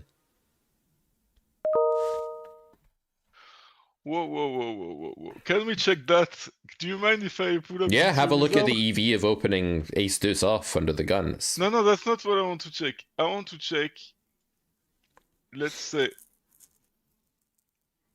But you'll have to plug in a board, that's the problem. yes. And that's going to I'll try skew do it. everything, right? Like, if you plug in a board the 8-7 misses, like, ace deuce would be better. Like, if the board is king 10 deuce, it's probably better to have ace deuce on that board, but like, that's biased. 'Cause Yeah, you're right. there's no way to test this objectively by plugging a board in, because now you're just looking at one iteration. Yeah. What I'm saying is, across the whole game tree, 8-7 makes more money in a single raise pot than ace deuce from that position, if you get called by big blind. But we can't check that. No. Wait. On the button is 0.19 as opposed to 0.13. It's really close. That's late position, and that's Yes, just the EV but of the- opening the But hand. the main. Yeah. So look at under the gun now and look at the EV of opening ace deuce off. It's going to be terrible. Yeah, but what's the main difference between opening here and here? It's that you can be 3-bet, get 3-bet way more, isn't it? So That's the difference is that's when you one of the get- differences. But have a look at the EV of calling a 3-bet then, under the gun against button with 8-7. Sorry? Have a look at, like, under the gun opens and cut off 3-bets. And then have a look at the EV of 8-7 here. It's 0. Right. So that can't be an argument for opening the hand. The fact that it sometimes calls the 3-bet. And if you never called the 3-bet with the hand, that wouldn't make the open worse. No, but it makes it better than ace. Here is suited because it's the only one we have. But ace 2 suited is actually bad when you get 3-bet, whereas 8-7 suited. No, is they're not the same. bad. They're the same. Because you fold ace deuce. And whatever, so your EV is 0. When you have ace deuce suited and you get 3-bet, your EV is 0 from this point. And Yeah, it's okay, minus okay. 2.5 BBs from the point of opening. Yeah. And it's the same with 8-7. So continuing something at 0 EV is no better than folding it in terms of EV. Yeah. Okay. But the reason 8-7 is great is that you get called by big blind flop is, I don't know, 9-6-4, and you hit straight against ace-9 and stuff like that. Like, those branches, like, the hands 8-7 hits are very high implied odds hands. The hands that ace-deuce hits are very low implied odds hands with low investment ceilings. That's a big part of it as well. Yeah. Okay. I'm going to pick a really annoying thing to argue with you about in bridge now. That was an annoying topic. I'm going to find one. Get you back. It's funny that you find it annoying. you must not really like poker, because if you truly loved it, you wouldn't find it annoying. You're probably right. I do love certain parts of poker, and then like stuff like that though, I don't know. I just find that for me, and I might be wrong, understanding that is very important if I ever I agree. want to You're become right. You're decent. 100% right. I'm being a grump. You're 100% right. I'm not gonna say that I'm not going to say you're wrong. Like, definitely after so many years in the game, you do get jaded about certain things and certain themes and stuff like that. You're definitely right. It's an all-day stream, guys. I'll get progressively grumpier as we progress, but we must remember why we're here. And that is, of course, to give you the biggest discount on our professional poker syllabus at Carrot Corner than you've ever seen before. And that is 33%. Link in the description. That is why we're here, and to help Christoph and Shu and Jurgen, who's joining us after this, crush the games they're playing. We have So I feel some. this is, sorry, again 0 EV. So, but I'm opening because of this guy. You said. Yep, it makes swinging the best. positive. It's swinging positive because of the blinds. And Ben actually said to me earlier, like, if he's playing a pool like this, he'll open in position. He'll just like open everything that's the mix, everything, because he expects it to swing in his favor. And even though that's been a bad beat, like, you can still have it swing in your favor too. You don't need a skill edge to do better than solvers do when you're in position in a single raise spot. I'm a big believer that the big blind human makes way more mistakes naturally than a big blind solver, but the in position human makes only a bit more mistakes. Yeah. It's one of the Carrot Corner modern theses, I guess. I don't know if that's a call. I think it's not in theory. And I have no reads that this guy is not good. So I'm gonna fold. But I'm not sure. Yeah, I think it's three-way indifferent, really. Any line is okay. And I'm gonna make more mistakes out of position, so I fold. Yeah, but also the other argument is, like, you need to kind of get your feet wet at some point and, like, enter these situations and see how they play. I think it'll be a very small EV swing either way, so I don't mind. I feel like this should be big bet. Or check. I mean, B75. And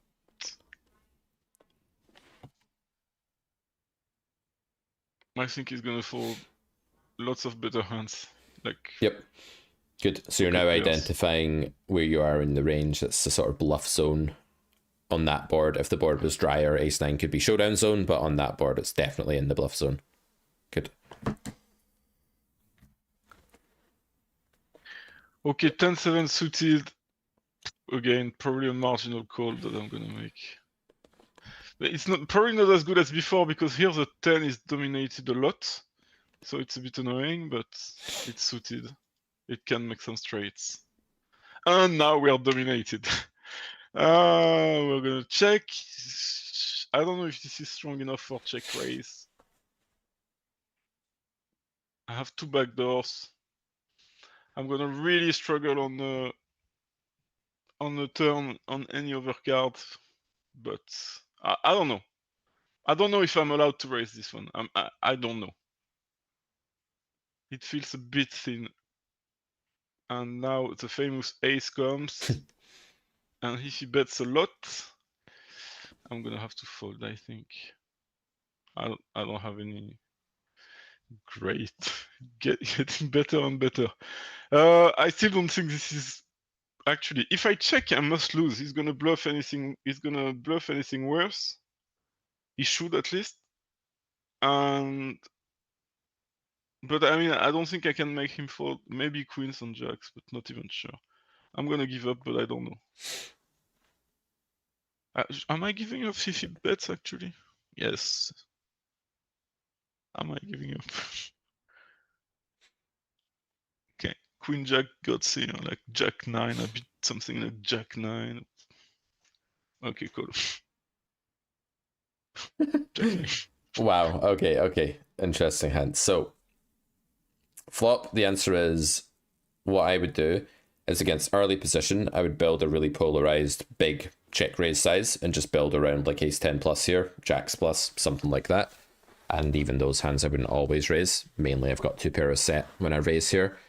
And against late position, I would use a bit of a smaller size, and then you can include more like top pair backdoor. This hand's probably fine to raise button big blind because you have so many ways of like becoming nutted later, and you just get called by this way more 5x, 8x, 6s, 4s, like bet calling. That doesn't happen so much when they're hijacked. So position is key here when it comes to your check raise strategy. Does that make sense? Yeah, it does. But it does. and I know we discussed it last time, and I really need to go watch his video. Actually, I checked it. I think it's like lesson 3 or something like that. But let's say he's button or cut off, and I check raise, and then this ace of diamond comes. I have no idea what to do. Sure. So I'll give you some quick rules, very quick, right? So that you can apply this in game. If it's a card that misses your flop check raise bluffing range, or semi-bluffing range, let's say, like the ace, you're going to be playing huge polar with a lot of shutdowns, with a lot of give-ups, and some higher equity bluffs, right? You'll be building around sets, 2-pair, mainly sets. So you have very high turn checking frequency, and you'll be quite selective about what you bluff, and you'll overbet when you bet, and you'll say, hey, I've got it, I've got the nizzles. On a brick, it's also similar, although you'd maybe go a bit smaller, because maybe in late position, you'd still be value betting ace 10 or jacks, so maybe you go pot.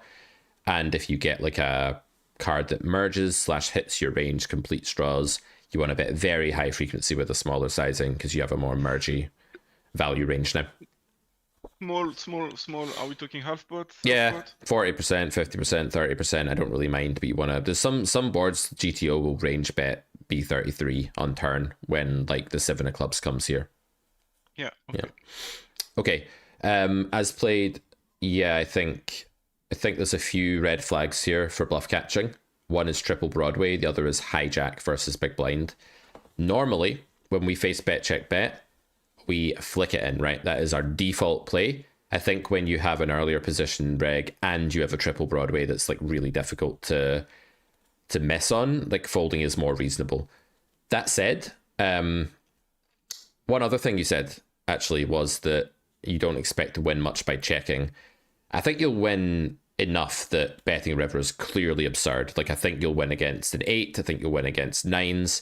I think you'll win against 3s when they don't realize that that's a bluff. I don't think 9s is a bluff here necessarily in theory from hijack. And so I do think there's some theoretical showdown here, not just exploitative showdown. But regardless of how much of the theory showdown there is, there'll always be a bit more in practice, right, against this pool because they don't react enough to runouts generally. So I really like the way you played the hand up until river, and I don't think it's a spot you have to call river when the runouts like this and it's hijack, but I would definitely call any bet check bet line against later position by default and on harder to hit boards by default. Okay, that's in practice. In theory, is this a call or a fold? It's probably a fold in theory because you just have such bad removal to value here. Like anything with a 10 actually bets turn, apart from king 10 exactly. And you have a 7. And I think, I don't know, this is such a, I don't actually know what's going on in theory here, but I don't think this is, at best it's a mix, right? Like it might be a mix call and fold. I don't see it being a raise. Don't think it's got positive enough blockers to be a bluff raise. I think it's either a call or a fold, and it's probably just a pure fold or maybe mixing a bit of call. Can you, what did you say about the 10? Like any 10 bets the turn? If it's a value bet, it bets turn. So if it's ace 10 or pocket 10s, it bets turn, right? Probably. So you're not blocking ace 10 or pocket 10s or anything like that in this line. You're blocking king 10 is the only 10 you block, like that's a value bet. And that probably goes bigger. So I'm getting into the weeds of blockers. It's probably not that important. Okay, I was more thinking like the bluffs that I see the most are either pocket pairs under the 5 or hands like jack 9 or queen 9. Yeah. And I felt like unblock them all, and that's why I called. But no, that's fair. I mean, it's probably, it may well be a mix in theory. I don't think it'll be a pure call. I think a pure call would have more of a positive blocker, like it would be a king that blocks like river 2 pair, it would be an ace. I feel like this hand is probably somewhere in the middle blocker wise, but at 3-1 it may well be mixing call. I don't think it really matters, but I think humans will struggle to bluff here because of the run out in the positions. Okay.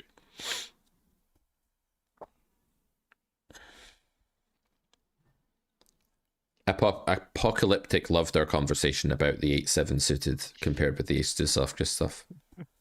Good. I'm not the only geek here. Well, but I don't know. Somehow I feel that if you enjoy this conversation, it means that that you like the game. I don't know. No, you're right. I'm not debating that with you. Like, you're 100% right. You called me out that like I do have some jaded tendencies in poker because it's been my job for so long. Absolutely. Guilty. I will say one thing though. Yeah, go ahead. I really enjoyed playing this morning for the first time in like months. I actually really enjoyed just playing and talking about it with Ben. Great. Maybe you can get your stream back. You used to like it. Was it before the summer that you used to stream? Yeah. 4 tables at some point. Yeah. And then complaining about the timer. Yeah. I love you. I love seeing you raging about this. I think what I And might it's funny do. because- Yeah, go ahead. It's an all day. Would you guys watch that if I just played poker for like 8 hours straight and showed you the full result of the session? Would that be fun? I think you should have planned break. Maybe you should. I don't know. All day is a bit harsh. It's a bit long, and it's not going to be great quality, is it? Can you play and explain well for? the No, whole it'll day? probably fall apart and tell it, but it might be entertaining. Yeah, but you're trying to sell a product here. You need to look like you know what you're Yeah, talking you're right. about. And know what you're- I need to build up the stamina though. Like if I get back to, because it sells, right?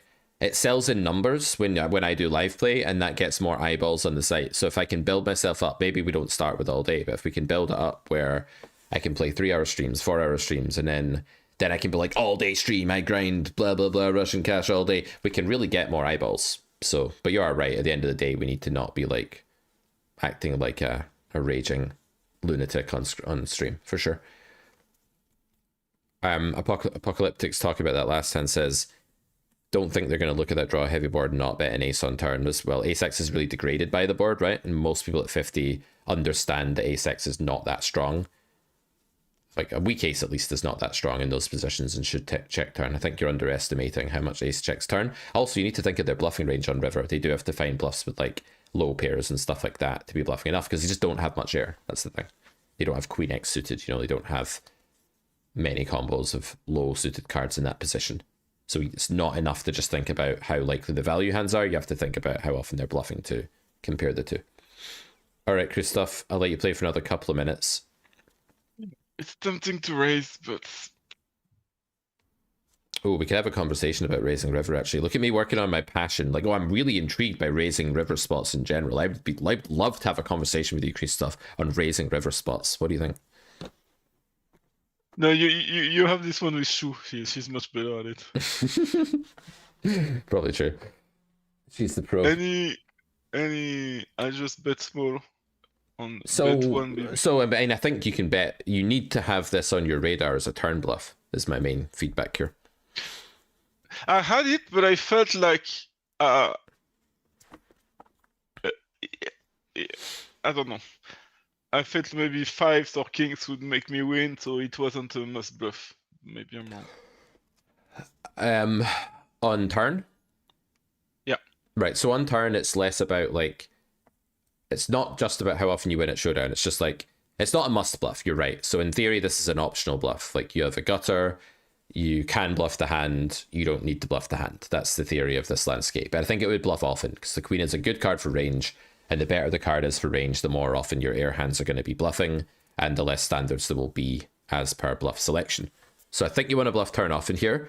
In practice, I'm just tripling the spot exploitatively because people are going to be very bad at not raising flushes and straights on flop. So I'm just going to send 3 bets their way and say good luck getting to showdown with 7s with a diamond, good luck getting to showdown with king 10 with a diamond, good luck getting to showdown with just an ace, like, you know, bet is what I'm going for here, I think. Yeah, okay. I would just say, like, because we're trying to get more bluffs into your game, err on the side of bluffing mixes. Don't find reasons to check just because you prefer it. Err on the side of bluffing the mixes for now on the turn, if you can. Yeah. Okay, that's a good homework mission. Cool. Could you hang around for a sec, Christoph, and stop sharing screen? Yeah. Thank you. And I will just do this. And ladies and gentlemen, please welcome our next guest for this all-day Carrot Corner Black Friday 33% off special sale stream. We have Jürgen joining us from Race to 25NL. Hello. Hello, how's it going? Good. Okay, we need to do something with your webcam in a second. Jurgen, are you ready to go with the table? Could you share your screen for me and we could get that up? Yeah, 1 second. So Christoph was just saying that Shu's really impressive, like raises river better than I do, like great player. So I think sounds like he's team Shu, unfortunately. That's good. No. I'm all for the fisherman. Damn well we do it. Team I Fisherman. think you're both gonna win, and as everyone says in the comment, the rules are so unclear in this challenge anyway. This is not clear who is gonna win, how do you win, how do you define winning? I mean, they're both gonna win. I already won, eh? I can't lose, I imagine. And not against Shu, yeah? I mean, in general, I cannot lose. As in, That's like the you're best running of really good confidence. still.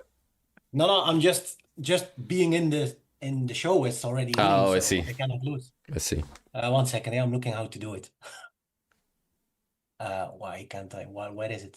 Down the bottom is like a green arrow that says share on Zoom. Oh, okay.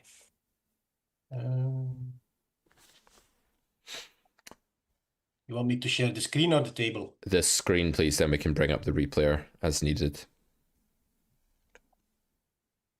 You should ask GG Poker a partnership. It feels like all of your students are playing there. Is this a coincidence or? It's just kind of the easiest place to play at the moment. I don't really want to affiliate with any poker site, to be honest. Okay, Jurgen, can you make your table way bigger for me? Yes. There's Jurgen's Twitch, by the way, guys. Fish to Shark TV. But currently, what would you say you are at the moment? Like, if you started as a sardine, what fish are you currently? I think I'm still a sardine. No, come on. I mean, what is the next? Rainbow trout. Do trout eat sardines? I think that's not possible. What do trout Okay. eat? Like worms and maggots and stuff. I don't know. I think I'm somewhere in just below the middle. No, I mean it depends where if you really. I mean, I think the pool have way more fish in general. So if you look at the percentage, you're definitely over half. But if you look in quality of game, I think somewhere above half. I think you're doing pretty well. Considering we've only had what 5, 6 episodes so far, you guys are both like just playing really good poker. I'm super thrilled about it. Okay. All right, Christoph, what would That's a you want to coach Jurgen? You going to become the coach for the stream, or do you have to depart? What do you want to do? I'm gonna watch you on YouTube, guys. I'm gonna join the crowd. I want to tell you something though, Christoph, before you go. Go ahead. Did you intend to look like Dennis the Menace today? Oh yeah. My wife has been telling me you need to go to the hairdresser. If it's what you mean. I meant the red and Oh, black is it- top. Have is you it ever the seen t-shirt? Dennis the Menace? That's literally what he wears. Denis la Malice. I think I have, but I was very young. I don't remember it. Denis? It was a cartoon on TV, right? Yeah, and it was called Dennis here, but that makes sense. Denis le Menace, is that what it's called in France? No, La Malice. La Malice, No, right? The Yeah. evil, I don't malicious know guy. if Jurgen speaks French actually. Jurgen, do you speak French? Yes. Oh, yeah, so- Not completely, but not Okay. not really well, but I do Okay, a bit. But yeah, we had it on TV. I liked it, and that's when I see that we're the same generation, Pete. We're old guys. Nobody knows what we're talking about. Yeah, like the Gen Zs in chat are like, what do you mean cartoon? Like, do you mean like AI generated YouTube videos? It's like, no, there were these things called cartoons with like lots of still images being shown on a reel. Yeah. Wow. All right, man. Well, it's been a pleasure. I'll talk to Cheers. you on Good Monday luck, guys. anyway. We'll take it easy. Bye. Nice stuff. Bye. Right, Jurgen. So Shu made 362 big blinds earlier. We're gonna beat this. I don't know. Maybe doesn't matter. Let's do it. Let's play some cards, huh? All right, let's go. GSH says they're both going to win long term from the coaching. I mean, I have no doubt you guys are going to win at 25 and L. Do you know what we'll do though? When we record tomorrow, I will think about this and we will define rules and prizes for winning the race to 25 and L. we're going to make this more clear, and we're going to set a finish line. For me, it actually doesn't really matter, honestly. I mean, I don't want to win. It's not that I don't want to win, but yeah. No, I know you're focused on the long term and the improvement. Of course, that's most important, but still be fun for the audience, I think. I think we're just gonna call. If I would have a better kicker of the 8, I would probably start raising and 3-betting, but now we're just gonna call. I think we're just gonna call again.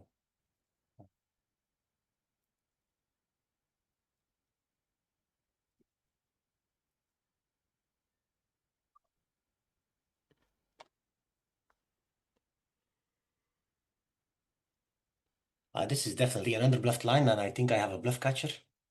So I think I'm gonna fold.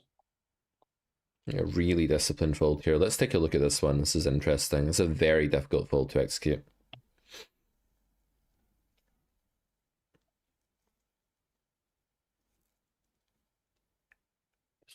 Right. Yeah, so we get check raised on flop button, big blind. Yep. I agree with not 3-betting much here on this board. I think if you have a better 8, you can definitely consider 3-betting, because pool is going to build their range a bit too much around high equity draws, 10-9. But 10-8 is going to block the outs of that, and also just not be the best 8. But if I had like ace-8, king-8 here, I'd definitely consider 3-betting against this pool. Yeah. On turn, yep, nothing to do but call, and then they follow through river here. I agree it's going to be an underbluff line. I agree you have a catcher when they go pot. Yeah, this is a super disciplined fold. Like queen 10 is so many combinations as well, right? If they're raising that on flop, it could be 16 combos now. 10-7 also gets there. That could be more combos. Then there's like the 8s that beat you, the boats. There's a big value range here. I think this is a great fold. I think this is really, really difficult to do. And in theory, it won't be a fold because you have an 8 with a spade. But like, and you block everything here. So like, value blocker wise, you're about as good as you can be. But yeah, this is a pretty grim spot against population. The only real bluffs are going to be like something like king 10 backdoor, or something like king 10 actually. Like it's so bad when the spades get there, because even like that's not even possible now. I think that making the spades coming in is actually harder for them to continue bluffing if they are bluffing. Right. Yeah. Of course, if it would be a diamond, then it would be even worse for me, but also worse for them to continue bluffing. Yeah. So yeah, I think it's just like you're winning against diamond mostly, and I just don't think the follow through frequency for diamond is that high. I know it's just so many value hands are going to play this way. I think this is a really, really good fold. I think you will actually lose more than 2/3 of the time if you call this river in reality. Yeah. Okay. We saw Christoph's graphs a minute ago, Rothy. You missed it. You have to go trawling back through the stream, I'm afraid, my guy. He's basically break even at 50 over 100k before rake back, or close to break even, then he's up after rake back. But his red line's got a lot better recently, and I think he's on a good trajectory at the moment. Licking buttons, huh? Okay, bro. Great. Squeezing the king queen. On 8-8-9, I think it's a fairly dry board. We have a range advantage. I'm going to continue with the small bet. Yeah, facing a raise. We do have a backdoor straight, but no hearts on the board, so I think I'm gonna fold here. Don't think I have enough redraw. Do you want to talk about this? Yeah, so so squeeze is good. On flop, I think when they call your squeeze, how do you think their range will be different from when they call like a normal 3-bet? Especially because it's the cold caller pre, so he called the open, so it's not the original opener. So I think his range is mostly concentrated around pocket pairs and then maybe some weaker ace-x. So do you want to reassess that thought? Do you have a range advantage that's good for you and like the range bet idea then? Yeah, probably. Yeah. So then I would see it as a nut advantage spot, not a range advantage spot, and I'd be pulling out on this board if I was betting. And I'm just going to check fold the king, queen of hearts. The blockers are too negative. It's the dead suit. I think I'm just going to be selective here. I'd actually expect the caller of the squeeze to be, you know, have a fairly easy time continuing on this board. Like, they're not going to really be overfolding here to any sizing, I don't think. So check this one, bet with the backdoor, some nitty strat. I know I'm being nitty here. I'm not being very adventurous, but I think you just have to be a bit more in line in this situation against the caller of the squeeze. Yep. Okay. Big bets when you bet, pull it out a little bit. And I think in 3-bit pots in general, it's always healthy to play like a bigger bet strategy on these lower boards. We have the nut advantage, but not the range advantage. And just get used to how to build that. Get used to check raising bluffs and value. Get used to betting bluffs and value bigger. Get used to like finding the middle of your range that checks all the time, like ace queen here or whatever. Yeah, just play around with that a bit more. Right. When you get raised on flop, it's not too ridiculous to jam, by the way. Not too ridiculous, because there's a fair chance he's just messing about there. Or there's a fair chance that he folds like tens to a jam because he just thinks you've got it, and you have redraw against tens or jacks anyway. So like jam on flop's not unreasonable there, I don't think. Even without the backdoor flush, doesn't matter. I mean, it works both ways, right? Because like you want the backdoor flush to have more redraw, but you're going to block more bluffs with the backdoor flush as well, probably. So So yeah, calling the 8-6 off. Yep, like it. versus 38 VPIP. Yep. And then yeah, not hitting anything. Definitely. Call it. Yeah, you'll get on the stream, Brian, for sure. We'll get you on at 3 p.m, my guy. That's your slot. I'll give you a Zoom link on Discord. I'll send you that over in a minute.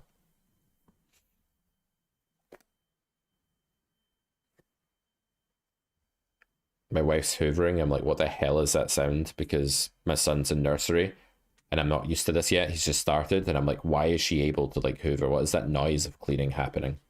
It's a good sound, guys. The sound of hoovering.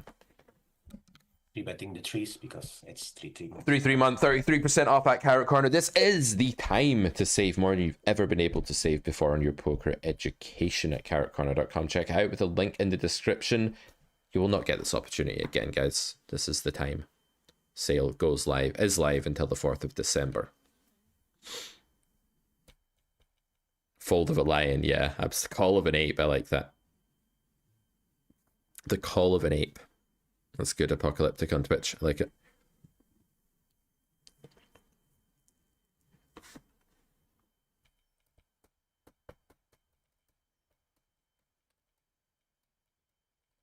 Day off today then, Jürgen? No, I worked this morning. Ah, are you off now then? Yep. Happy days.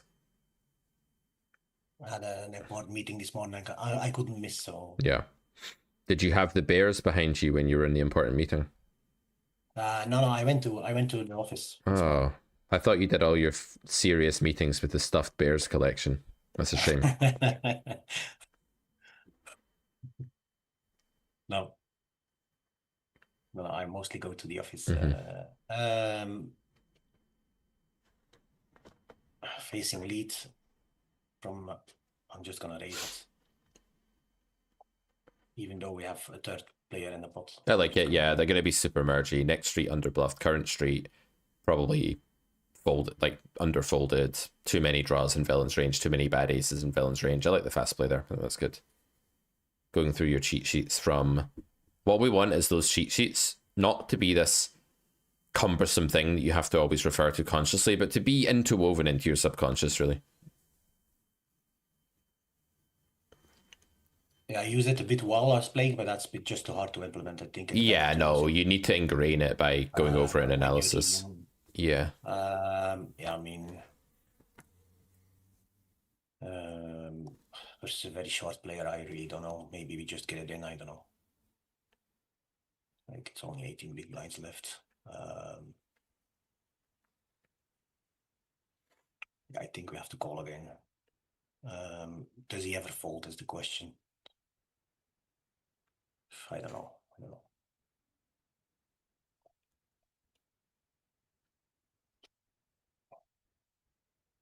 And now I think you never know. We have a mandatory bluff, but yeah. maybe he doesn't Yeah. fold the queen now. Really well played hand. Really well played hand. Ignore all the fear here. Like, I made a mistake this morning when Ben was watching me because I leveled myself on one of these river blunder spots and decided to exploit check, and it was just bad. That's 9-10 was it, right? yeah, exactly. Like, I didn't think enough about the fact that, like, yes, I'm getting called by a load of villains range, but I can jam and I can do this. And in that spot there, it's a totally different spot. It's not that you're getting folds from hands far up in villains range. It's actually just that you're getting folds from lots and lots of random hands that just bet turn and then gave up, right? Yeah, and I you also don't know. I also don't know what his donking range is. I would also assume that's like maybe a 3 or something. yeah, like yeah, that, 3 or 4s or 6s. 5s or something. Yeah, like there's that. plenty of hands that could fold there that are beating you, and you don't need too much fold equity. I do think you'll have a little bit of showdown with Jack High there, like you'll have some, but I think I'm all for bluffing river. If you had King High, checking's a lot more reasonable, right? Because you start to win against far more of the give ups, and you know, don't like on flop and turn. You've got some lazy old thoughts creeping in there, like when you say, should we just get it in? It's only 18 big blinds. Like, that's nothing to do with EV. That's a cop out. Like, you need to instead think, what's my fold equity like? And what are my implied odds like? And while neither are particularly high, against the fish, it's usually the case that, like, calling and seeing if they give up or seeing if you get there is better than just shoveling it all in the flop and as a 40%, 45% equity favorite. I think, like, that's clearly very plus EV, but I think we can do better than that by calling and seeing what happens. That said, I don't hate shoving the flop and just seeing how many better hands you can make fold and stuff. It's fine, but you need to assess the EV of each line, I think, rather than just being like, oh, it's not much money, so it'll be okay. But yeah, Okay. I like call. I think call's good there. You want the cheat sheets? We'll go ahead and watch episode 1 of Race to 25 NL then. The only Keaton on Twitch, and you will get the cheat sheets. Take a screenshot. I don't consider that plagiarism, by the way, or what's the word? Pirating. Yeah, no idea. Yeah, I'm okay with you taking a screenshot of a cheat sheet from a YouTube video. Oof. Maybe we should lead. No, I'm just gonna check race.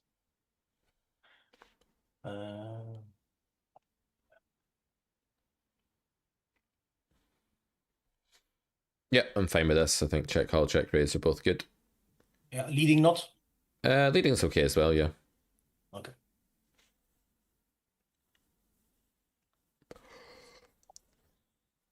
At 10 NL, like, the range betting is so out of control on so many boards that, like, I always have a slight soft spot for check raising, honestly. Yeah, I do it a fair bit. Yep.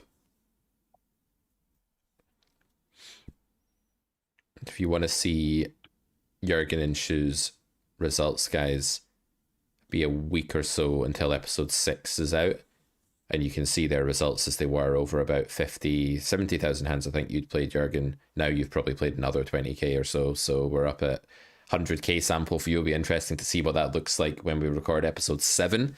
Wait to see what your first 100k sample's like. We had an interesting week. Oh yeah, good. or not good, depending. Don't spoil it. No spoilers yet. I'm not gonna spoil. I'm just gonna say it's interesting. Tune in, guys. Always make sure you're subscribed to us on YouTube so you don't miss these videos. I think it's close, but I'm still gonna squeeze it. I think calling could also be a possibility, maybe, but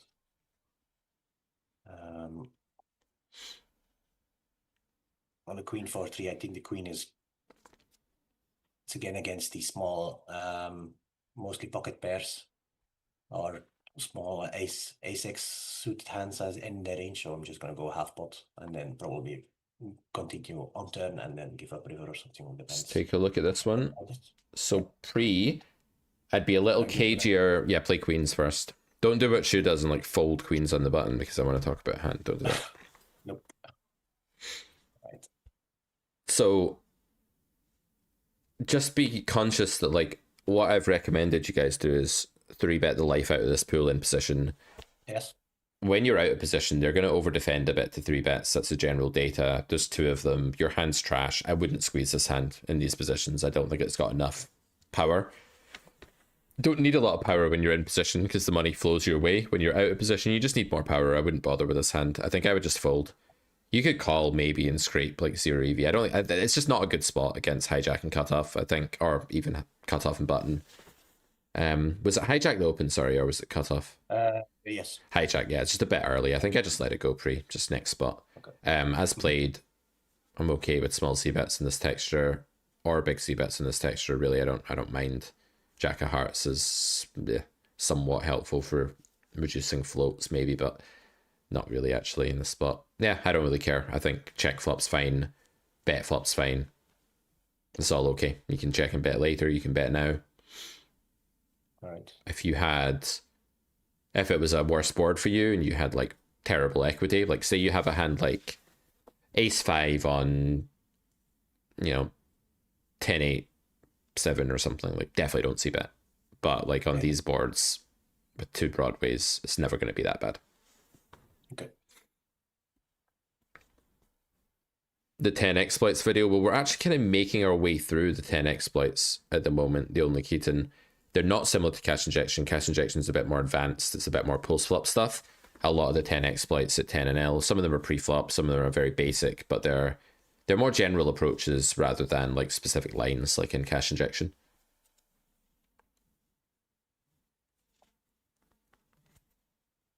Just gonna call the 9s. I'll go for the check raise. Think something like this is fine. A little bit bigger. If he has a 10, you want to get the money in, so yeah. And I think if villain has a 10, the money will go in anyway, but there are quite a lot of like king queen combos, king jack that raising's quite good against. Yeah, I'm fine with it. Fine with just fast playing there. I think slow playing that hand's okay as well though, because when you have 2 9s, like the boat's a bit of a weird situation, right? You actually block some of the bet calls like the 9x and unblock trips and bluffs, but there's overpairs, and because there's overpairs, I'd still just raise. I would still just raise flop. I'd always make it your default to raise flop whenever there's overpairs, bet calling down, just fast play.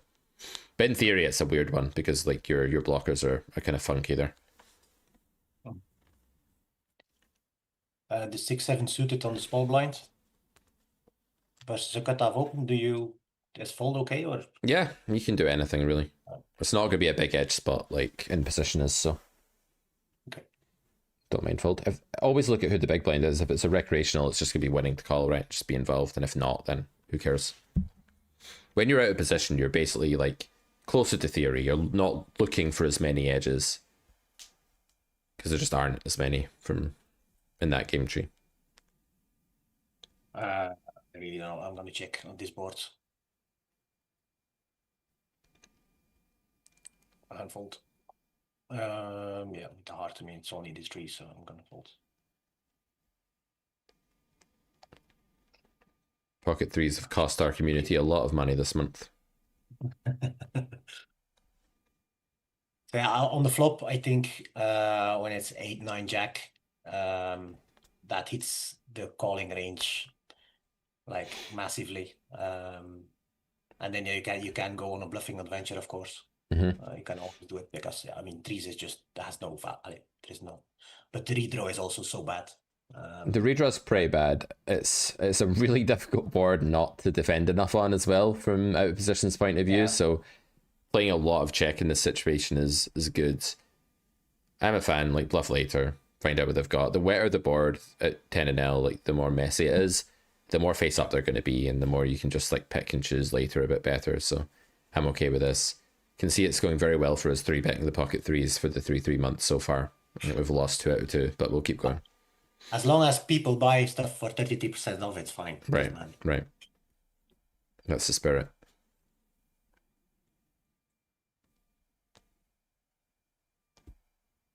But that's the thing, you know, only Keaton says, I played a few hands with Jurgen, it's a little unfair, I know his screen name, he doesn't know mine.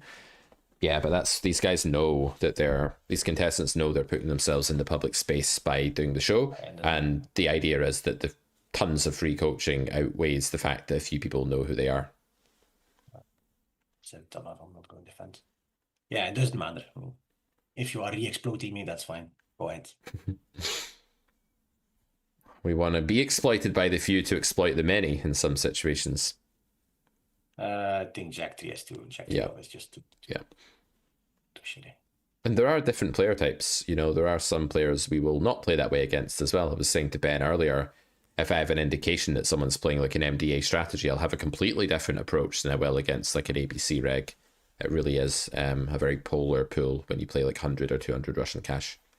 Yeah, I think also you you did say it in the coaching session that it's versus the weaker and the fishier players you should over 3-bet and not versus the more aggressive players. Yep. Because I also think they will notice it if you have a 3-bet stat of 14 or 15. Yeah, or 16%. and they're setting out to find exploits. It's in their agenda to find exploits, whereas the nittier players are just trying to survive. You know, they're just playing. 9 VPIP is disgusting, says Apocalyptic. Yeah, that's probably not going to converge to 9 long term, but it's probably still a tight player.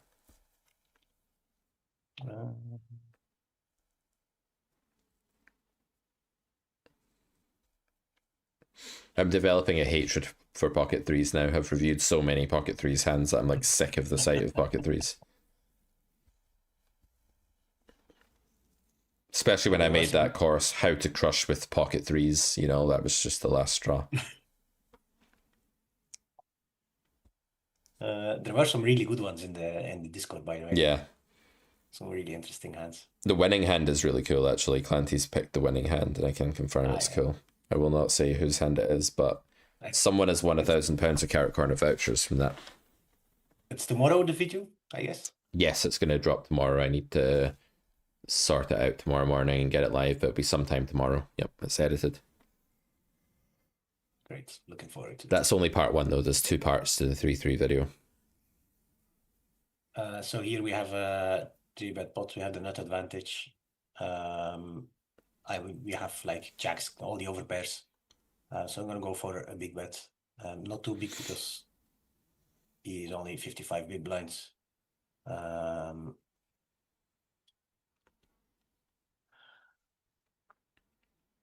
Now we have 2 options, I think. Again, very big bet, or just checking and taking our equity, seeing what happens on the river. I'm gonna go for the check.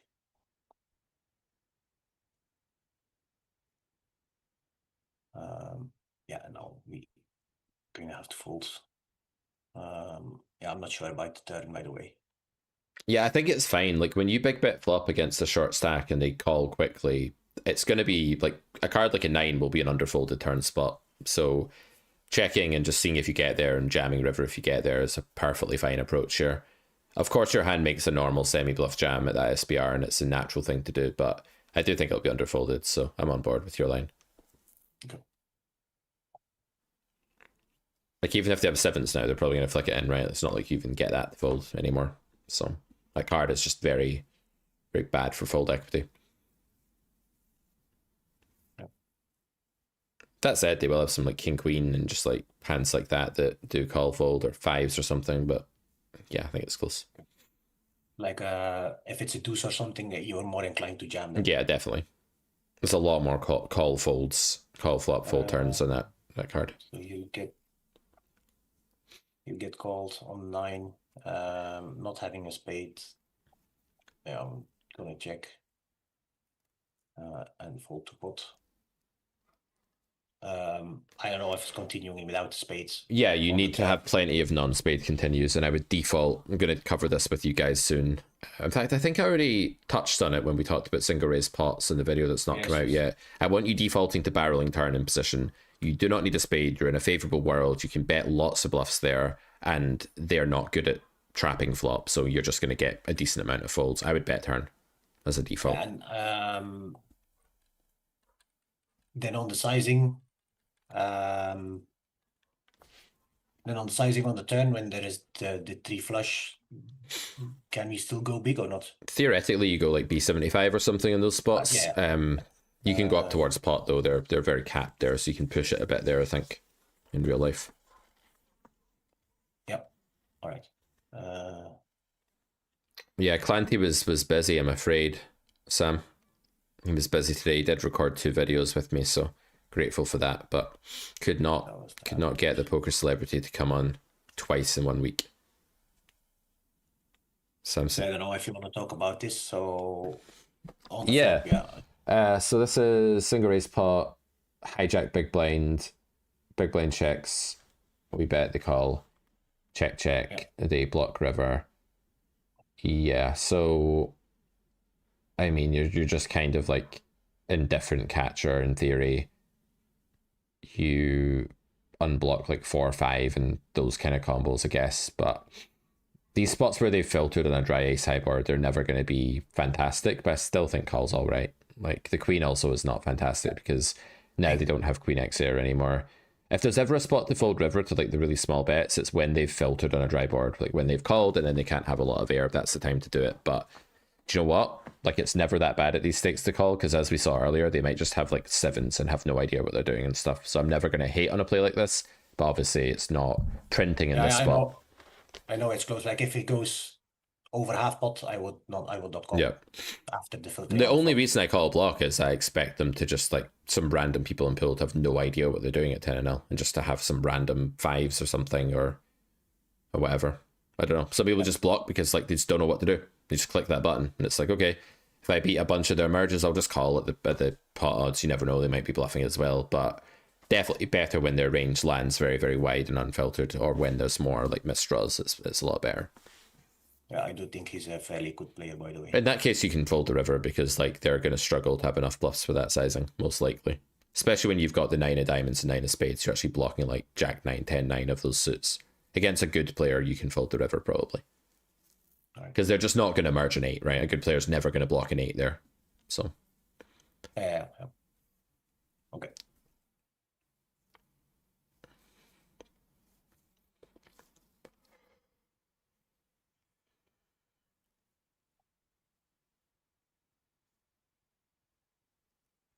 Check fold. Okay, Jurgen, I'm going to leave you for 5 while I make some coffee and maybe just eat something. This is a slug today, man. I'm telling you, this is going to be, by the end of today, I'm going to be burnt out. Can imagine. And then guess what I'll be doing tonight? Yes, you guessed it, guys. You guessed it. Going play bridge? Yes. No, I'll be going on forums, Jurgen, and saying bro to everyone and being really angry. Bro. Yeah. I actually wouldn't be surprised if you do that. Yeah. You got to vent back at the trolls, man. Especially the ones on Ben's Discord.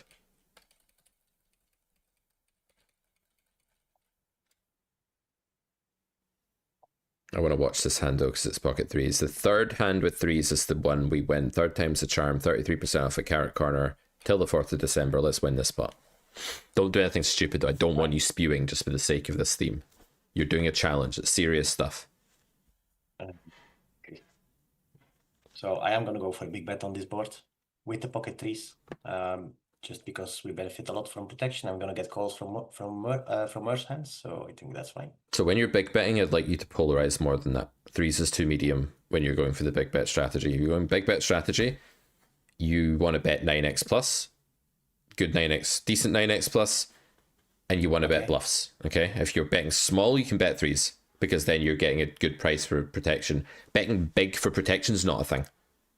All right. And if you do get called by worse, you're still going to lose the pot a ton to that worse if you actually think about how it's going to pan out. You're miles from showdown. Yeah. So if that was a hybrid, for that to be a hybrid, there would need to be more better hands folding or more worse hands calling, and there just aren't enough of that. Or maybe like a hand that's a hybrid is like, see if I B200 the flop, button big blind with 4-5 on King 7-5. That's a hybrid because I have this 5-out redraw to bink something really good. Sometimes I get called by a hand that like is ace high flush draw and I win against it showdown, but that's rare. And I get lots of better pocket pairs there to fold for B200. But for B75 there just aren't enough better hands folding. There aren't enough worse hands calling. And there's not enough like redraw that's good, and you're just overpaying for the denial. So just keep those bigger bets more polar in these situations if you want to play about with them, or bet small with the hand. That's fine as well if you want to bet small with it. But it's more advanced, like what constitutes a hybrid, what doesn't. It takes a bit of practice, but never cite protection and the ability to get called by a couple of worse value hands as a sufficient reason to bet big with a medium hand. That'd be my main advice there. Okay. Cool. Right, I'm going to go grab that coffee and something to snack on. Keep playing, Jurgen. Keep talking. You're a streamer. You know what you're doing. You know how Yeah, to I'll not try get a my guy best. cancelled, so...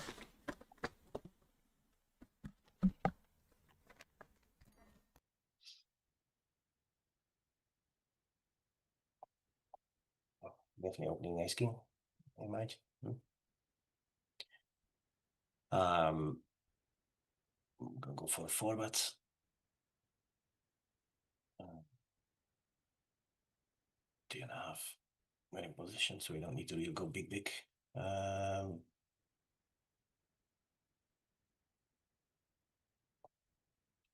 think I'm gonna go with small bet, small c bet with range on this board.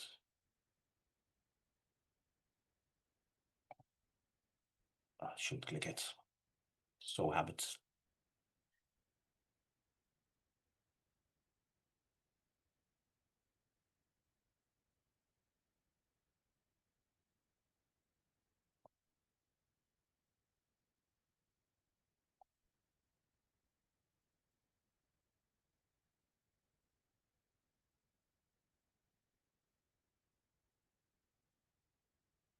Let me check folding.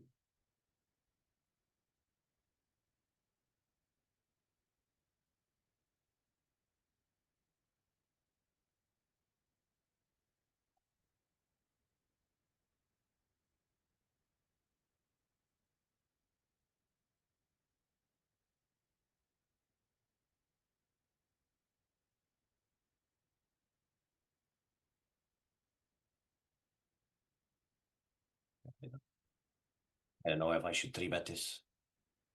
I think it's not good enough, even though he has 75 VP. I'm not sure, by the way. But in that position, pushes under the gun open, even though he's a massive fish, I imagine. I'm going to be calling to a7-8.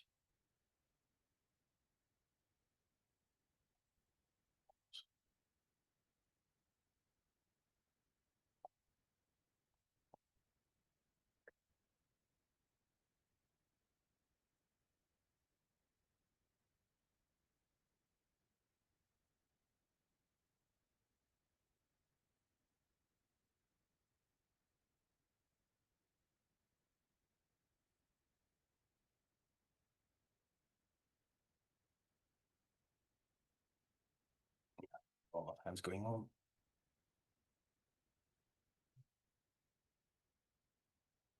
Gonna defend the 5-3. Am I? I mean, that's really close. Imagine.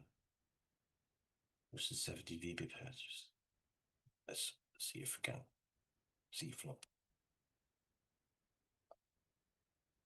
Yeah, we're gonna do what here.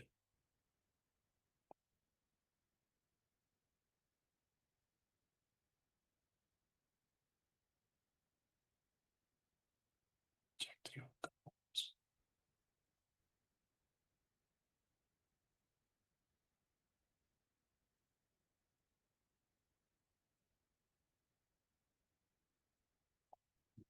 Three.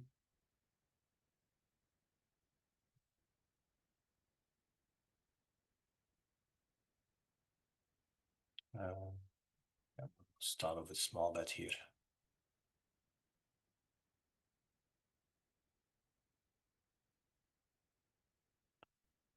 With the 4 diamonds, we have some showdown value now, so we just grab a check and try to get the showdown. Yep, no value bets, I can imagine.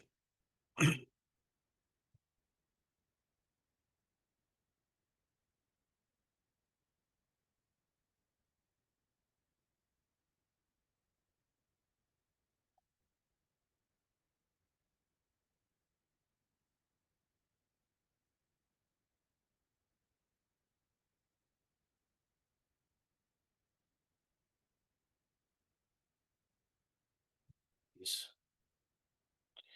Yeah, multi-way, I'm not gonna go to King Jack.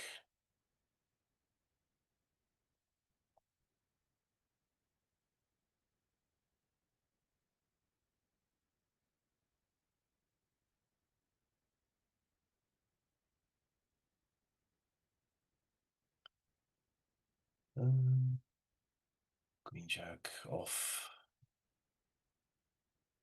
This is a tight pair. I'm just gonna fold.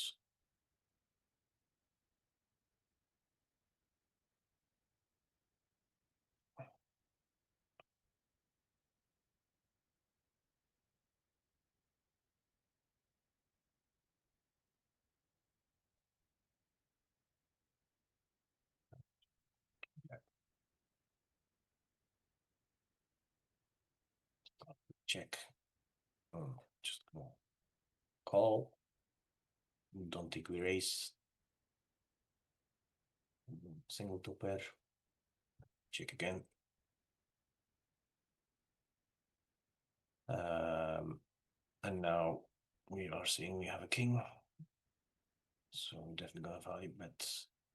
1 second, let's think if we can check raise this. So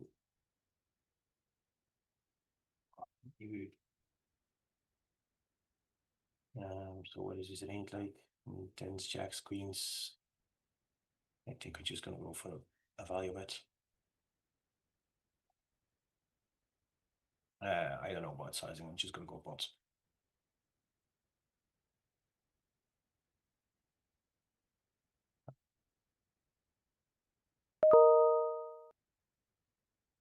I don't know if they would reopen on the river. Maybe we should check. I don't know. Gonna discuss it with Pete when he's back.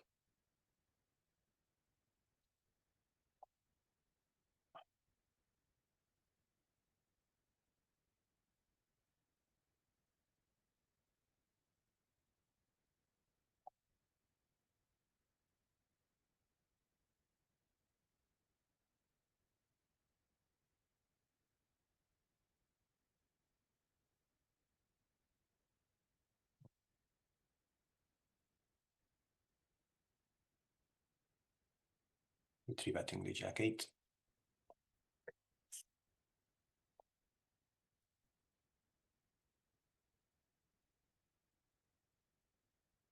And we get lead into for half pot. I think we're gonna call 1 and get lucky.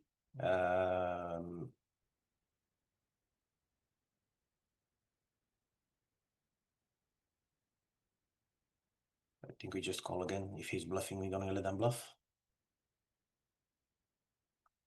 And now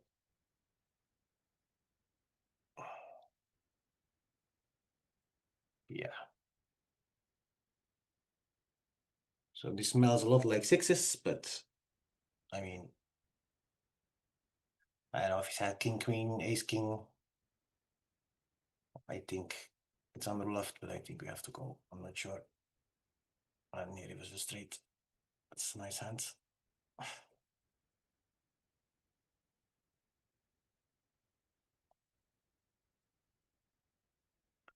Yeah, I don't know. Pete, I need your help.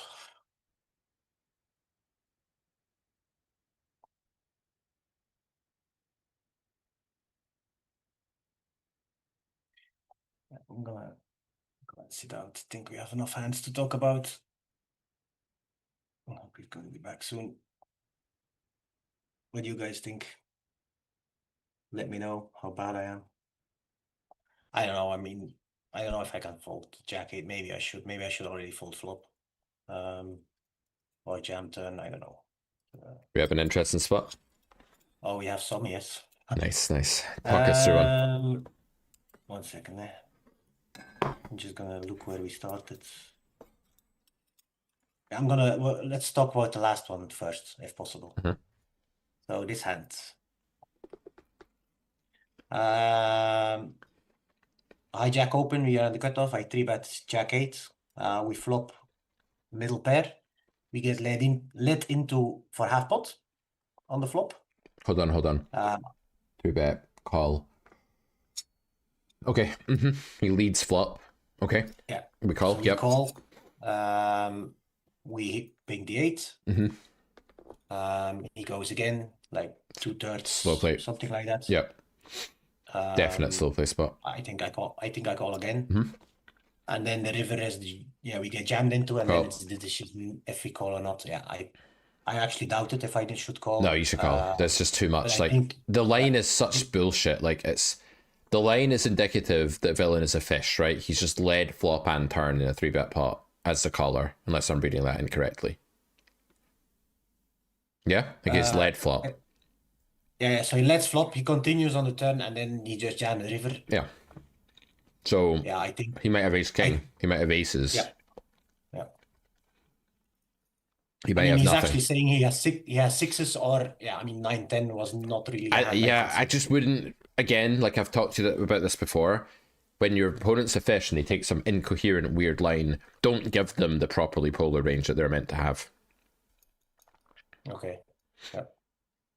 All right. So this is okay. Yeah, he's I- donk. and He's then- donk led king 6-8 in a 3-bit pot.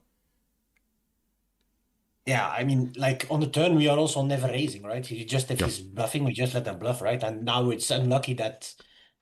I mean, if the river is, if he doesn't bring the river, he's also gonna jam. Yeah. Mostly, I imagine. So yeah. Yeah, he can have a lot of merged hands. Like, don't be surprised if that's just king queen with a recreational player. All right. Okay. Yeah. Just don't give them a polar range. Never sit there and be like, my hand's a bluff catcher, it's under bluff fold, because bluff catcher doesn't make sense if they have merges, and fish definitely have a lot of merges on that line. Okay. Yep. I'm happy with it. And Yep, I like I was it. doubting on the turn if I should. I mean, the jam jack it. 8 is like, it's a bit of a stretch pre, but against a fish, honestly, it's probably fine. Like, to isolate a weak player with that hand is better if you button if there's one less player behind you, and it's pushing things like we talked about in the last race to 25 NL video, but I see the logic and it's probably okay. Yeah. Yeah, I knew it was close. No, if Jack 9, I would always 3-bet, but Jack 8, it's probably close. Yeah. But doesn't really matter. Yeah. And then this one, so we are in the big blind with defend versus an under the gun open. I didn't 3-bet the king jack suited, so we just called. Yep. Flop comes deuce 10-8, deuce 10 king, two-tone. He's bet small. I don't think we check raise top pair. Yeah, I was discussing this with Christoph earlier. I would build a polar, bigger sizing on this board against under the gun, and against button you can of course raise king jack. It's very positionally dependent. Yeah, I'd just be going like huge, like 11 big blinds when I raise, and I would have king 10 plus probably.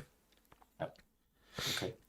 Then on the turn, the 8, so we check and checks back. And then on the river, the decision was if we want to value bet or check. I opted for to value bet exactly because of these type of hands, like the jacks, the 9s, the queens. Yep. I think they're way too merged here for you to check river. I think, like, can you trust population to reopen a 10, ace 10, jacks and queens? Because if the answer is no, bet river. My only critique is, could you have just overbet? Like, you're betting king x plus, right? Is overbet not a more normal sizing here for this spot? Like, okay, they'll have king queen sometimes, but ace king is going to bet turn a lot. And I think you should be building around overbet here because you're betting ace king plus. Sorry, you're betting king x plus for value. Yeah, I didn't really know. I was doubting between overbet and pot. Yeah. I don't hate the way you played it. I think you played it well. I just think, in theory, if you think about that value range, you either have a block because you have like a 10 or something, or you have an overbet when you have a king or better. I don't think you have anything in the middle. You don't have queens here yourself. I mean, you do have queens here yourself, actually, but I don't know that you want to go big with that against this range. No. I don't mind the sizing. It's okay. Don't think we had another ace king hands. Maybe 4-bet, but I don't know if it's in there. Yeah, I think it's. Yeah, it's not in the list anymore, I imagine. So yeah, it was ace king, we 4-bet. So we were under the gun, we get 3-bet by the big blind. We 4-bet, we make it 20, I think it was 21. And he went to 7.5. Flop was queen, jack, jack. And we just see bet and he folded. Yeah. As you can tell, I'm eating. I forgot to unmute myself there. Sorry. I enjoy your meal. It's not particularly exciting. It's like 4 like hot dog type things and some avocado. I'm done with this keto now, I think. Not right now, but I think I'm going to end it at the weekend. I think I've had enough of it. I've done it for like nearly a month, and it's like it's kind of soul destroying after a while. And does it help you? Does it help? It has been helping lose weight. I felt like my running's been way better, and I have like began to feel a bit better on it. But I think if I just do lower carb and just like be a bit less restrictive, I'll be all right. But yeah, I'm doing this for like probably until the end of the month. When will you show your results that you said 2 years ago? The problem is, I've not been able to play much. I do have about 70,000 hands at 100 Russian cash. I can show the results. I'm winning at like 4 BB or something over that sample. But I don't think it's particularly important. And yeah, I've just not been playing. I've not had the chance to. A few years ago, the reason I said I would show results was because I, at one point, thought I could free up the time to embark on a really big sample. I haven't been able to do that, and I probably should have known I wasn't going to be able to. I've just not been playing because making money from the company is just more EV and just what I do for a living. So sorry about that, but it's not through any kind of like I'm grinding volume and hiding the results. That's not what's happening at all. I understand the frustration. I understand that some of you guys think everyone's disingenuous or it's the internet, right? But, full transparency. I played about 70,000 hands. I can show you a graph from it. When I did that challenge, it's winning. It's not massively winning. I was doing some weird shit as well, though, like GT only challenge one day and stuff like that. So it's GT only challenge is not a good idea, by the way, guys. It's a very bad idea, actually. As I learned, it's very tilting as well because you have to call a fish in some spot where they're not bluffing. But no excuses. My fault. I didn't correctly estimate my intentions. I misplanned what I was going to do, and it misled a bunch of you. So my apologies, but hopefully you're still enjoying the content and there's enough value in what we're doing. I have been thinking though about continuing playing and, not committing to like a giant sample anytime soon, but maybe doing a day where I stream for like a bunch of hours, do 6-hour streams, show the result of them, have a bit of fun. If you guys would like that, we could do a bit of that. Right, one more hot dog to go here. One more frankfurter to eat, and then we're going to let our next guest into the show. I think you played pretty well today, Jürgen. Well done. Thank you. Learning a lot.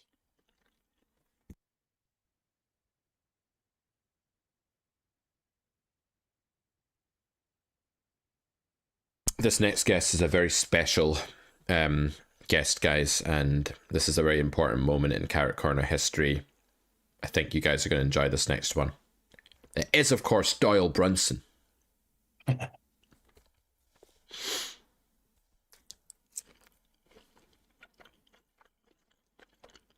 Reanimated. Yeah. With AI these days, I mean, why not, Jürgen? Yeah, why not? Everything is possible. That's it. If It's I had one wish, that's what I would do. I'm gonna stop now. You get in trouble in a minute.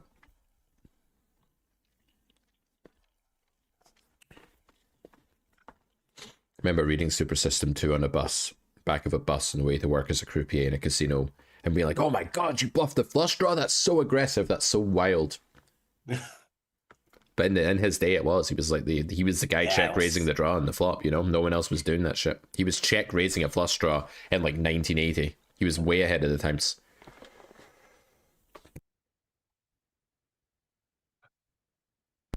Doyle and Stu Younger were the only ones doing it. Everyone else was just some passive fish.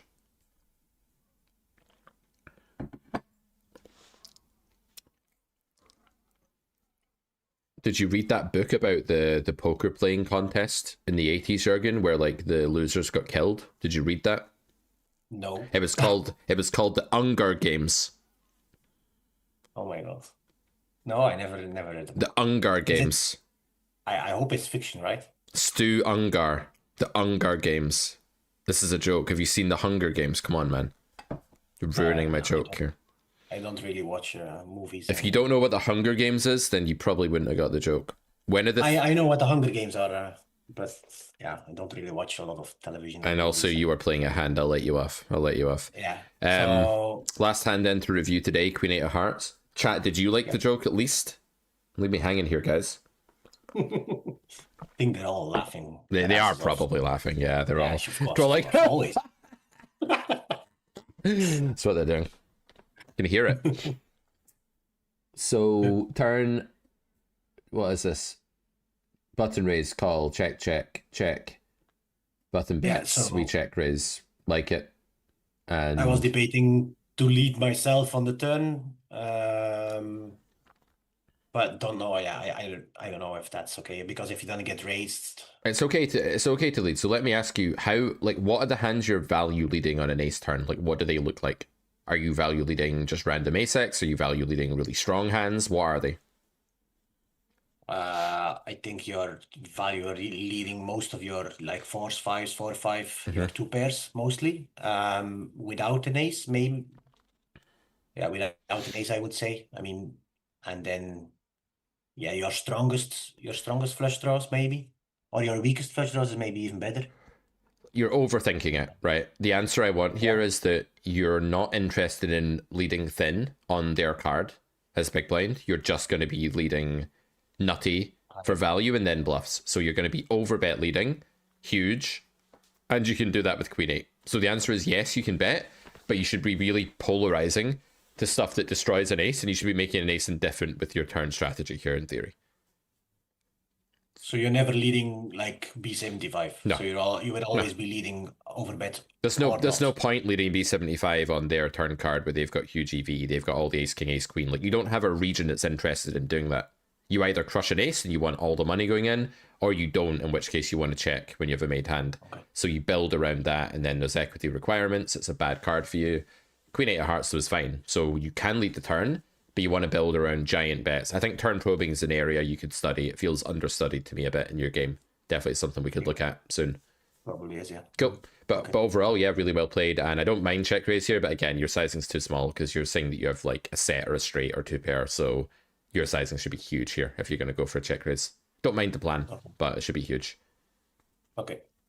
You should basically be making villain fold like an ace at some frequency in theory here. All right. Okay. Okay. Good job though. Well played overall. I will talk to you tomorrow. I'll let the next guest in it, but Jürgen, I'll talk to you tomorrow morning when we do our recording. I've got some stuff to go over with you guys, including the rules of the challenge and how that's gonna go. Who's gonna win? How do we determine the winner? That sort of thing. Great. All right, man. See you then.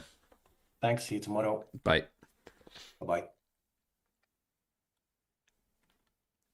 All right, ladies and gentlemen, we're going to bring in the next participant now.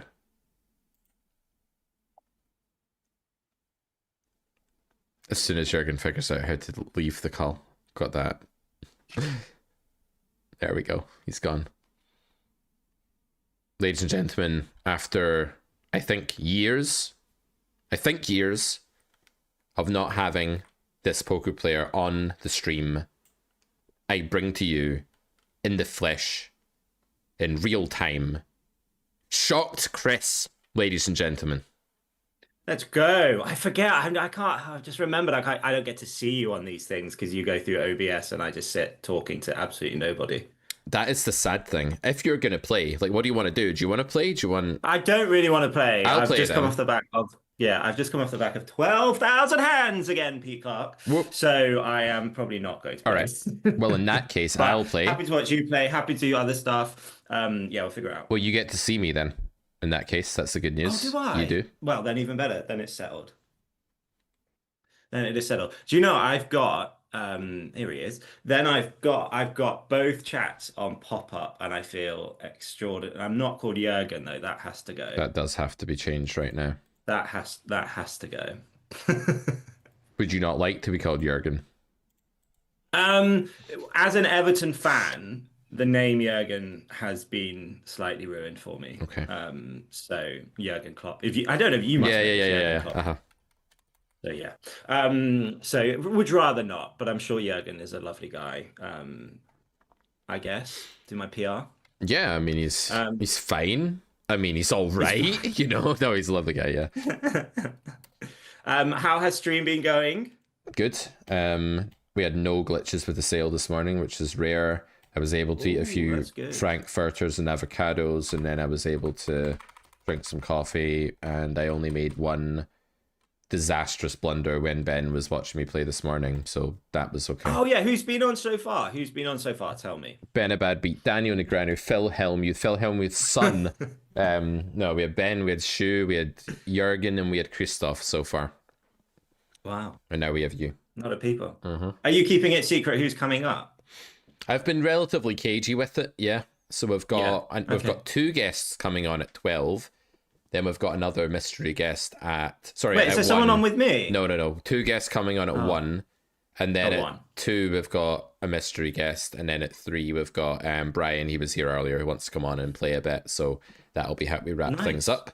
So I've finished eating now. So I'm going to pull up some pokers for you to watch me play, Chris. And we'll chat. Phenomenal stuff. Absolutely phenomenal stuff. But I think, actually... what we should do is, that's not the right window. We should update everyone on like why you're a thing in Carrot Corner, your Carrot Corner origin story, and then like maybe a catch up since then. What do you think?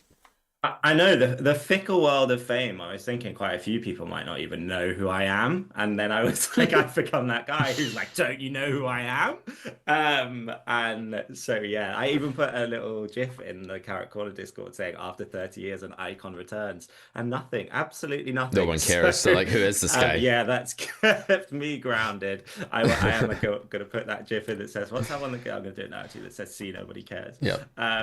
See, nobody cares.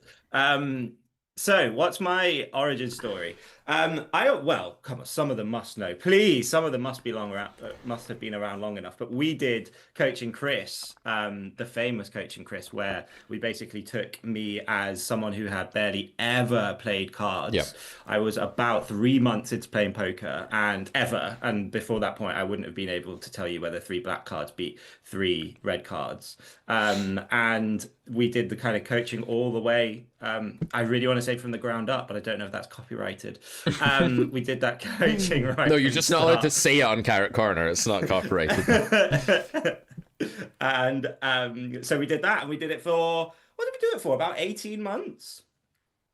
Yeah, I think, was it like circa 2021 or something we started that? 2021 was when it started, about March 2021. And then I think it went on for about 18 months, if I am correct. Mm-hmm. And then I used to have my own stream on Carrot Corner at the same time. And then I kind of reached the point where it made sense to have kind of newer people on and do some coaching with newer people. And so, so that was it. So there was a period when we used to do streams like this every week for 2 hours. And I used to play and you'd get really tilted by the chat. Yeah.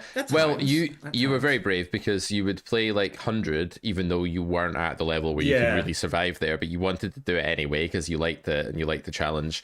And then like the chat would be like, "Oh my god, this fucking fish," because you would like play okay for a while, and then like it would become apparent that you were like in some sense still someone that had only been playing poker for a few months. And then I would have to explain to them that while the worst things in your game looked like a complete beginner, you had lots of stuff in your game that wasn't. And then we would have that argument with the chat, and then sometimes you would have a big rant at them where you would say, "Shame on you for being dicks," and I would agree, and it was all very dramatic and fun, and I liked it.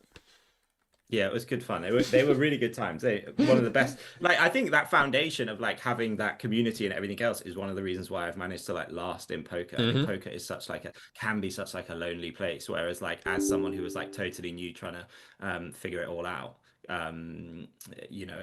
I had those people around me, which was really fun. Yeah. Woody Shroomer says, "Nice one beating Man United at Old Trafford with 10 men. Thank you very much." Pete and I were just finishing our 3-bet pot workshop that day, and so I was only able to catch the second half. And so, it was good. We beat Man U, which was nice. Good job.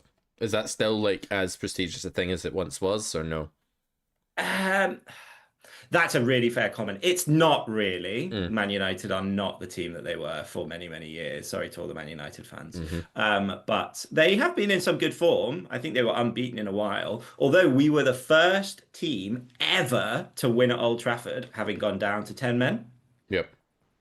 Nobody else had done that. I've just fallen into the trap. It's into the trap, Pete, of trying to read chat names, because I've got Nesta Rumsas 6223, or it could be Ernie Stas Rumsas. Who knows? We'll never know. He's constantly asking when the 3-3 winners will be announced. Yeah, so 3-3 winners will be announced on the second part. You'll get some idea in the first part of the Clanty video that's going to drop tomorrow, where Clanty and I reviewed some punts and some masterpieces of 3-3. So we're going to go over that. And it will become clear in the second part, which will be like end of Black Friday sale sort of time, like 4th of December, who the overall winner is, who's won the £1,000 of Carrot Corner vouchers. Nice. Nothing has happened in my session at all. So I've been keeping an eye on it. Where did you go since then, Chris? Like, what happened after they stopped seeing you on Twitch? Like, what trajectory did your poker career take at that point? So I have a really good study group with 2 people from the Carrot Corner Discord. We did a lot of work with each other, improved our games, got a bit more into mass data, like poker just moved into mass data. So got a bit more into mass data, started playing a lot more, and it's sort of been that trajectory ever since. I would just sort of say that is still what I'm doing and what I imagine will be what I'm doing for the rest of my life, that I'm doing poker, if that makes sense. Nice. So yeah, but being all over, tried different sites, played on Stars, played on Party, played on GG, haven't done Coin, haven't done, I don't know if there's another one. Are there any other big ones? I've not done any like the ACRs or anything like that either. So yeah, so it's been going well. I mean, I'm one of the few who are able to survive playing poker now, which is cool to think where I started and how hard the landscape is, particularly for us poor Europeans. To have actually been able to survive and build a bit of a mini career out of playing poker it's fun. It's fun. I'm doing more coaching too as well. Obviously, as I alluded to, we did our workshop together, which was a great milestone for me and a lot of fun. All doing that sort of stuff. Cool.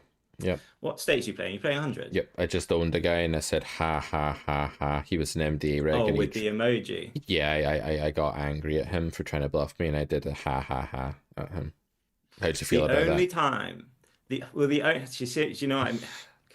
The only time I use the ha ha ha, and I'm not ashamed to, I am ashamed to admit this, and my better self would never use the ha ha ha. Yeah. But you know when you're like absolutely massively deep, and the board is such that it is extremely hard to have bluffs, and then they want to put 200 big blinds in on the river. Yeah.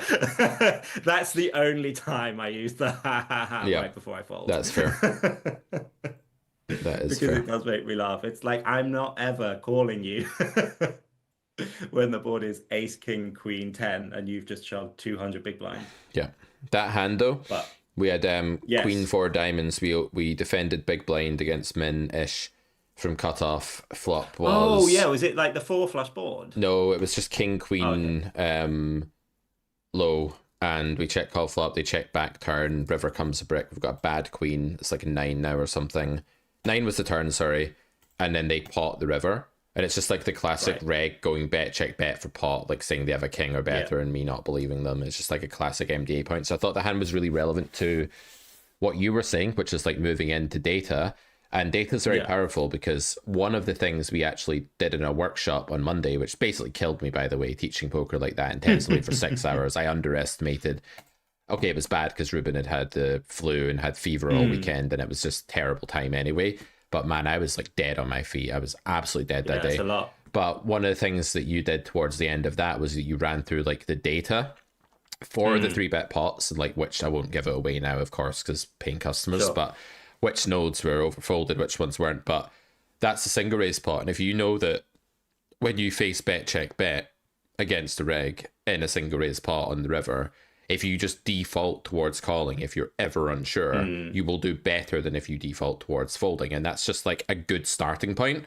And I think like Yeah. theory can be a rock, but MDA can also be a rock. And if you know how to fall back on either one or both, that's really like going to protect you. You don't need to be great at integrating the two if you know where they strongly point in one direction or the other. Like you can just sort of use the MDA in those spots that are quite unbalanced if you're not sure. Yeah, absolutely. Yeah, and it's that combination, isn't it? It's you have to use the data that you have well. You have to understand, as you say, the broad things of this spot tends to be, but then you have to look at stuff like texture, position, action. Did they do anything on an earlier street which makes it a bit different? Yeah. All that sort of stuff you have to try to apply yourself. But as you say, if it's a fairly simple bet, check, bet, there's not much they can be doing that would change things. Yeah. The only things that would change it is texture and stuff. Yeah, texture's huge, obviously. Yeah, so you discovered all this stuff, and then the one thing that you've developed the skill. I don't know at what point you developed the skill. Maybe you can speak to that a little bit. But at some point, you realized that like the problem everybody had on the Discord was that they were being like, "Oh, I started CPS 6,000 hands ago. Look at my graph." Like we were getting a lot of posts like this, and it was quite like tilting for everyone that's more experienced to be like, no, like it's good that you're doing CPS, but equally I feel at one point it was your job to come in and just shit on people's 9,000 hand graphs at some point. And then at some point you got quite passionate about the fact that volume was just this really B200 spot, Chris, right out of the workshop. This one is low enough that we can do it against these positions. We're going to go for B100 here with queens. So volume is, I mean, I just think you have to play it. It's really hard because I don't want to dishearten people. Right. And so if you are playing poker on the side or as a hobby and you only get to play 3,000 hands a month, 2,000 hands a month, I'm never going to say that is not a good thing to be doing. Like if you enjoy poker and you're studying and you're improving and you're using that volume to implement what you're studying and what you're improving, fantastic. Double king pairs on the river. I now know what no hands are when a board pairs. I beat someone with a boat earlier that I thought I lost to, because that hasn't changed. Board dyslexic for life. Board dyslexic for life. And so I'm never going to stop those people or never going to say those people are doing anything wrong. They're not. But there are two things that link in with what you're saying. One is we cannot as humans fathom poker variance. Like nobody does. And people can make good attempts and you improve at it over time. But I would say you never fully get there. And so there is a danger of people posting 6,000 hands, 9,000 hands, 10,000 hands, to be honest, like 50,000 hands, and saying like, oh, this shows that, because it doesn't.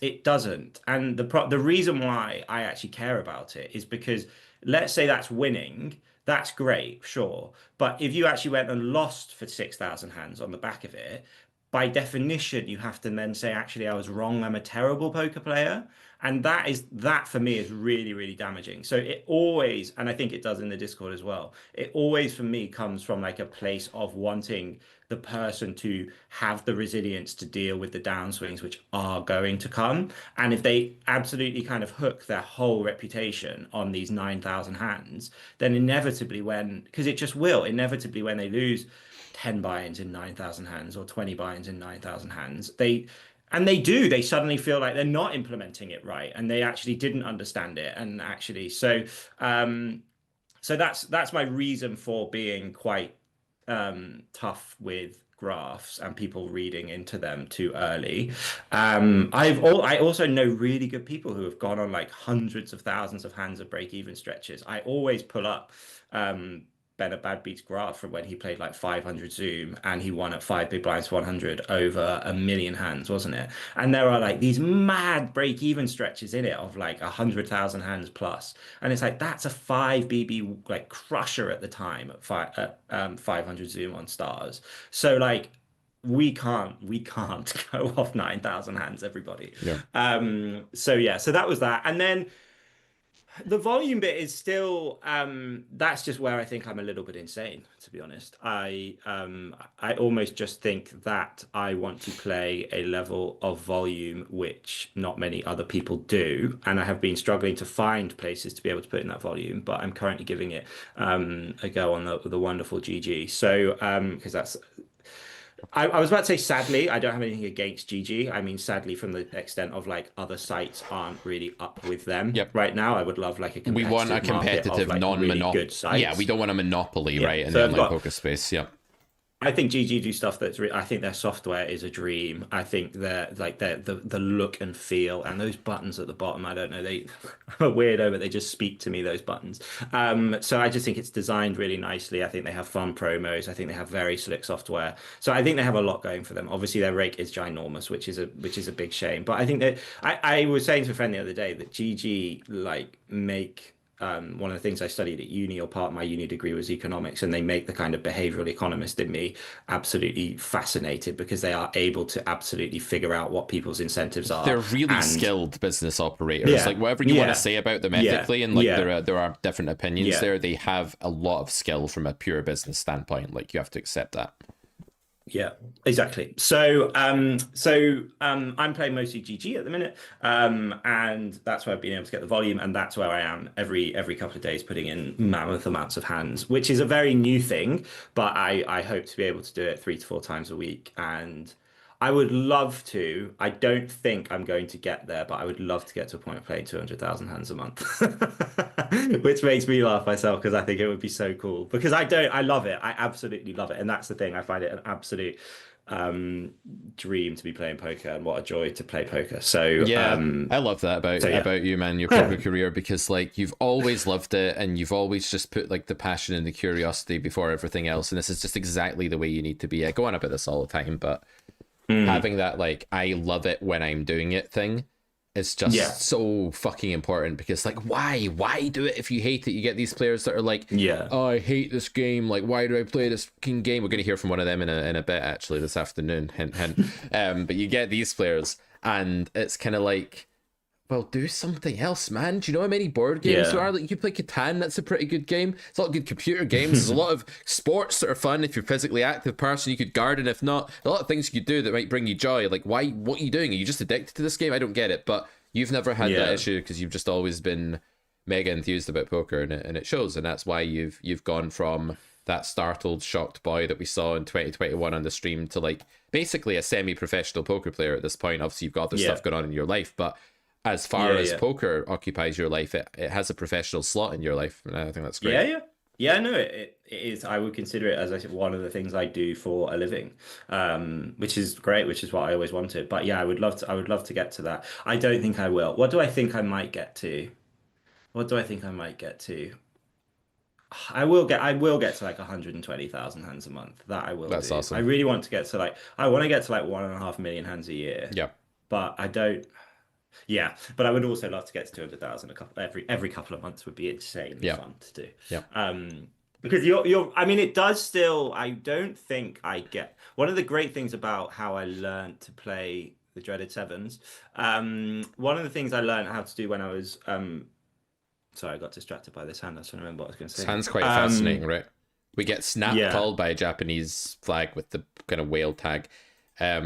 On this board, I'm not. I mean, snaps are often weaker, but then it's not me. Not here. Like when we're deep, I will just specify we shouldn't discuss till end of hand, but we're deeper. I'm not putting another penny in here anyway. Don't worry, you'll have like queens anyway or ace king. But like snaps are often weaker. Like it could well just be a lot of ace king. But I also think when you're deeper on a scary board, it has all the overpairs as well. Sort of just snapping out of like, I don't really like this, but whatever. Yeah. I think 100 deeper, like a safer board, it'll be more capped for sure. I shouldn't actually lead flop against the pink tag though. I should just let them define, I think. Do you use pink tag for your kind of like tightish regs too? No, they're recreationals. Oh, tightish regs. Tight regs or recreational? Just any recreational. I've not been playing enough to have that like separated out at this point. Yeah. Yeah. No, because it's the interesting thing about this pool. There are lots of like, I mean, you can see them in the big blind. There are 10 VPIP 10 people. Yeah. Which is just, yeah. But yeah, like 120k a month is like hands, that is, guys, as Chris was saying. That's such an awesome thing to aim for. Like I really think like you pulling that off semi-regularly and showing people what that looks like is like such a trend-setting thing, because like the low variance delusion, the low sample size delusion that happens in this space, it just is really quite extreme. And yeah. It would, just looking at chat, it would be Fast Forward Optimus. Yeah, I don't think anyone's getting that, but it would be, what would it be on? It depends how many reg tables you play, I suppose. But it would be a lot of poker. It would be a lot of poker. Chris, you can earn 20 big blinds plus per 100 on Club WPT Gold, but are limited to 200 hands for. That's kind of interesting. I am looking at lots of options. I think obviously the more seriously you play poker, the more sites you have to play. The thing I was going to say actually was that like it still does affect me like mentally. I don't think that's what I was going to say. I think because of like the way I learned poker, I don't tilt off in kind of traditional ways. I don't really make like horrific calls, and I don't really make like horrendous bluff jams because I almost don't know how to. That was one of the best things about learning the way that I did, was that I never learned like really bad stuff to fall back to. And so I don't really do those things, but that doesn't mean that I mean, I would say I naturally would trend passive in a time when I'm a bit more tilted. I tend to lead that way rather than aggressive. But I do definitely like feel it mentally, and there were even some hands I played this morning when they were really, really frustrating. But then here I am 3 hours later, and I'm like, God, I love this game. So it doesn't last long. Yeah, it's like as long as the curiosity is the default state, like you'll always be fine. Whereas if the frustration and the craving is the default state, then you won't be fine. Ask yourselves, guys, what's your default mental state when you play poker? Mine is rage and fear and, disdain. But like, what's yours? Let us know in the chat. So if you're wondering what we're doing today, we're having the Carrot Corner party. We're here all day long until 4 p.m. Don't know if that counts as all day long, but it does to me. And what time did you start? 8 o'clock in the morning. I had Ben on. Yeah. That's early. And we're doing this for the Black Friday sale. Everything is 33% off, the biggest discount we have ever done and ever will do at Carrot Corner. Check out the link in the description. Check out our courses, our videos, our bundles, our complete poker education package. This is the time, guys. We will not be doing this again. So we've got until December 4th.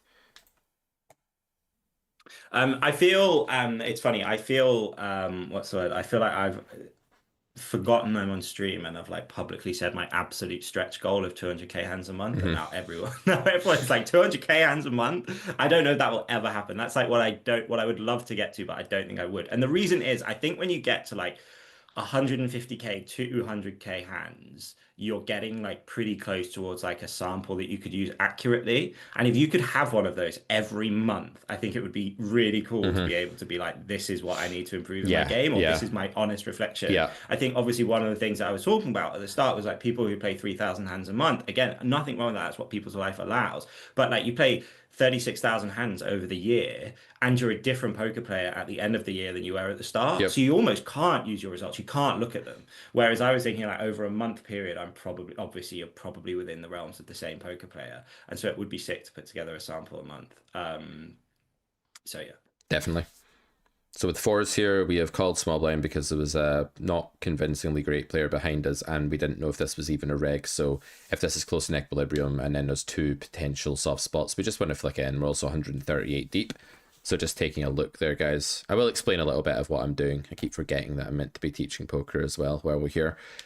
Yeah, no, absolutely. I think whatever you say on stream, they'll always take the most extreme soundbite. You'll always be quoted out of context. But if you did that, we could do a video. We could like, that's such a cool bit of branding. Like Carrot Corner reg plays 200k month. Like that's just so cool to see what that looks like, to hear from you about it, like that kind of thing. Would you ever do like public space stuff? I know you used to stream a bit on the Carrot Corner channel. Have you ever thought about like making content and things, or?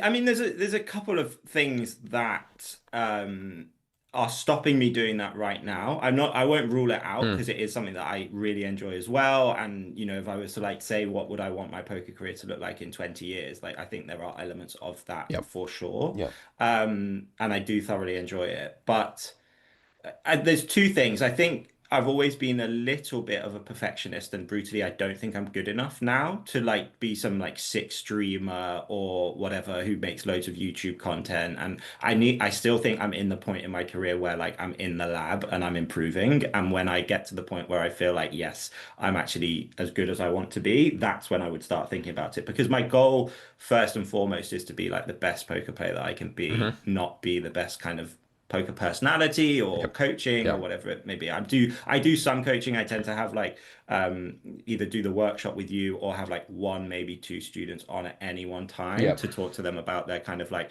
because I do think I'm a good person. I do think my value is in like I've done in the last 2 years in a hard landscape, 3 years, what people want to do in poker. Yeah. And there is a value in that experience and holding hands. So I don't mind doing that sort of coaching, but I don't think I'm good enough to like play 1K or anything like that. And so so that's where I would want to try to get to, I think, before I started like actually being publicly like I know what I'm talking about on poker. Yeah. So that's number one. And then number two is the thing that I do slightly struggle with is that there are like there are the strategic elements to it, and it's really difficult because you would want to give people like full value if they were you were streaming or you were playing on YouTube or you were making YouTube videos. You want to give people full value, but at the same time you can't really just go and give away your entire game strategy to like regs who might go and watch it at the same time. Yeah. If you say like, oh, in this spot I probably have a sizing tell where I bet this size by accident or whatever, and then all of a sudden you've just like that is there forever when you're playing for like quite significant sums of money. So that bit makes me nervous too, because equally at the same time I wouldn't really like to weasel all my words about why I've just used a certain sizing, because I know it's like some exploitative move, but I don't want to make that clear, and therefore I'm kind of saying that like, oh, I'll just do this time or something, and getting myself into knots. So that bit I find a bit difficult to reconcile too. But I think those are the two things that stop me. But I do love it. I love that element of it. I love the community element of it. So yeah, maybe one day. Cool. Yeah, I know it's a fine line to walk. Like it doesn't work to stretch yourself too thinly. And you know, I've made peace quite a long time ago. Mostly made peace with the fact that like my job is what it is and it's good and I'm really lucky and like I shouldn't take it for granted. Is there a part of me that just wishes, like, not wishes, that's the wrong word, because the 85% the answer is no, but it's 50%, 15% inside of me that's like, imagine I'd just like become an absolute end boss that just studied how to make, you know, sets of candy canes all the time. Are these candy canes? No, these are walking sticks, right? You know, that would be a whole other thing. So I'll talk a bit strategically here. So in Modern Master Plan, we play B200 or one big blind, depending on the flop texture. It's very chalk and cheese. This is a one big blind spot. We're playing 2x pot turn as the overbet size for bricks when we have played one big blind. So that's what we're doing with Sevens Pure. And yeah, this hand is just always wanting to bet. You can use a bigger overbet when you've sort of underbuilt the pot earlier. You could even go like 3x pot, honestly, at this SPR, and I probably should if I wasn't being lazy. River is a heart, but with ace of hearts on board, there's not going to be as many. There's going to be 9x of hearts, 4x of hearts, king x of hearts, etc. I'm going to be using B75 now in this node.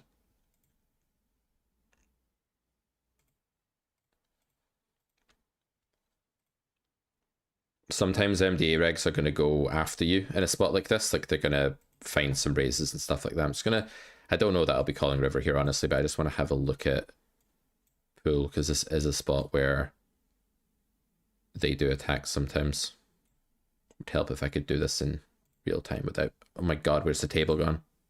That's okay, he didn't raise. He's over. He didn't raise. So if that's like an MDA reg, there's a certain tipping point where, like, I bet if he had one pair there, he's strongly considering jam as a 4-tabling active MDA style reg. And then we have to decide not just how often is Global Pool doing that as a bluff, because the answer is not enough for us to call, but like how often is that player type doing that? And one of the biggest problems with MDA is that people say, oh, this is an underbluff spot, and then they don't narrow it down enough based on texture or opponent or dynamic or something like that. So I can see a very real world, Chris, where for me on stream against an active MDA reg, I have to bet call the river with like the pocket sevens. Like that to me isn't actually that unlikely. But I don't know. Yeah, I mean, it depends if he... It's really difficult because the second you see it, then you know, and you kind of have to note that they're capable of doing it, but he has to take a hand. It'd be interesting to see the theory because it might even it's top pair plus heart, right? Sort of hand. Yeah.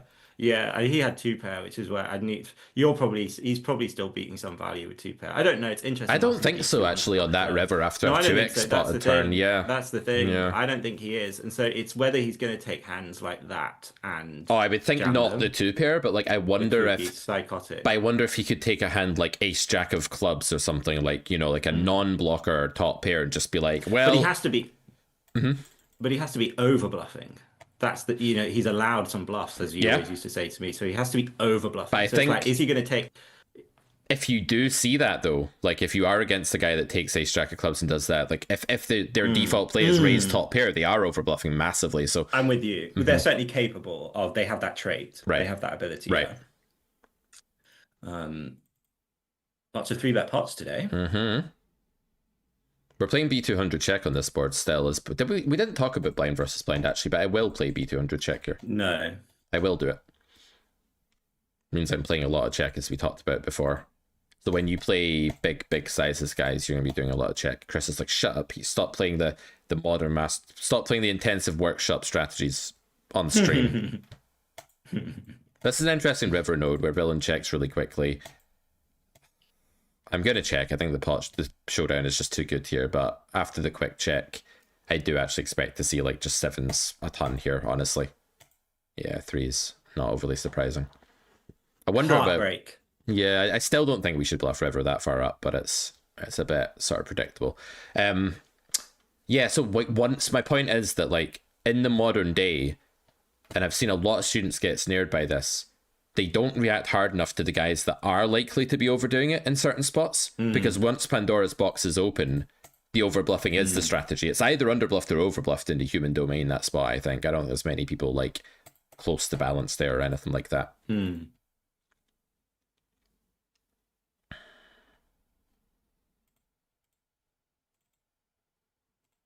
Just mixing King Jack off here.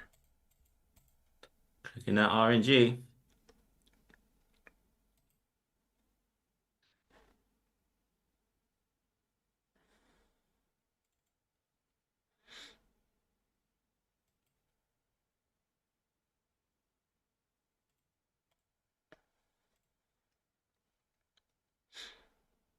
I think some small bets with like a 5, 6s, 7s, and 8, and then some bigger bets here as well with 10s, 9s, a boat, stuff like that. I play two sides in the spot. I think you kind of have to.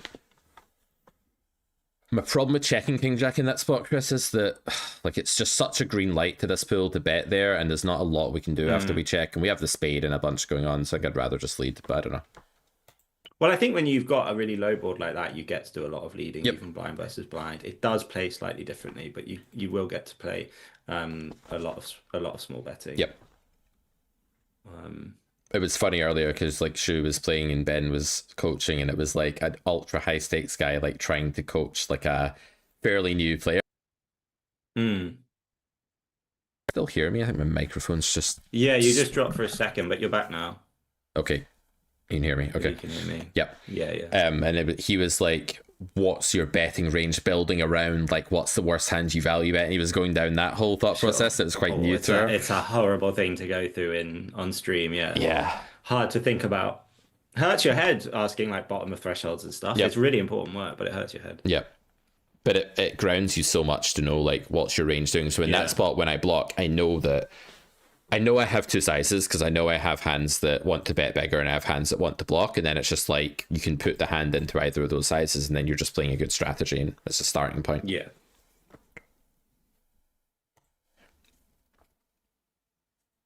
And before chat's upset with me for opening 6-3 on the button. Have you ever gotten two that folds for lead one up. big blind? I'm not sure I've ever folded to that size. Yeah. Actually, I think people overfold to one big blind quite extremely, Brian, I would say. Yeah. For sure there's going to be folds to one big blind. And you're just starting the game tree that way, right? Like it's the beginning of a game tree. I see it as like it's similar to checking. It's tough to deal with, then it's the start of the game tree thereafter that I'm going to study and they're not. For example, Chris, have you ever studied someone going one big blind and then 2x pot turn? Like have you ever studied how to play against that? No. Has anyone ever done that to you? I don't think so. I don't think so. I would approximate it to a small bet over bet. So style, over if that makes hundreds of sense. thousands of hands, no one has ever taken the line I just took there. Yeah, I don't. I'm not sure. Yeah, but I know what you're saying. It's rare. It's rare, and I like I like unfamiliar strategies. Yeah. Dan asked what limits I'm playing on GG. I'm currently playing. I've played a little bit of everything on GG up to 500. Obviously the Russian cash pool only go up to 200. And yeah, so around anywhere between 100 and 500, depending on what the vibe is. Although I would describe 500 as more of a shot taking endeavor at the minute than, oh, I'm some established 500 player, because I'm absolutely not. But I would like to be. But obviously on reg tables, you're not going to get the same volume. Mm-hmm. What are the 3 hardest challenges, or some of the hardest challenges you faced in your poker career, Chris? So I had a horrendous start to my time on GG, and I mean, okay, let's start from a starting point of the rake is so high on GG. I don't think I will be winning in those Russian cash pools. I think it is a rake back grind exercise for the vast majority of regs, including myself at the minute. I hope to improve that. I hope to get to the point where I am break even / winning, but I don't think I can go into the premise of playing a lot of Russian cash being like, oh yeah, I'm going to beat the pool, because it's a joke. And so I think even if that's wrong and I somehow am winning, the mindset that I have on it is better, because it takes pressure off me when I lose. Because I do just think I will be losing at a couple of big blinds probably. But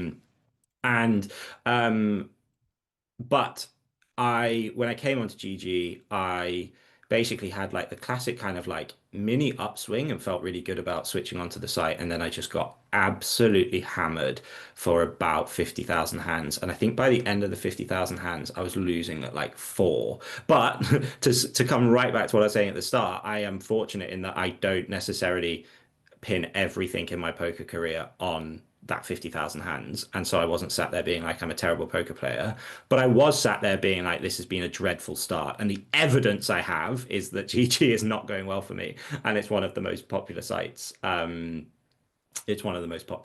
So that was actually really tough, because that was it was probably went on for about 3 months, because I wasn't playing all of my volume on GG, and when I was on GG, it was a lot of reg tables, so it was a lot of time, and it was a lot of just absolutely boring losing. Do you know when losing is just boring? Yeah.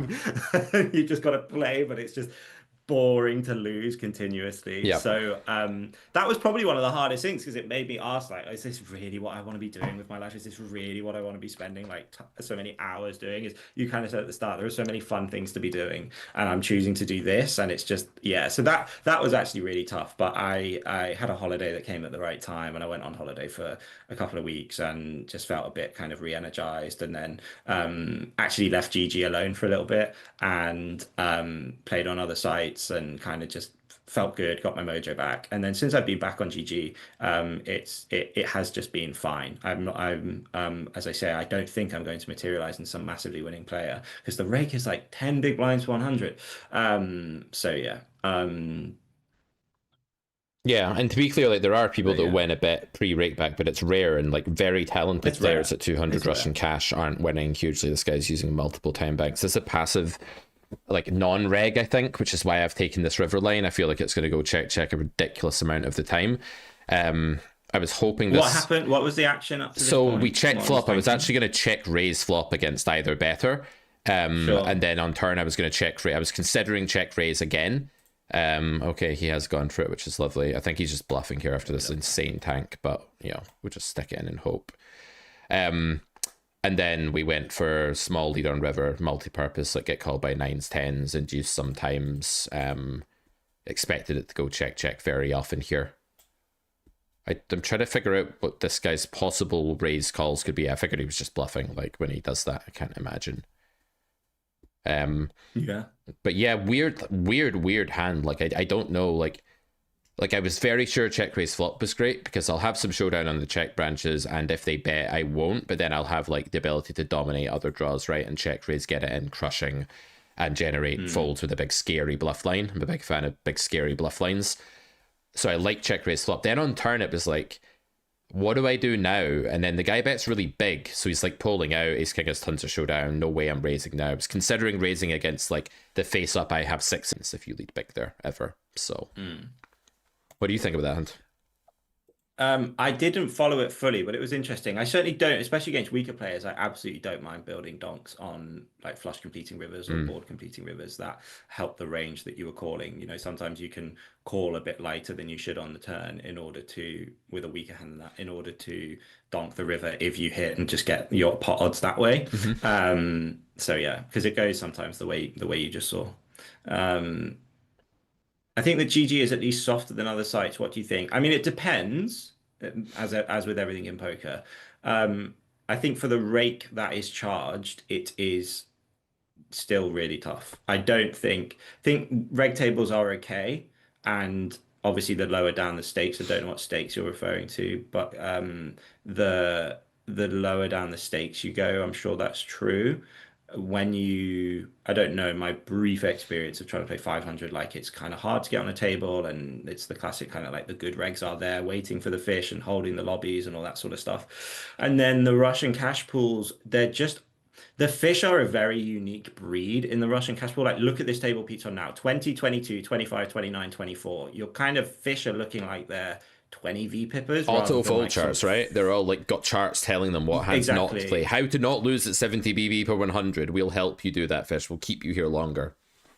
Exactly. So you do have some of them, but you don't have many. Even this one you've got, I mean, I don't know how many hands it is, so I don't want to talk. I don't know anything about these regs, so I'm not commenting on them, but there's like an 18 VPip in the big blind. It's not uncommon to see that. And frankly, like when you're paying 10 big blind rake, and you've got an 8 and the weaker player at the table, the rest of these people at these tables, 28, 23, 24, 25, you could probably just assume they're normal regs. It's very hard to win at this table with a rake of 10 big blinds for 100. Yep. And that's just the brutal state of the game. And so it does become, you know, Ben Babby said it on a video that like your win rate in the modern climate, especially on sites like GG, has to include rake back. And so it just becomes a bit like a rake back grind. But then that's arbitrary. I always say to that, well, if they'd set the rake lower and the rake back lower, you'd just be posting a winning graph in PT4, then everyone would be like, oh my God, Chris, you're beating the You're game. a crusher. And it's just so arbitrary, right? It really is. Yeah. Yeah, 100%. 100%. So yeah, that's why I'm quite neurotic. You should see the spreadsheet that I built to like plan out where I'm going to put my volume and all that sort of stuff. And it's based on all these kind of numbers and rake back and what volume targets you have to hit certain levels of rake back on different sites and all that stuff. But that's where I feel like I do my homework. That's one of the things I take very, very seriously and would recommend other people taking very seriously. You have to ultimately poker, we take loads of little mini investment decisions, but ultimately like an investment decision is like, where am I going to put my time? And you have to kind of do all the research and do all the maths and then be like, I think here. You might be wrong, but that's okay. Yeah. But I don't, unless you're just doing it for fun as a side hobby or doing it to improve, in which case do what you want. But if you're actually doing it to derive an income, and I say to you, like, what's your rake, what's your rake back, and what do you think your kind of like levels are at in there? And people are like, I don't know, I don't follow it. I'm a bit like, okay. And we're all just playing with our fingers in the wind then. Chris, audio is bugging. Do you hear me okay? Yeah, you sound fine to me. Maybe I'm not it's sure. their fault. Just blame them. Maybe it's their fault. Yeah. Um, Then there was that But phase obviously- where you did those afternoon streams for Carrot Corner. Yeah, and it was Tuesday like, afternoons. Yeah, that was fun. yeah, I enjoyed doing those. They were fun. I remember the days you just mostly on stopped Stars. speaking because you'd be like losing. And One you just... day, and everyone Was it only remembers one day? One day. Oh, It was man. only one day. I just got like pissed off, and I can't remember what was happening in chat. I just played like music and acted like a stubborn teenager for 2 hours. Nice. Love it. It was only one day. What was I gonna say? Stars seems to be having a little bit of a renaissance as well. Oh, really? A couple of people have said to me that. Yeah, a couple of people have said to me that the Stars pools are all right at the minute. And I keep meaning to check them out, but I haven't. They used to send me like deposit bonuses for $600, and they seem to be offering them to everyone but me at the minute. So I was half tempted to send them an email saying like, if I wanted to redeposit, would you find a way to give me one of those bonuses? But I have not done that yet. But yeah, no, it seemed apparently apparently there seems to be some life back in Stars. And the reason I'm reminded of that was obviously I used to stream on Stars when I was doing those afternoon streams and when we did Coaching Chris. And the pools were just a bit dry and a bit dead, weren't they? So, Yep. But they seem to be a bit better, apparently. I remember that phase on Stars with the 200 zoom pool was just like brutal. It was just like 17 top Yeah. regs and stuff. Yeah. Yeah.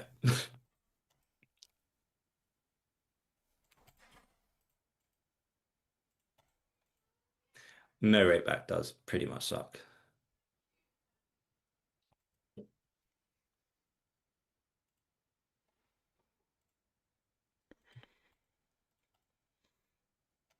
So my bluff size is going to be small here because villain is like quite polar to like having an ace or something very, very bad. Jack 10 raising flop is interesting. At that SPR, it's always very, like, it's a bit danger zone-y, Chris, right? Because, like, when they jam, the 68 big blind stack jams, it really sucks for Jack 10. If they're a bit deeper, I actually like raise there. I think when you're, like, 50 big blinds, it gets a bit meh. Yeah, I like the bluff size as well on the river. I always like going for, if I can find an unintuitive river block bluff, that makes me happy. Yeah. When it's kind of like, oh, who bluffs for block here? Especially because you need so little fold equity for block to work, and it also feels like the size where people don't think that you're bluffing for that size. Yeah, and so I do enjoy like it. they either have some hand that's going to shrug fold a lot, well, it might not, it might bluff catch me, but they have a shrug fold a lot and they have an ace plus a lot, so it's just not a spot you want to be doing any big leads. But I think with Jack 10, I think you do still have to bluff. I could be wrong about that. The earlier position they get, the more just like stark and amazing the ace is for them. So I could be wrong about that, but no, I think it's fine. Yeah, I mean, I think it's fine. Ace of clubs here, I'm just going to pure slow play ace queen against this pool. There are some MDA guys that are just going to triple off small blind button. That's going to be their strategy, so I want to let that happen. What am I betting for value here? Like 10s, jacks, stuff like this. I'm going to build around like half. The old Ben a bad beat logic. If I go bigger, I'm just saying I have a queen plus, and I'd rather bet a bit wider than that there because 9s, 10s does benefit from betting, so that's why I'm picking half. Easy Poker says... Yeah, I'd be... Sorry, go ahead. No, I'd be interested. I don't know. I'd be interested to see whether with the ace of clubs you might get some check back on that turn as well, potentially. Definitely. Just as one of those kind of like, yeah. Yep. I think checkback's interesting actually because it's a very overfolded spot. Checkback might even be the best play. Now you mention it. Yeah, because then if they bet the river and then you bet and then you jam, then they have to believe you check back a queen and they can get suspicious, and so yeah, it's kind of interesting. And also it lets them just bluff like their pure give ups, like their ace 5 or whatever. So yeah. Exactly. This guy's using the old one big blind strategy multi-way here. This hand is very bad. Is this a recreational? He's very merged. They don't beat very many merges. I think I'm just going to fold actually. The 10 out is not an out. The 9 out is not really an out either. Like it's just kind of a dead hand, isn't it? Yeah, checking ace queen in that spot. I did kind of assume it was a pure bet, but come to think of it, Chris, it's such blood from a stone. Like you're just not getting, you're just not making much money on that node. And if you are making money because you're coloring an overpair, they're probably just going to be like bet calling river a fair amount. Yeah, exactly. Anyway. So I think check's the way to go. I just didn't slow play hard enough there. Yeah, well pointed out. Two things. Ted Blogger says 100 zoom is pretty good on Stars, and that's what I'm hearing. That is what I'm hearing. Wow. So there's another person. Yeah. What have they done then to make that the case? What have they changed? I'm not actually sure. And then it's a relatively recent thing, I would say, in the last few months. But sometimes that can happen. You almost get like variance within the sites. Yeah. That it's like Stars is pretty good right now. And then what I always think, by the way, I think that it'd be interesting to hear your take on this actually. That I feel like every single poker site will find an equilibrium for its rake and rake back offer. And that's where it's really difficult because let's say a site it's raked 2 big blinds for 100. Well, all of the good regs would just pile in there to play until the point that it was kind of break even for the average reg, I feel. And then equally, if it's like you get on GG, it's 10 big blinds for 100. It's kind of like if you're not good enough to survive, you won't survive. You see what I always think that actually like we want less rake, but I think the pools would adjust according to what the rake level was. Is how I feel it would go. And so you kind of get these things where Stars is pretty good right now, but then if as a result of that, I show up and you show up and loads of other people show up because we hear Stars is pretty good right now, and then, then it's not very good anymore. We ruined the party. Yep. So yeah. Ernest, I think he said the second one was right. It is Ernie Stas Rumsas. That he asked if he can get a hand review. I don't actually know how he would send it. I don't know if he's in the Discord. Yeah, if you can But- send a picture in the Discord on the stream channel, we can pull it up. That's totally fine. I'm going to leave you to take some Q&A in a minute. Maybe you've got to get going at 1, Chris, or have you got time? Yeah, about 1. I can stay till like 1:15, but then I gotta Cool. run. When's your next guest on? So Sam and Akshar are coming on as a duo just now, basically at 1 o'clock. But I was just going to grab a coffee 1 o'clock. while I wait for them coming Yeah, on. sure. So I'll just sit out and let you do some Q&A. Yeah, I just had a check bet River Bluff opportunity, but it was on a fairly like bad for me, good for them king high run out texture. I'm a bit skeptical with like me bluffing with my visibility in that spot without the right hand. So I don't know. Maybe it's still just like I should follow the data, but this is the thing, right? Like when our reg checks back twice on a board, like they could have just bluffed by now. It's a little bit icky, isn't it? To like just go check bet. Depends on the reg, I suppose. Well, I think some of those, I mean, data is very common now, and I think one of the data points that will move the most aggressively is kind of regs calling probes or one bet or Yeah. anything like that. I think that's one of the ones that will move the most aggressively in every direction over time. Yeah. And I think it will go from a point where it's overfolded to it's underfolded to it's overfolded, because ultimately if it becomes overfolded, then all the regs only bet value, and then Yeah. everyone starts overfolding and then they bet bluffs. And so I Such think a if that, meta those spot. type of stuff will, Yeah. yeah, those type of things will oscillate around for sure. So, so yeah. Cool. All right, we will sit out. I'll make a coffee. Chris is going to talk to you guys. Then we're going to bring Sam and Akshar into the house, two former Carrot Corner content creators on carrotcorner.com and friends of the channel. We all love a bit of Sam and Akshar at the same time. So I'll let you guys chat amongst yourselves. What questions do you have for Shot Chris? What do you want to talk about, Chris, if they don't Put have the pressure questions? on. I don't got a mind topic? what if they don't have questions. My topic on feels like Why do you not have questions? radio- Should be the question then. Yeah. Yeah, no, I mean we'll figure it out. All I'm right. happy to talk to people. You go and get your I'll leave you to it. you can get your coffee. Cool. All right. Yeah, Optimus Prime says, unfortunately, I live in the best poker ecosystem, which means I can never move. Good for poker though. Yeah, I actually think that I wonder the day I'm gonna pack my bags and go off to Michigan and play in those beautiful fenced off pools where it's that for me is I don't even know if it's real, but I have friends who kind of play in Michigan and they say it's phenomenal. And so that for me is the hope that keeps me going, that if all goes wrong, I'll just pack up my bags and go to Michigan and play in those pools. Wasn't fully expecting Pete to leave, but now that we are here, I cannot control any of the poker. I can't control any of the screen that you're seeing. But I can obviously answer any questions that you have. If you have general strategic questions, that could be quite fun. I think strategic questions would be fun rather than like biographical questions. I think there's only so much you want to hear about me. But if you have any kind of strategic questions or thoughts, very welcome to send those over. I see Akshar has arrived in the YouTube channel. I have my database uploaded on the internet. Yeah, well, just whichever way you can send it to us, I'm happy to have a look at it and butcher my analysis of it. Yeah, but Akshar's in the YouTube channel, soon to be on with Sam. That will be good value. Definitely stick around for that. They are good value to have on a stream, both for comedic value and poker value. And fun to see a bunch of new names in the chat as well. There's a lot of people I don't know. Obviously I recognize some of you in the Carrot Corner Discord and all this sort of stuff, but it is funny how in a couple of years or 18 months or so, time changes and different people are around and all of that sort of stuff.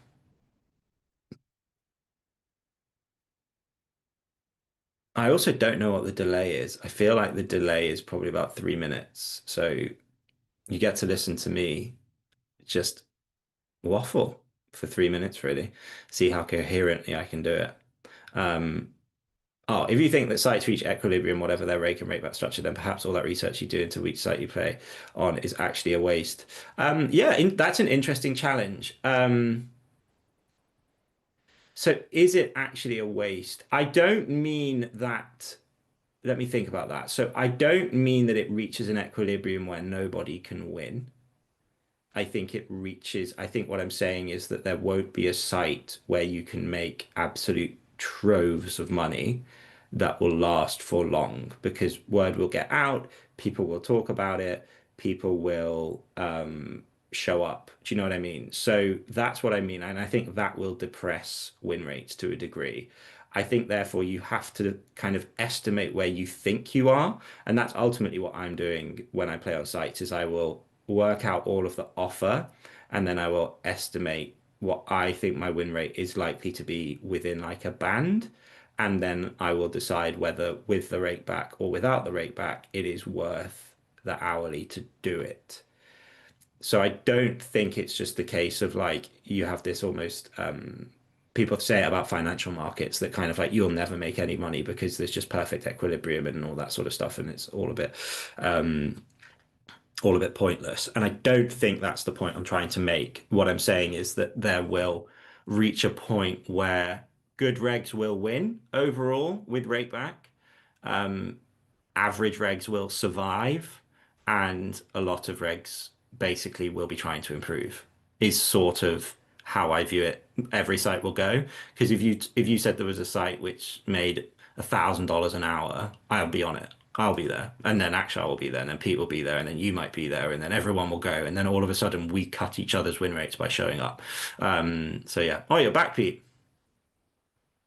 Quick coffee.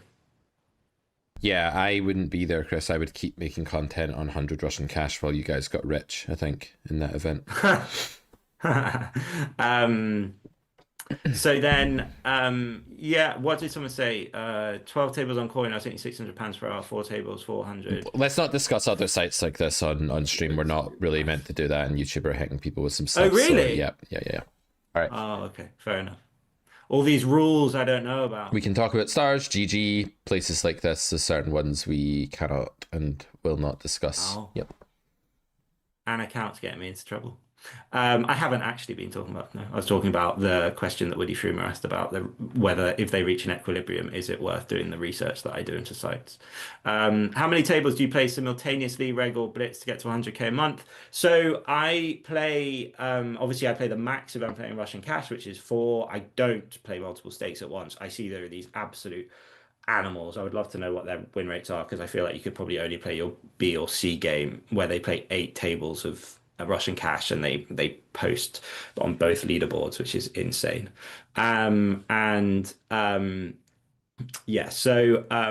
play the max on that, and then when I'm playing reg tables, it really depends. I actually find I get obviously lower volumes on reg tables, but I don't really like more than 4, which does limit, because I have played 6 and it is just a little bit frantic, and I want to try and play the best poker that I can. I do prefer the kind of Russian cash that I can sit out and think, whereas you can't on a reg table and all that sort of stuff. So I think if you want to play reg tables, you should be playing probably more than 4, but I would probably be at like 4 to 6 reg tables. But that would not get me 100k a month. I don't think so. But yeah, I mean, an account sets it out well, that basically if you want to do it, you have to say that you're treating it a bit like a job. And so I treat it for 3 to 4 days a week, that is, and that would include my weekends, because that's the sacrifice I make. But it's a big hobby of mine, and I enjoy it, and I build my private life around those commitments too, that you play those 2 days on the weekend. And then I'm lucky enough that, you know, I run the business that I work at, so I'm able to take time and figure my diary out. So I have the flexibility, but if you were doing it properly, then yeah, it becomes like a full-time thing. But I also think, and it'd be, again, semi-interested in your thoughts on this, Pete. I have kind of like, I'd say more hardline thoughts on it, but I do view poker, if you're going to have it as a job, that like it should be sort of like a job when people, if someone was going to quit poker and get a job, then that job is going to require you to be in an office from 8 a.m. till 5 p.m. And so if you're sat there saying, oh, I want to be a poker player, but actually you're just doing like 3 till 4, then like what are you doing? You're not taking it seriously. So it's such an easy trap to be like, I will do that ultimately, but today blah blah. And you just at some point have to say, no, this is my job. Just like I have to say, Yeah, if yeah, it's yeah. Wednesday afternoon, it's not okay for me to just be like playing a video game. Like, I don't remember the last time I Yeah. didn't work during working hours at home, apart from if I was like Yeah. I had an activity out the house that I'd arranged to do. So that's kind of my rule. Sure. If I'm at home and it's 9 to 5 Monday to Friday, I work. And if I'm not at home, that's because I've arranged like a one-off thing that I've scheduled in as a holiday. So you have to find ways to Yeah. be your own CEO, to be your own boss. And Yeah. yeah, right. Without any further And ado, guys, sorry, Chris, I'm just Oh, they're gonna here. hold that thought. Yeah, I'm just gonna let your favorite comedy duo into the stream. Two very good friends of mine, Chris and Akshar, of course. I'm talking about. Just Sam kidding. and Akshar. Just kidding. I know I was joking. I was needling Sam. Sorry, you got it. Can hear You it. beat me I've to it. joined with the audio. Hi Sam, I was needling This you. is the carrot corner and deck for sure. This is like What a- the old gang what a back horrible together. insult.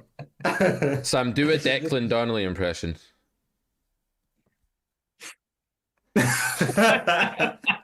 Oh, buy me insurance. I don't know. Where's Dick? I miss Dick. Oh no, he's Dick. Where's Ant? Where is Ant? Axel, are you there? Yeah, I'm here. Hello. Yeah, very passive. Yeah, don't hear me? say hi or anything. Just lurk, and that's fine. Oh, you guys were talking, so I was just listening. You Oh, know? that's sweet. I was just like, what's going on? Are they going to talk shit about me while they don't think I'm not here? You know? That's sweet of you. You're the worst.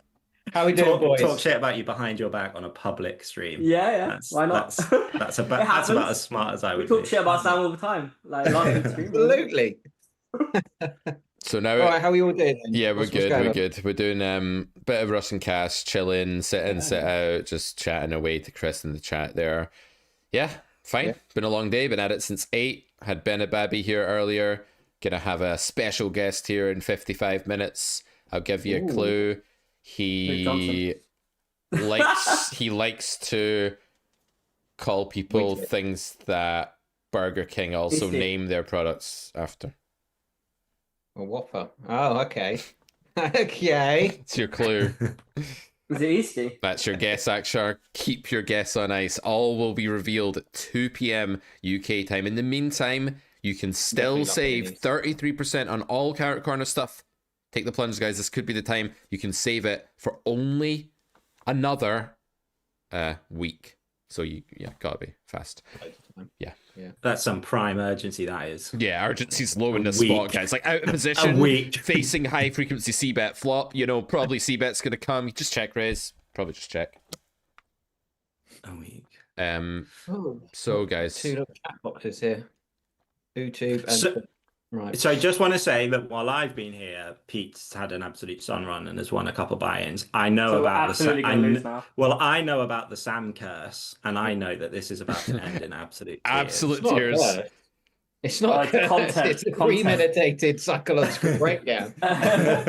Content is here. We're in content mode. He will be playing D game Matt. I don't even try. The curse is tall Matt. That's the real curse, isn't it? Oh, I missed all that. Yeah, I lost 11 Funny. buy-ins at 100 NL Zoom on Stars one morning in like an hour when Tallmat was here. That was Too painful. much money. Painful. But Oh, just that's all the like- money Tormat spent on my coaching, probably. Actually, your camera's horrendous, mate. As in, like, there's a tiny bit of your head currently being captured. That's because I'm relaxing. Let me turn my light on as well. Oh. How dare you relax on stream? So chat, if you're wondering, we're having a meet-up and you can't come and we're not telling you where it is, but it is going to be me and Sam and Akshar and Chris and a few other guys. I'm very much looking forward to seeing you guys after so long, You're by making the it way. sound like the poker Illuminati or some shit. Yeah, pretty You much. can't come. You can't come. Well, it is where we decide all the rake levels for all the sites for the next year. Yeah, we'll get together and decide. Is that GG Diplomat, like, got back to you yet, Akshar? Is he coming? Like, Maybe we can like decide Maybe what that GG the diplomat things- will allow me to deposit some money on the site.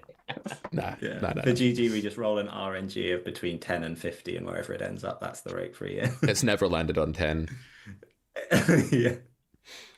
Um, I might leave you guys to it. Okay, I mate. might let you two do your stream, and I might start heading off. And yeah, great to be on with you. Sad to be so brief with you and or Sam and Akshar.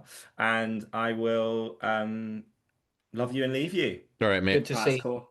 Never liked Good Chris night. anyway. Oh, sorry, he's still here. Oh, shit. Give it Right, Ben. catch you later, guys. Later, Thank you, Chris. chat. I will see you all later. Bye, mate. GG. What a. All right, time to lose some buys. Yeah, let's do it, man. Let's get some cards in the air with Sam here. Oh Absolutely. my god, this is gonna be a bloodbath. Excellent. Well, it's a new day because he's got a beard now. Raise. Is that your beard, Sam? Have you got? God, a it's long so beard? tilting to have here, guys. I can't It's focus. so tilted. Raise.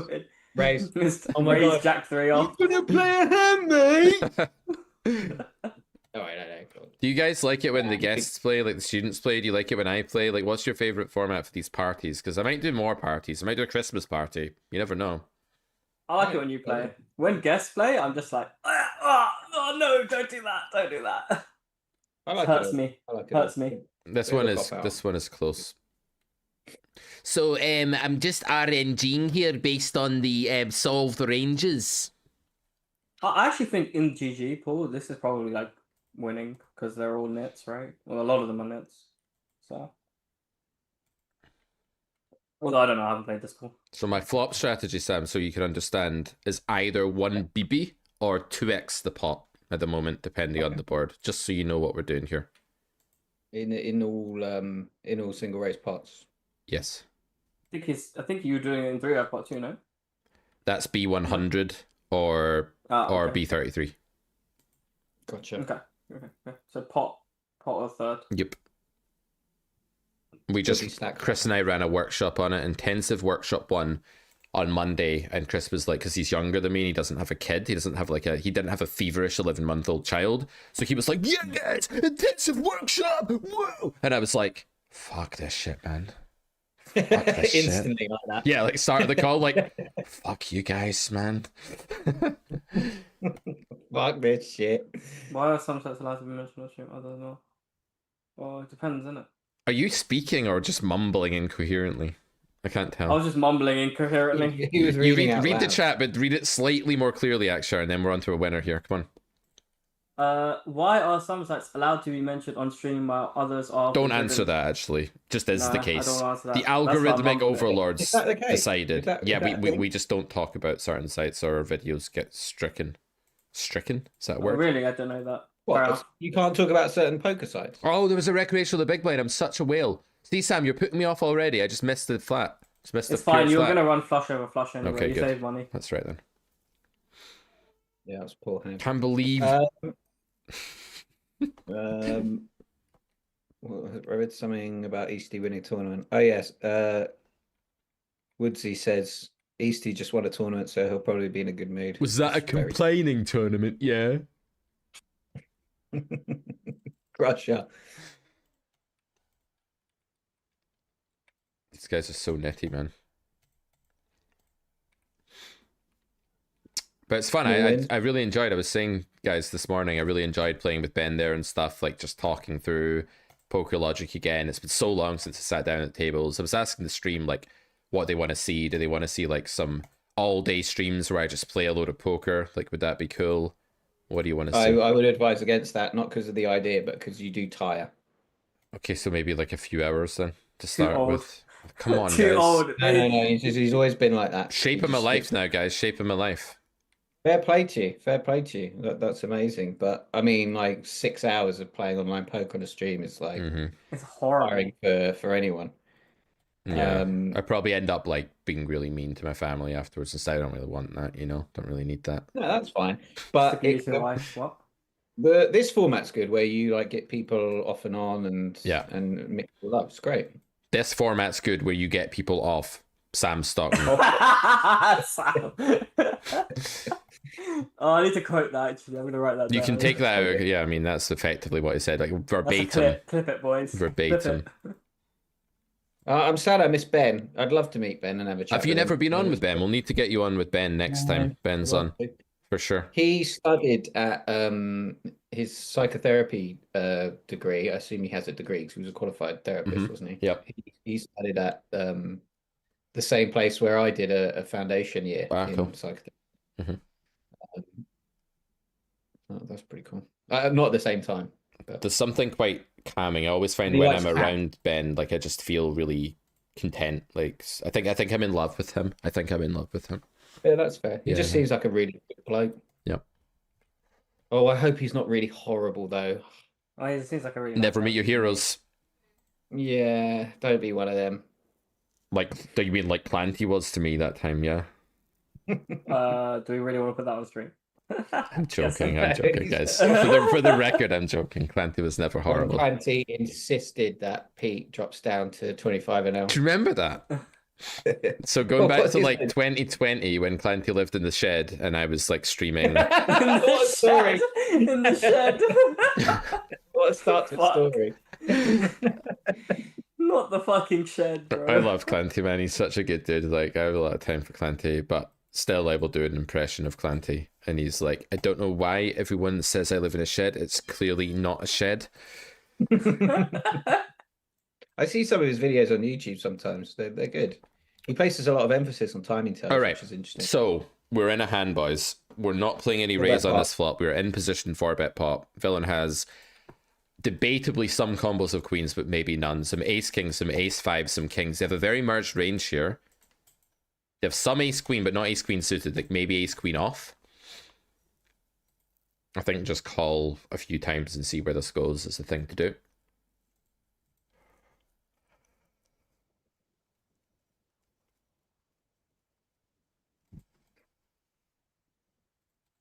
I'm gonna go with check and then like big river value bet if check too. Leave the door open for the bluffs. I don't think with ace king we want to go bomb turn shove river here. I think it's too thin. But I have to admit this is a tricky spot.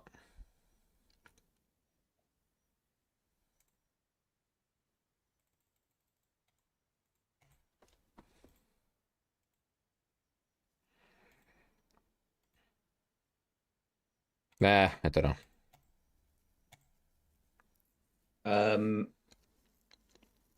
Yeah, I immediately thought raise. I thought raise on the turn. I was thinking about Just going bet. whether sorry, whether to, if you're going to check back the turn, whether to raise the river. Yeah. And your cursor immediately goes to raise. So Yeah. obviously you were thinking about It was my instinct, but then I thought like how much worse ace X's are here. There's like ace jack suited, ace 10 suited, ace 5 suited, ace 4 suited. I need to get a call from it. It's What about just probably clicking? fine to raise, yeah, like 3x. I probably should have raised river there. I kind of like got a bit freaked out. I was timing down and You can just click it as well if you want. Like you can start from there and then find something. yeah, you are reopening, which is never great, but I'd imagine the Are you aggression's gonna going to get be fairly you're gonna get low. like bluffed after clicking or raising small? Like, are you gonna get Probably not, bluffed? no. So I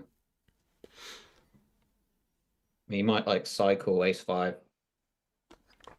Yeah, I think they can have like aces there for sure, but it's one combo. They have ace queen sometimes, but yeah, it's probably a risk. Given he went like small on the flop, small check small, like Yeah. okay, GG poker 4-bet pot, still pretty polarized. I just think the click is a nice balance when you're in those in between two worlds of thinking, Yeah. should I or should I raise? Yeah. You went for a big raise, you went for like 4x. Sorry, I know you're in a pot. I'd like to know Akshar's thoughts when I would have just bet turn massive, and shoved river. But I'm a bit. you're in that mood, aren't you?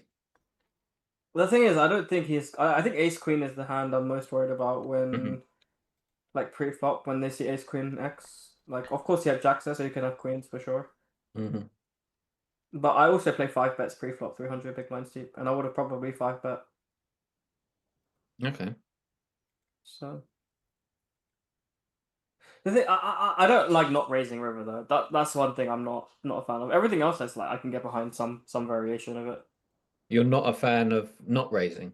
Yeah, I want to raise river. Okay. Like I think he's got a high distribution of ace 5, ace 10, ace Yeah, jack. no, I so think you yeah, guys are right.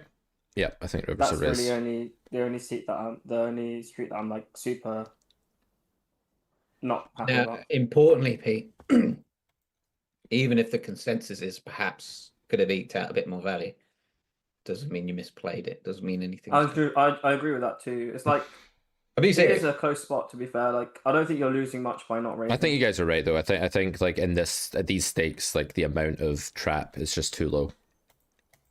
I think Yeah, like that's you right. will see It is aces in general sometimes. anyway. Do you know what I mean? I would think like that if I'm playing high stakes. Yeah, it No, I think depends. high stakes. I would be more. High stakes. I'd be more worried about some aces.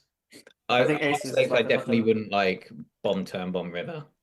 No, I'd Yeah, definitely play As differently. played, I wouldn't. I would still very much consider raising river because I don't think there's enough traps.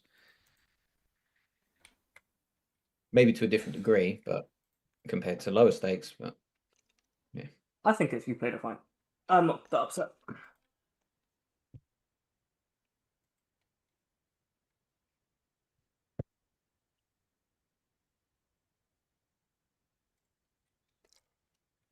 think I like a little raise there. Unless anyone has a yeah, Mhm. considered it. I think it's okay. I think in King 7 deuces, we're not going to be raising. Like, what are you going to go big? Are you going to go small, just exploitatively? just like maybe just 3x it, or yeah. This guy No more in than net. 3x. This guy looks like a net. Yeah, it's definitely a play. I think it's just kind of indifferent between raise, call. I'm not convinced like reg versus reg. Like when people like most people know this is me. I think by this, maybe they don't. Maybe I'm just imagining it. But I feel like it's very sus when I raise that spot. But this could just be the No, streamer. I wouldn't raise. I would definitely call though. Like I also think he's a bit sus because he kind of went like you're both like 180 big blinds deep, and he went for a 9 BB3 bet. Like, Yes. I don't believe him. Like I think he's full of shit. Like I don't think he's got anything like good pre-flop. So More reason to raise. yeah, exactly. But I definitely would not fold flop for such a good price with backdoors. And then they crumble on the turn really well. I think it's interesting when streamers talk about the way they're perceived. I have no idea what that's like. Mm. So I can't comment on it. I just wonder how much that outweighs just the overall behavior of a pool. Yeah, the way I see it is that like 10-9 is like a fold mostly in theory, and like call and 3-bet if they're okay will be literally 0, and then like that just pushes me towards not doing anything. That's how I come down on it. Makes sense. But I'm referring specifically to like when you said how you're perceived. Yeah. Because you're like streaming and stuff. I wonder like how relevant that is. I don't know the answer to that because I've never streamed. I've never played on stream.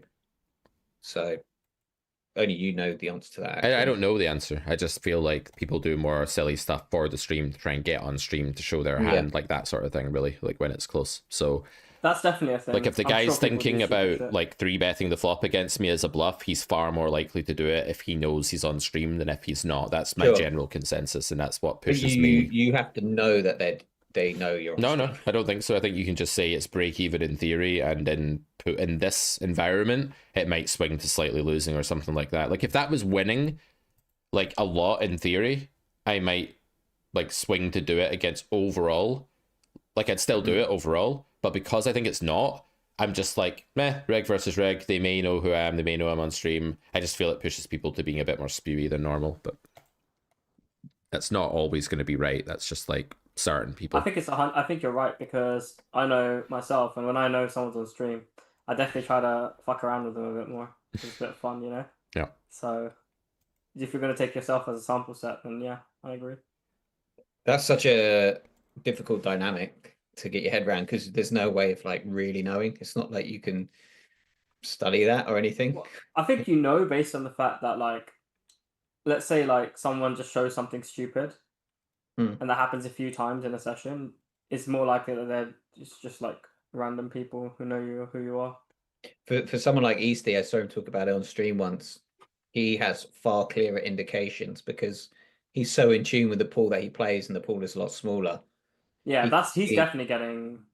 Yeah, something. but he can see like there's so many signs. For example, it's a guy from the UK that he has no HUD stats on that goes like a weird bet size. It's just like through hoops that have been jumped through that make it very likely that they're just bum hunting him. Whereas it's a bit more tricky here.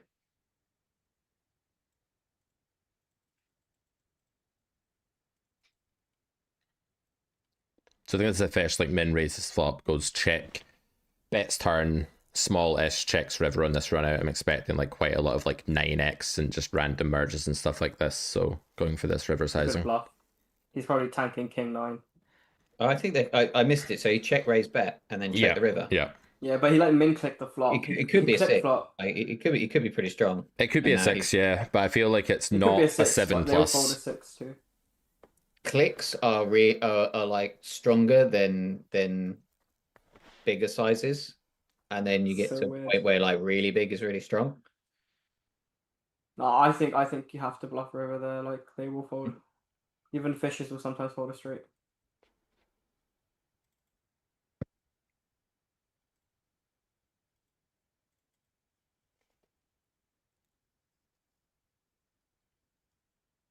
So you guys are welcome to hang out longer, by the way. We have a next guest on it too. It doesn't mean you guys need to leave. I've been saying that to people. Like, it is a party. People can come and go, mingle, as it were. Sam Doyle's coming later, so I'm sure you'll want to hang around for that as well. Doyle Bronson. Yeah, mate. Yeah. The dead lad. I was about to say. What the fuck? I was like, did he come back? Like how?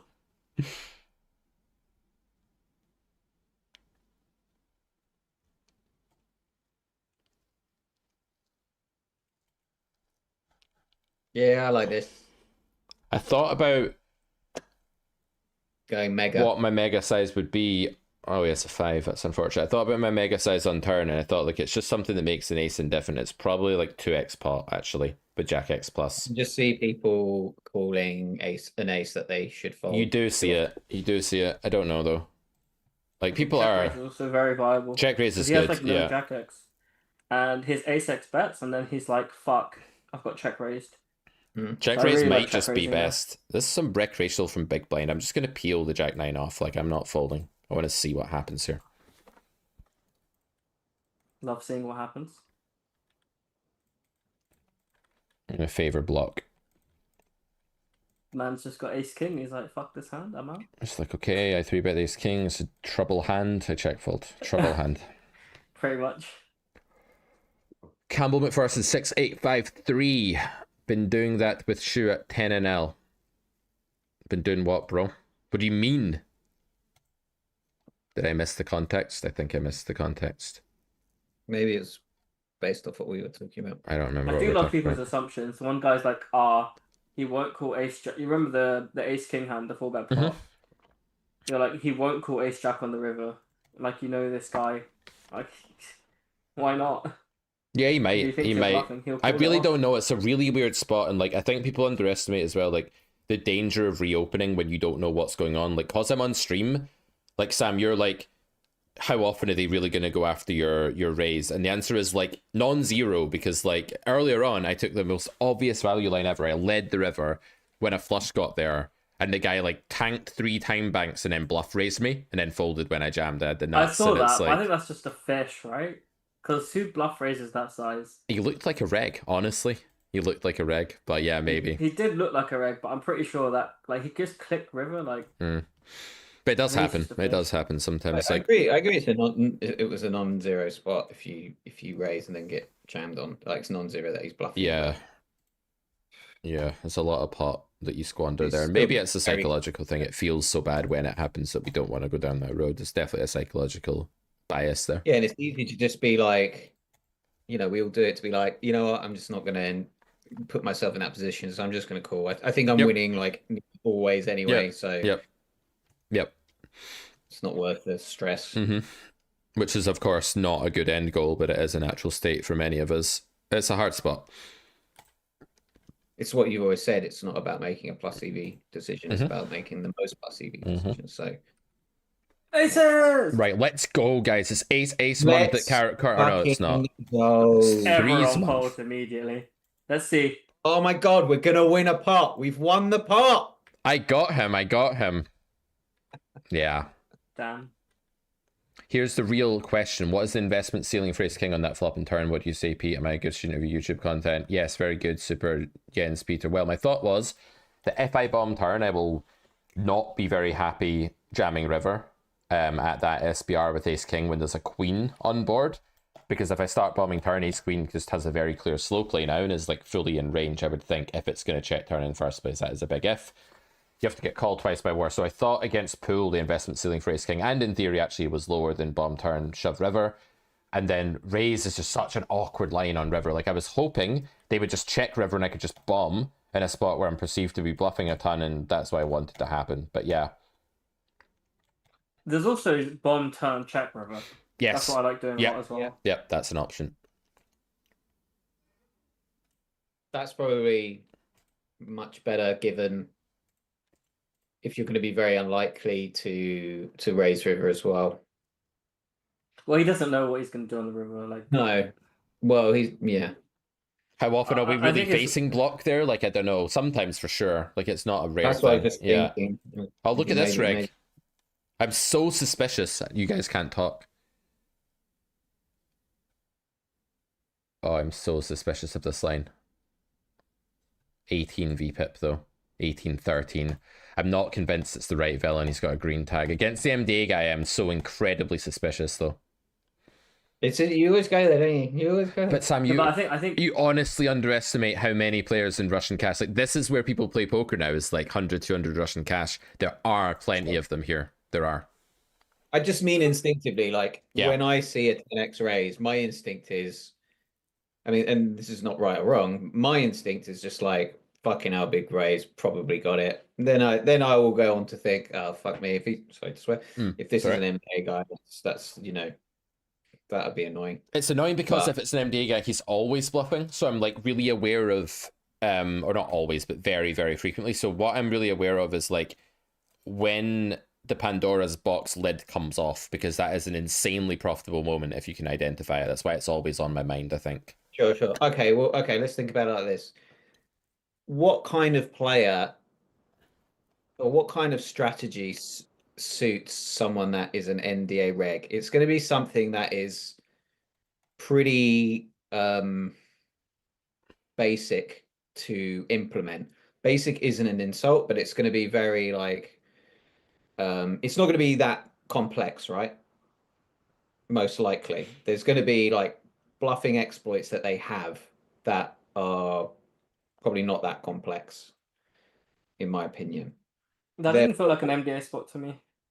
Check Yeah, raising therefore, turn. like how often would an MDA reg implement a line that's, what was it, check flop? Yeah. Is it Yeah, check? they would just bet most of the time. Like most of the time they're just going to stab. Yeah, right? yeah. I just think that when they have They're not gonna showdown, go though, for- but when they have showdown, if they're you not think gonna about this a check bit raise deeper, 10. if they have showdown value, they can check the turn, and then when they face bet, they might know that like that's 100% fold equity line against check bet, for example. It's more likely that they will go for a bluffing line by just betting themselves. I agree, but I still I- think that like if that's an MDA reg, they will take showdown value and do that. Like they'll check that. Like if they don't have showdown, they don't need. If they have showdown, they don't need to bluff in the first instance, right? Sure, but and I see what you're saying. Like they might see a Fives, small bet and might fours, think, yeah, might think, okay, now I'm going to turn my showdown 6, value 5, like into all of bluffing. this stuff. Yeah. I get that, but that in itself is also really rare, in my opinion. It is rare. It's just that if you can identify someone who does it, they're now only bluffing in a line, and it's like a really big deal. So yes, I agree. I agree. that- I agree with Pete. Wait If for you that. can, You have to wait for that identification. Like if you you have can identify that and you know that they're overdoing it, then yeah, like you just call off. But Yeah. I don't disagree with that. I do think that the 18 VPIP Chinese tag I would fold so quickly.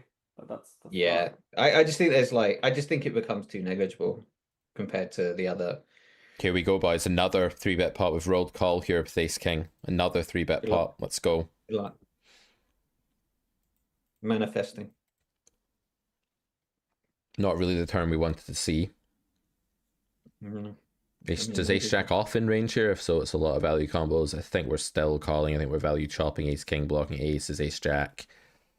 Really hard spot to bluff in up in though, this one. Honestly, like Ace 4, Ace 5, Jack 10, you need to bluff at these kind of combos. Have a little bit of redraw. It's 3-1. I already think this is like actually quite close against pool.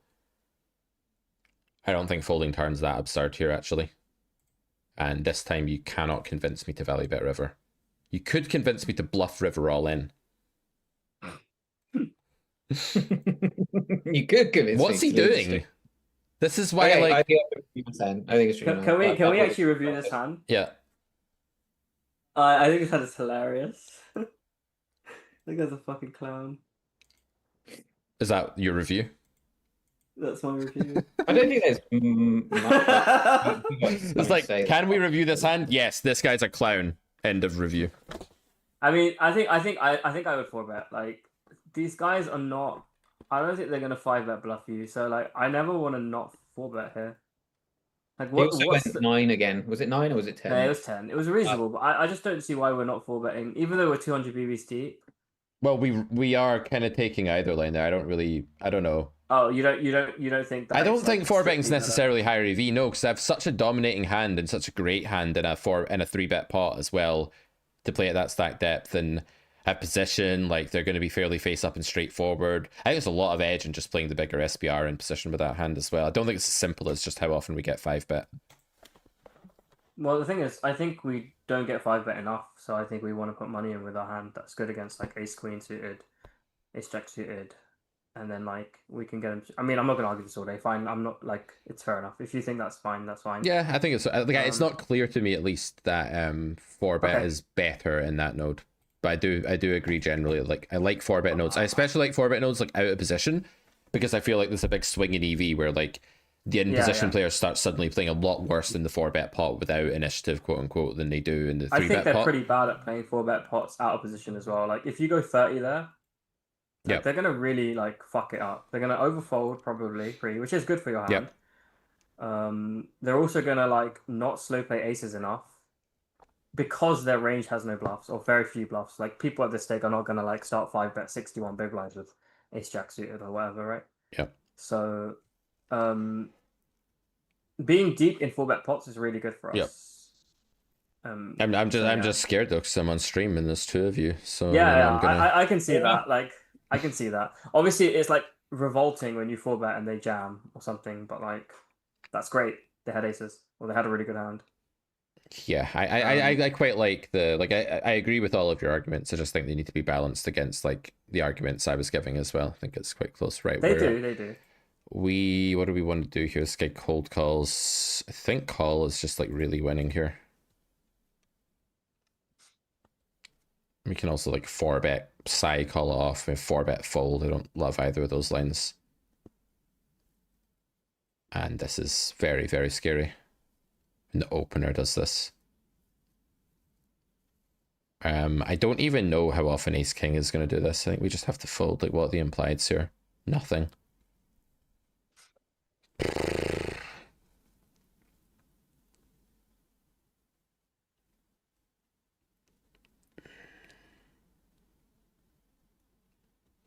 I think we probably just have to fold. Yeah, I could fold. I'm definitely 4-betting because 4-betting too. fish called fish, that cold calls a 3-bet, and there's like a decent amount of times that well, not decent necessarily, but there's like some good scenarios where we go heads up against them. As played, 100% folding. I don't see the difference between when he 4-bets. I don't see. When we have 6s or something, right? Yeah. Yeah, exactly. We're so cooked when the guy Yeah, there's no difference between having chat and having 7s. Against 3-better then, when you 4-bet, do you know whether you're calling off? Do you think it's 0 EV and it's worth it anyway because of the fish? Yeah. They're all it was Calf button bigs, small I think. blind. Like if the button jams, like he has an incentive to jam if we cold 4-bet and he has a fish behind as well. Like he might be doing that with like. I'm probably just sizing to a point where I don't have to call it off. I'm just gonna go like 18. It's just gonna be the same EV though. Like if you size to a point where you can just get away from it, it's not gonna. No, the reason why it's good, Pete, is because we're trying to basically isolate against the fish. No, I We're in understand the position positives. and kick the I red. understand. That's- Again, I just I don't disagree know based how- on like getting to play with the fish 100% of the Yeah, time. fine. Like I don't know. Yeah. That Well, feels 100%. I pretty don't think good. cold calling is bad. I don't think cold calling is bad. I don't know. I would do just that I too agree sometimes. with all your arguments. I just again I'm weighing them up against other arguments. But yeah, you might be right. Going like potentially 4 ways with jacks though, meh.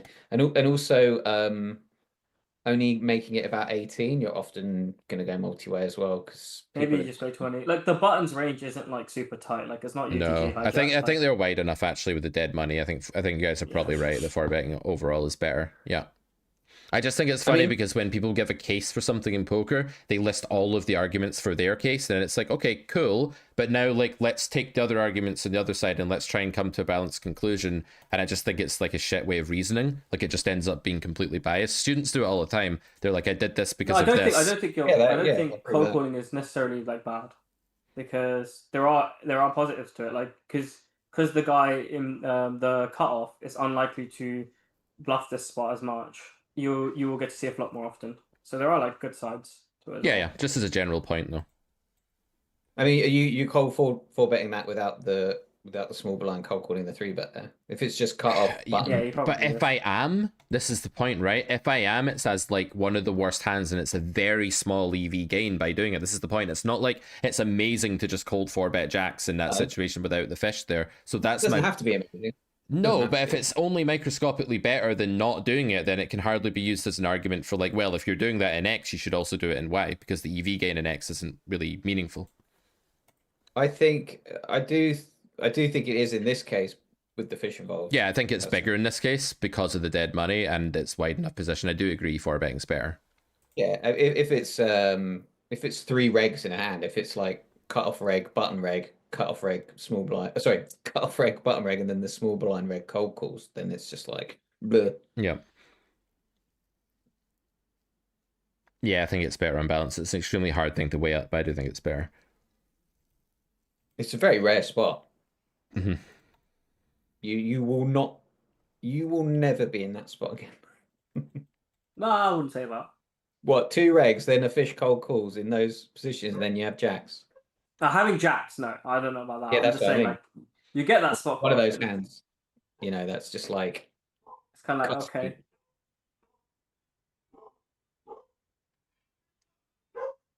Every time there's someone at the door in my house, guys, it's like the biggest circus you can imagine, like babies and screaming dogs barking. Dogs, like it's babies, such a yeah. nightmare.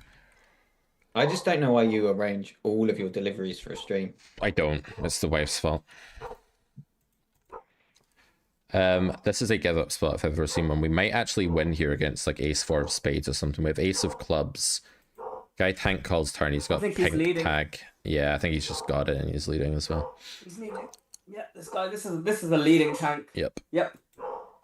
I like overbet there though. I think it's like a overbet then give up river is a pretty cool line. Can hear. I think that line is pretty good. Can you hear Smudge going off his head? Can you hear him? He's going mental because he's an idiot. I think I'd be tempted to. I mean, the ace of clubs is terrible, but it's quite tempting to bluff the river if he checks there, given that the turn is double flush draw, and I'm wondering. I can't remember the SPR though. I'm wondering like how often he'll just like jam the turn. 18 VPIP guy, sorry. Looks very nitty, this guy. I'm going to just fold ace jack suited and not call. I actually think the only thing that I think about the hand is we do want to make a small note just saying he donks river with value. I mean, it's not bluffing. You're getting more and more lost in the corner. Oh, It's so funny. Like, just slowly backing out. you're like, I think. That's a pretty disciplined fold with the ace jack. Yeah. So that was Make a good. note. I don't think I would make that because I see ace. Sometimes I just want to play 4-bet pots, but I think that's the correct play to fold. One of the things I've Yeah. learned in this game is like in the really shitty spots for you, just like finding that brave fold early on in the game tree can be like really cool. Like can be really good. Yeah, it gives you good red line because you're going to be like forced to fold quite often later on as well. All about the red line, guys. So- Let's harvest that up. Anyway, guys, I've barely spoken to you about what's going on. Like I'm gonna just take a quick break for making coffee purposes in a sec. Let me sit out Sit after out. this hand and we will, Yeah, talk sure. properly. Why is one table so much more intense when there's 2 high stakes regs watching you? Like what's that all about? You have to ask your therapist. Because man. we have too Yeah, many opinions. Too many opinions. Yep.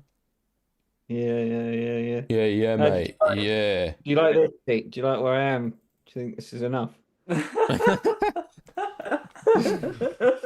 Yeah, I think the fold with ace jack's absolutely fine. Phenomenal with the right eye. Oh, it really hurt my back there. I swear the chat hasn't updated for a while. Is this? No one's watching. I think we've just Oh, hijacked the How entire stream. Nobody likes us. So people But, always you ask know- me, like, how do I play a turn after I check raise the flop? And the answer is, on a turn like this, if you want a simplification, loads of your good stuff gets there. Like, you just go ahead and bet. The question now is, what do we want to do on river? Like, is this too thin for any size in their cutoff? I don't see them having many worse flushes here, actually. Like B10 or something like that could be. I'm going to go with B10. It's either B10 or I check. really like this. I really, really like this. But I think this causes a bit more like chaos. Check raise flop big with its hand is a bit of an overextend, by the way, guys. Like I'm kind of playing a lot of raise here because people bet entire range on King 5 deuce a lot Street of the theory time. optimal. You know. I liked it. So I think it's Phil really good. raises, he's repping kings, ace-x diamonds. He needs to turn non-diamond king into bluff raise here. Even like underpair that calls turn has diamond. I feel like it's too unlikely. I think we want to fold if he raises. Love it. My instinct was to like B30 or something to just block, because I don't think they're gonna bluff enough, you know, all the usual stuff. And then you went B10 and I was like, yeah, that's really nice. My instinct was to bet one big blind and call it. Yeah, if you go one big blind, it gets a bit more tricky, right? Because the insult. Yeah, the insult bet. I need to pee. I'll be right back, guys. All right, mate. Okay, so Sam, you can't be left on No, absolutely not. Without I company, saw so- before I came on, I saw Chris doing a lot of heavy lifting, and I thought, if Pete does that to me, I'm going to ruin his reputation. I'm going to destroy him. I will go to town. Yeah, so Full just Wednesday. wait here and in a caffeine depleted state. So anything you want to talk about, Sam, while we have this moment, man oh man here? I do actually. Hmm. I'm doing a presentation, a poker presentation for a company. Wow. Soon, and so this is a call to arms for the people watching. If anyone has any funny stories or any sort of wild hands or anything that are please true, no lying, please, could you let me know or share them now? Because I think anecdotes would be good. You can also send me something on Discord, I guess. Lambstock mix, all one word. But yeah, if you got any poker anecdotes that you think are funny, let me know. That's it. Yeah. Yeah, cool, mate. That's really good to know. Yeah, mate. Yeah. Cool. And what about poker? Are you still on a kind of hiatus? I know you took a hiatus. Are you playing again a bit more now, or what's your volume been Playing like? a bit more now. Yeah. A little bit. Took a few months off in the end. Wasn't expecting it to be that long. But focused on a few other things, on my quizzes a bit, and just other life stuff. Was very burnt out. Got to a point this year where I was around end of August where I was just burnt out from poker. Yeah, decided to take a little bit of time off, and I still was studying and still, you know, involved in the group I'm in and all of that, but playing wise, yeah, just took it chill, and I'm glad I did. Yeah, It's tough. Yeah. I was talking with Ben this morning, and he was saying he's just done that. He's taken like the longest break of his career. I Really? think it's actually like a very important thing for professional poker players to do. Like, I don't need to do that. I take very few breaks. I take a break for a week if I'm going on a vacation or getting married or having a kid or something like that, which I do all the time, by the way. I have a kid every 2 weeks. So because of that, I take some breaks. But like, I've never taken more than like a couple of weeks off at a time. But if I played poker full time, I would 100% take like 3-month breaks and things like that, because there's nothing ticking over. You can do that. You have the freedom to do that. And it's so soul destroying and draining sometimes. I know it's rewarding and there's a lot of perks, but let's face it, grinding is so it can be so taxing on the soul. It can be so like depleting that most poker players I know who are successful have that longevity because they know when to take one of these mini hiatuses. And that should be contrasted to players who run away, don't have success, come back, run away, don't have success, tough time, run away, not run away, sorry, that was a Freudian slip, planned break, come back. That's just a winning recipe for a lot of people I know that play high volumes. So I think it's fine, Sam. I think it's like a normal thing to do, actually. That's really nice to hear. I feel very happy that you said that. Did he call you a beautiful man? I did. I said his beard was lovely. Ah, it's lovely. Phenomenal work. Two things. Well, it's like what you said in one of your videos. You talk about superhero resilience required for being, a professional player. That stuck with me. How out of interest, how long has Ben not been playing, or how long was his break? I think he said it was 2 months, but that's like the longest one he's taken because he's a machine. But he's got like a study regimen that's been set up over a decade, working with Clanty every day. He was talking today saying that he and Clanty had debrief logs that they had to fill out, like documents that they had to fill out after every training session and every grind session, saying these were our strengths and weaknesses. And then Clanty would be like, yes, I think you've correctly identified your strengths, but you need to work on these weaknesses as well, Ben. And Ben would be like, okay, I'll add those to the list of my weaknesses. And like, imagine doing that with Clanty like every day. Like, imagine that being your life. Shoot him. He'd be dead. We don't condone the killing of any poker professionals or any other people in Carrot Corner. Looks like it was not you, Sam, that we had to worry about getting us cancelled. I think I'll be saving humanity, but yeah, let's carry on. We got any stories in the chat? My Serbian friend built up a 1K roll back on the full tilt poker. Came home partying. Sat with most of his roll, picked up aces, hit quads, ended up facing a royal flush. Oof. It sounds like a movie, like a Rounders film or something. Yeah. A little later, queens were quad queens, and then faced a straight flush. No lie. Okay. Draining. Right. That's what you get for playing when you get back from the pub, right? I was chatting to a dealer once at Hippo, and he said he was a very trustworthy one, really nice guy, and he was dealing a private game, and he dealt a player a flopped royal flush, right? Obviously really unlikely.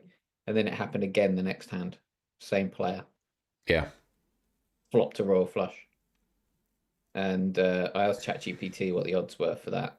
And it's just like, it's unthinkable. It's infinites to 1. Yeah. So are the odds of this exact situation we find ourselves in now happening. Absolutely. I saw, I went to see Darren Brown years ago, and he talked about probabilities. And I went and double checked what he said, but he said the odds on us existing, the odds on you being here is the equivalent of the population of San Diego, which is a couple of million, I Googled. Each rolling a trillion-sided die at the same time, and it all landing on the same number. That's insane. It's just like basically impossible. Yeah. I think about this when I look at Ruben, my son, and I'm like, I think about how babies are made, like the birds and the bees. Do you guys know how the babies are made in chat? Do you guys know? Write your answers in chat. But basically, when the sperm are like swimming, like going to their destination. Oh, you're actually explaining it, right? Okay. There's like millions of the sperm, right? Yeah. They're like an army of like millions, and like one of them like gets there first or whatever. It's like the race to 25 and L. There can only be one winner, and then that is me, and that's you, Akshar, and that's you, Sam, and that's Ruben, and that's like all of us are just like that winning sperm. It's pretty fucking mental when you think about it, isn't it? Real big pit. Like we've all won a lottery just to be here at all, just to exist, just to have this experience, this beautiful experience, talking to the chat where it doesn't at all feel like we're on our own and they're just weirdly lurking. On the other hand, we don't quite know for sure, correct me if I'm wrong, that each sperm is a different person, so to speak. Could just be different variations. Some kind of vessel. But you could say that it's intuitive to me, at least. Here we go with the philosophy. But to me, it's intuitive that had a different sperm won the race, you wouldn't be conscious or having this experience, Sam. Like that entity wouldn't exist. Like I feel like it'd be another person that's a good assumption, who would have the consciousness. But these things can only be intuited. We don't know for sure we don't know much about consciousness. It's one of those phenomena that baffles scientists and philosophers even today. Right, guys, I'll grab that coffee. Please don't say anything else bad about anyone. Actually, just be nice. Be nice to the chat. Be nice to. We'll carry on about sperm. We'll talk about sperm just to be on the safe side. Let's talk about sperm so that we don't get cancelled. No, so we don't get cancelled. Yeah, that'll keep us safe. Yeah.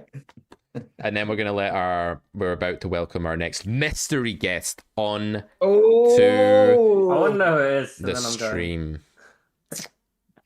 Well, you should. Why? I Why think. is this person a mystery guest? I don't know. They're not really. I think you should stay and insult that person when they arrive at Sector and then leave. How about that? Sounds fair. Hmm. But I thought you didn't want to get cancelled. Yeah, I was joking. Please don't. All right, I'll be 1 minute. Okay. Do 1 minute. Yeah, it's talk about China, yeah. Oh, no. Nah, we are responsible. Yeah, be responsible, guys. I'm obviously What listening is to it? the first 10 seconds of you being left alone. Pete, We are, hurry up. Come we on, are Pete, responsible people. What? We are not here hurry up. Okay. to cause Pete's business any problems. We are good people. We are honourable people. Well, I'm not. How are you, Akshar? How you doing, mate? Yeah, I'm good. I just came back from Morocco. It was a really fun trip. Much better than my New York trip, which was fun. Because you guys weren't feeling very well in New York. Yeah, we were Let's sick. chat here, guys. So you hang around. Here, go on. We were just sick in New York, but Mhm. in Morocco we were not sick. We had a great time. Went to the desert, did a hot air balloon ride, which was fun. That was super fun. Oh, right. I've never been. Um, I believe. Got to see a fire show, which was insane. Like I've never seen such an insane fire show in my life. What? So is that just like? Like there's a dude doing Yeah. doing all the fire stuff, you know? Like, Just he was one doing some- guy. Just one guy. He was crazy though. He was doing some insane stuff. He was like putting fire on his hands. He was like eating the fire. He was like breathing fire, like you know the fire thing. And then he had like these two things that he would like, I don't know how to like demonstrate. You know, like imagine like two balls on a chain, then lit them up, and then like I'll send you Spin the it out. WhatsApp. It was crazy. It was Nice. crazy, and it only cost me £28 for the whole experience, which was mad. Like it was the most cost effective thing I've ever done. Like- I'm really enjoying this holiday. It's very cost effective for me. It really was though. Like we had dinner, we got dinner, we got chicken and vegetable tagine. I didn't get the chicken, I got the vegetable because I'm Yeah. vegetarian. You got a tagine. You Nice. got to do some quad bikes, which was crazy. Got to go on quad bikes, through the desert. I didn't do the camel ride because I'm not really a fan of animal abuse, really. So, but you could Right. do the camel ride. So that was nuts. You don't think they're looked after very well? Well, I mean, one of the camels. So I was thinking about doing it. Then the camel at the end, he started getting really upset and he was like making noises. And then he looked at me and he had a tear in his eye. I was like, "Fuck." Yeah, I was like, "I'm done." I mean, you're I'm probably like, "Ah." projecting a little bit there. I'm definitely projecting a little bit, but he did have a tear in his eye. And also, apparently, this is their mating season, so all the Oh. male camels get a bit like they just want to fuck and sleep. They don't really want to. They don't really want to be like giving people rides. So apparently, that was Fair like enough. the reason they all got a bit upset. Right. Um, It sounds but like a yeah. brilliant holiday. It was good fun. It was good fun. How long were you there for? We were only there for 4 days, but it was fun. We had a good time. There's I some would nice- definitely recommend. I mean, they do scam. There's a lot of Yeah. scamming. But if you're I'd love it there then. yeah, but like you just have to be a bit careful that you don't get overcharged for stuff. Because on my way in, the guy wanted to charge us like 300 local currency to get from the airport to our hotel, Right. and that's like twice as much as it should be. And because if you use ChatGPT before you go, like it will tell you like how much to expect for certain things. So anytime I wanted to do like a journey, I'll just ChatGPT like how much should it cost me roughly, and then I let them, you let them scam you a little bit because you're a tourist and that's their livelihood. So I'm like, Yeah. okay, like you can scam me like 20%, and I'm cool with that, Mhm. right? And you want to because, get like- some too as well. You can't. Yeah, like it's not that expensive there compared to like here. So like it would cost us like a couple of quid to do a taxi ride, right? For like a 15-20 minute taxi ride. I was like, okay, like I'm happy to be scammed like 20% here. Yeah. It's like a yeah. tip. Yeah, exactly. It's like a tip, exactly. Okay. And Diane enjoyed it. She enjoyed it too because she could taste things. Oh, right. You should probably quantify that because she was ill before. Yeah. In Tasted New York, she was super ill, so she couldn't taste anything, and that's pretty horrible. if anyone's ever had the situation where you can't, because like you get some COVID and then you can't taste anything, it's pretty bad. With the taste thing on COVID. I had it with the smell though. Oh, you had the smell and the no smell. Yeah. Yeah. I remember my friend Matt.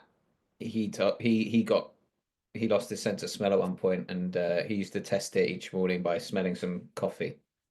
Yeah, it's a pretty horrible situation to be in because like you don't know what you're missing until you don't have it anymore. Yeah. But yeah. Camels deserve abuse, like camels. No, they don't. No one deserves abuse. And we're trying to keep Pete's stream PG here, so we don't want Peter to not Pete himself, like Peter PETA to cancel Pete's stream. And Peter's just like coming onto stream now. So what have we got against camels though? Like what's I like camels. I have no problem with them. Actually, has just been to Morocco and he declined to go for a camel ride because he wasn't confident that the camels were being looked after well. I mean, there's a lot of stuff there. There's like monkeys in chains. Like when you go to like the main square, they have like pet monkeys and they have them on like neck chains, and then they had like snakes. And I was like, Jesus Christ, like that's crazy. Yeah. To me, that's a bit too much. But hey. Yeah, I'm not a fan of chains. What do you do with the monkeys? Like, what's the attraction? What are they? Well, I don't do anything to the monkeys, but they were like doing tricks, like jumping up and down. Like they were like entertaining people, right? Like that was the idea. Like you entertain do tourists. tricks stuff. Oh yeah, they were like doing like what monkeys do. I'm not sure. I didn't really look that long, but there are a lot of beautiful gardens in Morocco. That's for sure. Yeah, a lot of nice gardens. It is a really nice country. Of course, there are some things that we can't control that are not good there, but that's life. That's a lot of countries. Okay. How big 10? difference strategy wise? Out of 10, did you say? Yeah. I'd give it a good 9.5. Wow, that's near perfection. Well, that's for my trip, right? Like we got a good trip. We also got the most insane, like traveling for me is horrible. On the way back, it took us 10 minutes to get from the plane to the train home, and we literally got perfect train connections. So I've never managed to get home this quick in my entire life. Like literally from the plane to my house took an hour, which is unheard of. Yeah, that's something. Especially in London, and not a single plane was delayed. So for me, it was a perfect trip. Ran good. Yeah, we ran really good on the plane. Jesus. All right, so we've got some questions in chat as we wait for our esteemed guest to arrive. At what age are you going to introduce the concept of Shrevey to your son? Well, now he's got a drum kit. He got a drum kit for his birthday, for his first birthday. Not a real drum kit, actually. Before you're like, oh my god, a 1-year-old with a drum kit, but like a baby's drum kit. And he's like, dum dum dum dum. No, I thought you were going to think it was like a full-size drum kit, so I was just making sure you knew. What size are the toms, mate? Yeah, what'd you get? UW. So the point is, he can already do the drum roll part of the whole True EV gig, so he's most of the way there. How big a difference between Russian Cash and 6 Max? Asks Kieran's. Well, not really that much. The difference is you can't abuse one person continuously. Yes. And in reg tables, there's more visibility, right? There's more repercussions to your exploitative actions. Right, guys? Without any further ado, you two can stay around for this. You're going to want to... We introduce to you the next guest on the stream, Mr. Nick Airball. No, wait. Oh, wait, wicked. Wrong Nick. Easty. Sorry, it's only Easty. It's not Airball. It's Easty. I told you. I should have put money on it. It's only Easty. I wouldn't say only. He's a big celebrity nowadays. He looks confused. Can you hear who are these B-lists? It'd be funny if this is how he's reacting to us. Like he means I can't see Easty. I can see him. I can see him on Zoom. We just can't hear him. Oh my god, no, we can tilt. He's going to tilt. He's going to do the thing. Wait, I can't. I need to get him on camera then. Oh, there you are, Nick. We can't hear you though. Yeah, he's waving. There he is. Nick. There he is. We can't hear you. Be tilted about the audio when you come on, please. Yeah. for the fans. Yeah, I don't think you should be telling him to be tilted. You should just let it happen naturally. Okay, I'll back Yeah, off. it won't take too long. I'll back off. Uh, Go to the little arrow at the bottom left of your Zoom, yeah? No, it's still not working, mate. Yeah, look under your desk. That's where the mic is. This is good TV. Anyone liking this TV, guys? Enjoying the Carrot Corner party? 30. How many people are watching? Do you remember that time where we did a Carrot Corner stream, but it was a variety game stream, and we all played games. together? That Don't was tell this. fucking Don't hilarious. tell any of the stories from that, please. Yeah, My there are God. no. There are So no. fun. Tell none of It's tell about none of, jokes. I'm deadly serious right now, actually. I joke sometimes in my life. This is not one of those I times. don't actually remember most of the stories, to be fair. I just No, remember we did a bad stream. ones. Huh? Just the bad ones. There's No, I a- don't. I don't actually remember any of the stories. I can't remember what happened. All I remember is we did one. That's it. That's all I remember. I remember two things in particular. Well, so you're not gonna get on me, Pete, because I'm not the one saying anything. Good. Well, It's no Sam. one's gonna say anything. Easty. This is one of the longest times people haven't had their sound working on these streams. This could be a record. When a mystery guest that everyone knew. I don't have enough friends in the poker world. I don't know Airball. I don't know Oh, it would be fun if you got Doug Polk on. That'd be funny. Oh, that'd be great. Hmm. I like that poll. I would definitely sub if you got Doug Polk on I'll try. No, I won't next actually. time. I won't try. I am here. Yes. Oh my god. We hear you. God, your mic is so much better than these amateurs, Nick. Well, it's just how it is, isn't it? Mm-hmm. Yeah, you guys are professionals. You're Very professional true. streamers. I'm going through my laptop. Mate, I'm going through my phone. I'm going through my fucking phone. So we've been here a while. I've been here a while, Nick. I need you to carry the show from this point on. So what are you going to say to the Carrot Corner audience?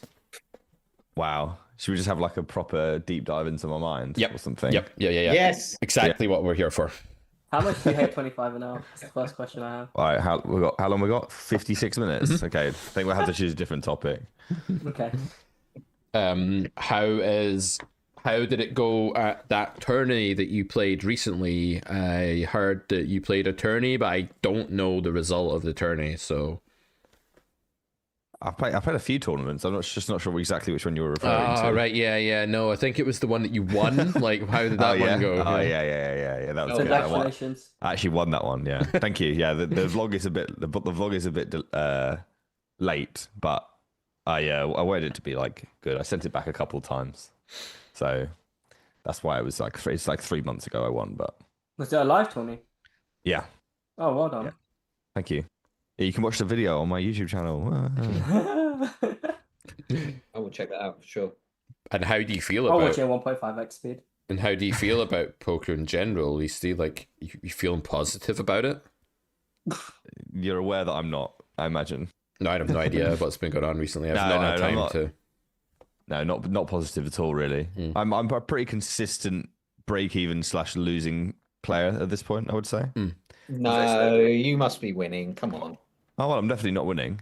Significant drop-off from my peak when I was under Pete's guidance for like every now and again, at day. least he would. A day. Yeah. If you're under Ben's guidance, I think we now know what the problem is. Ben's guidance is strictly limited to live poker. That's when he gets involved because that's when it's actually his money.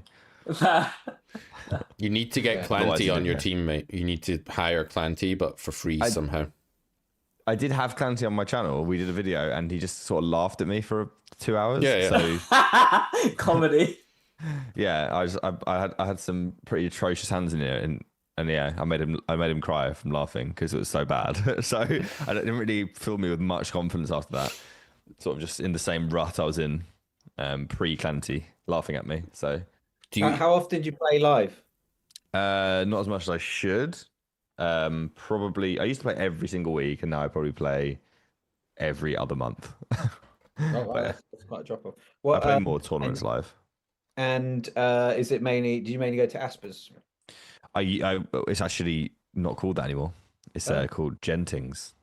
Oh, is it? I Sold haven't it. played there in a while. Yeah, they went in the bin, so it's now That's not Gentings. going to catch on. It's always going to be Aspers to me. Think Is you'll it- has it find gotten it's better? Genting without an S at the end, mate.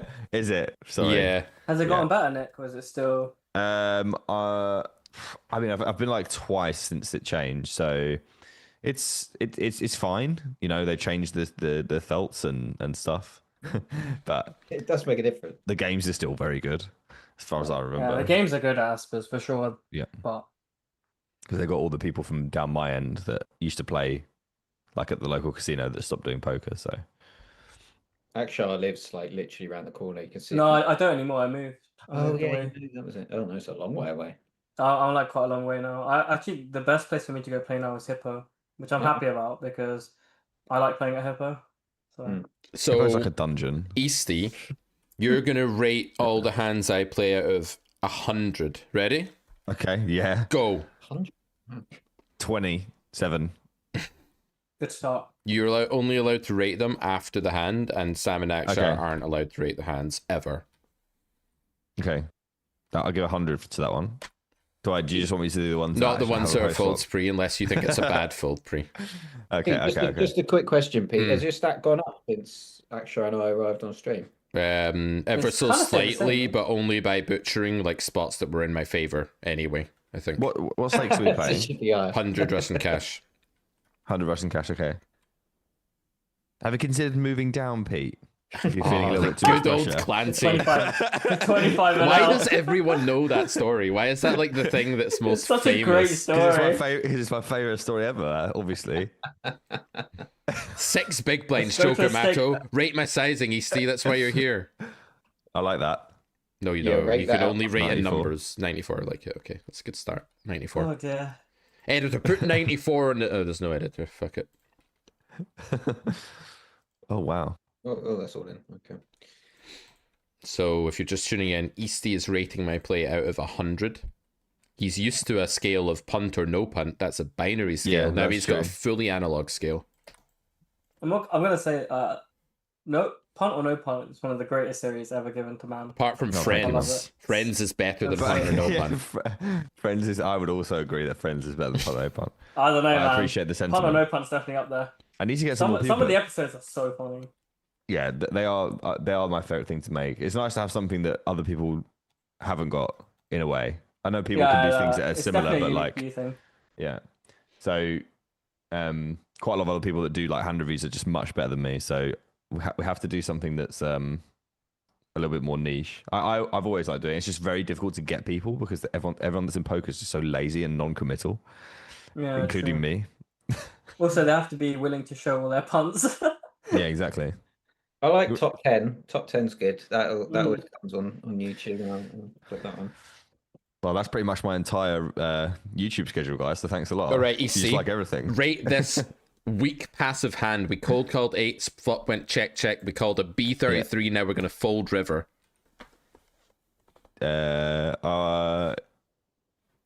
Yeah, 90, 92. Yeah. I feel like those kind of... I don't know, maybe this I is... would Maybe say- it's just the, like, how many mistakes did you make? But I feel like, you know, if you did, like... You went to, like, gymnastics and, like, dude did a forward roll. I guess you would still give it, like, 10, but it wouldn't Yeah, score much exactly. in, like, the multiplier phase, right? It would just be Yeah. What are you talking about? gymnastics. This is He's talking about gymnastics scoring Why? systems. Because If it's you an basically do, interesting like, a philosophical basic roll, point. You still get shit score because you did It's something stupid. gymnastics. Do you not know about gymnastics scoring system, Sam? Are you not versed in that? Not accurately. I know there is a scoring system. Basically, it's like if you do something more difficult, you're more likely to get more points. But because if you do something easy but you do it perfectly, you're not going to get 10. Does that not make it? That involves so the judges are kind of giving their opinion in some respect, right? Yeah, but there's like they're given they have some like, Easty, you there's also ready? categories. yeah. We B75. We 3-bet ace-4 against hijack. B75 flop, and now we've check folded this turn. 69. Oh, good number. Perfect score. Good number. Perfect score. Easty, what about Bean? How's he doing? So Bean's good. No, he's very good in real life. The last time we played, obviously it went very badly, and he is in the process of licking his wounds. Is that what you were gonna say? Wounds that I gaped on the day as well.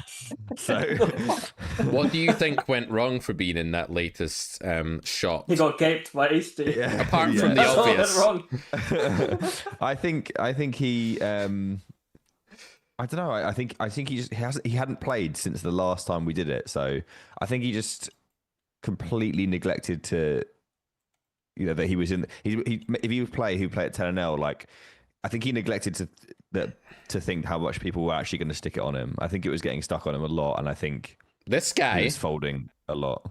This guy just missed the easiest river bluff ever, and his name is basically your name, Nick. It was called East Stay. Yeah, I'll give him an 100th. That was an egregiously played hand by East Stay. We obviously didn't really do much. We just did the B1. It can't be me. I haven't got $100, so it can't be me. By the way, Easty, we're playing B1 big blind or B 200% pot. That's like our only sizes that we're playing. Okay. Do you think you'll do another bean stream? Yes, we will do another one. But it has to be like a really novel. Like once every 18 months is kind of what we've been doing. But yeah, everyone was unhappy for one reason or another last time, so we just let it cool off and come back to it. Fair enough. He's a Villa fan, isn't he? He is a Villa fan. He's not the biggest football fan in the world, but he does love Villa, and he obviously watches the World Cups and stuff. So, but yeah, it's funny because he's like a super important person in his job, and it's like if you listen to him on the stream, you'd be like, "Is this guy just like who the hell is this?" It's another coffee one. It's a coffee one. Yeah, exactly. And he's like, people at my work cannot find out about this because they'd be like, "What is going on?" That's what Pete's like to me. Yeah, I don't think I'm that serious at work, though, am I? Fair enough. The Ace-4 of clubs hand. Do we ever make it like bigger there? I feel like he just calls on flop all the time. No, pre. I mean, you can, yeah. I don't think it really matters that much. Like I think we're just creating a scenario, getting folds from the obvious things, that sort of thing. I'm defending this against 41 VPIP guy that I'm a bit deeper with. Give me a wheel, Is man. 41 VPIP the equivalent of like 80 VPIP? Yeah, on others. Probably, yeah. Yeah, it's kind of whalish.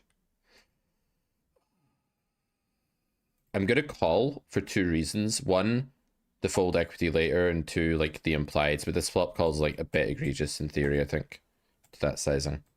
Okay, it's not happened for Spuzz. You can give me a low rating for that, Easter. 43. Yeah, I agree. It's a bit dicey, isn't it? Calling flop. Bit dicey calling pre against, but I would have done everything the same then. well, you'd have got a 43 then, Sam, wouldn't you? It's 100. It's 100 for sure. I don't make mistakes. Let's mix in some check raise. Oh, okay. With our Spicy. Ace of red. We've lost money since he's joined us, guys. It's unsurprising, really, with the kind of energy he's brought. Yeah, the energy is always low these days. I'm going to play 4 tables later as well, and I'm going to do my absolute. What bollocks. are you playing right now on stream? Four tables of 25 on 888, right? Yes, naturally. Andrew says Easty doing Easty stuff. Nice flat with 8s. That's me that's playing, Andrew. You realize who you're talking to here. Also, it's a pretty good flat with 8s. Easty No, bro. So... You can't ever cold call. Did you not get the memo in 2011 that you can't cold call? Did you not get that memo? No. Did you check your inbox in 2011? Did you ignore the memo about not cold calling in 2011? Fuck's sake. I love how Pete is sort of mirroring his guests, because when me and Akshar arrived, he was like nice and jovial, and now ECC is more angry. I thought I was quite angry when you two were here as well, when I was playing. You get more and more angry. I did, yeah. It's inevitable, really, isn't it? Yeah. I blame Sam. I don't think Pete gets angry when I'm on with you. No. Happy to take the blame. I'm really happy when it's me and Akshar. I'm in the best mood ever. And Ben, actually. I used to get kind of angry with Chris at certain points as well. Like, shocked Chris. I don't know why. It's almost like there's a theme.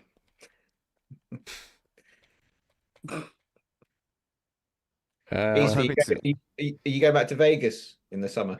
I never like to say yes. I never like to assume that I'm going to be going.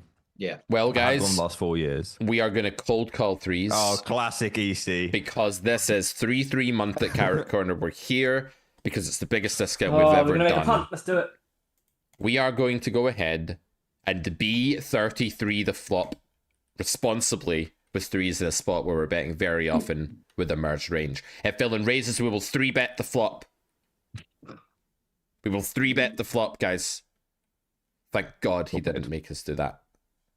94. I think it's a There's pretty only one incredible mark three you bet. can give for that hand. What's some?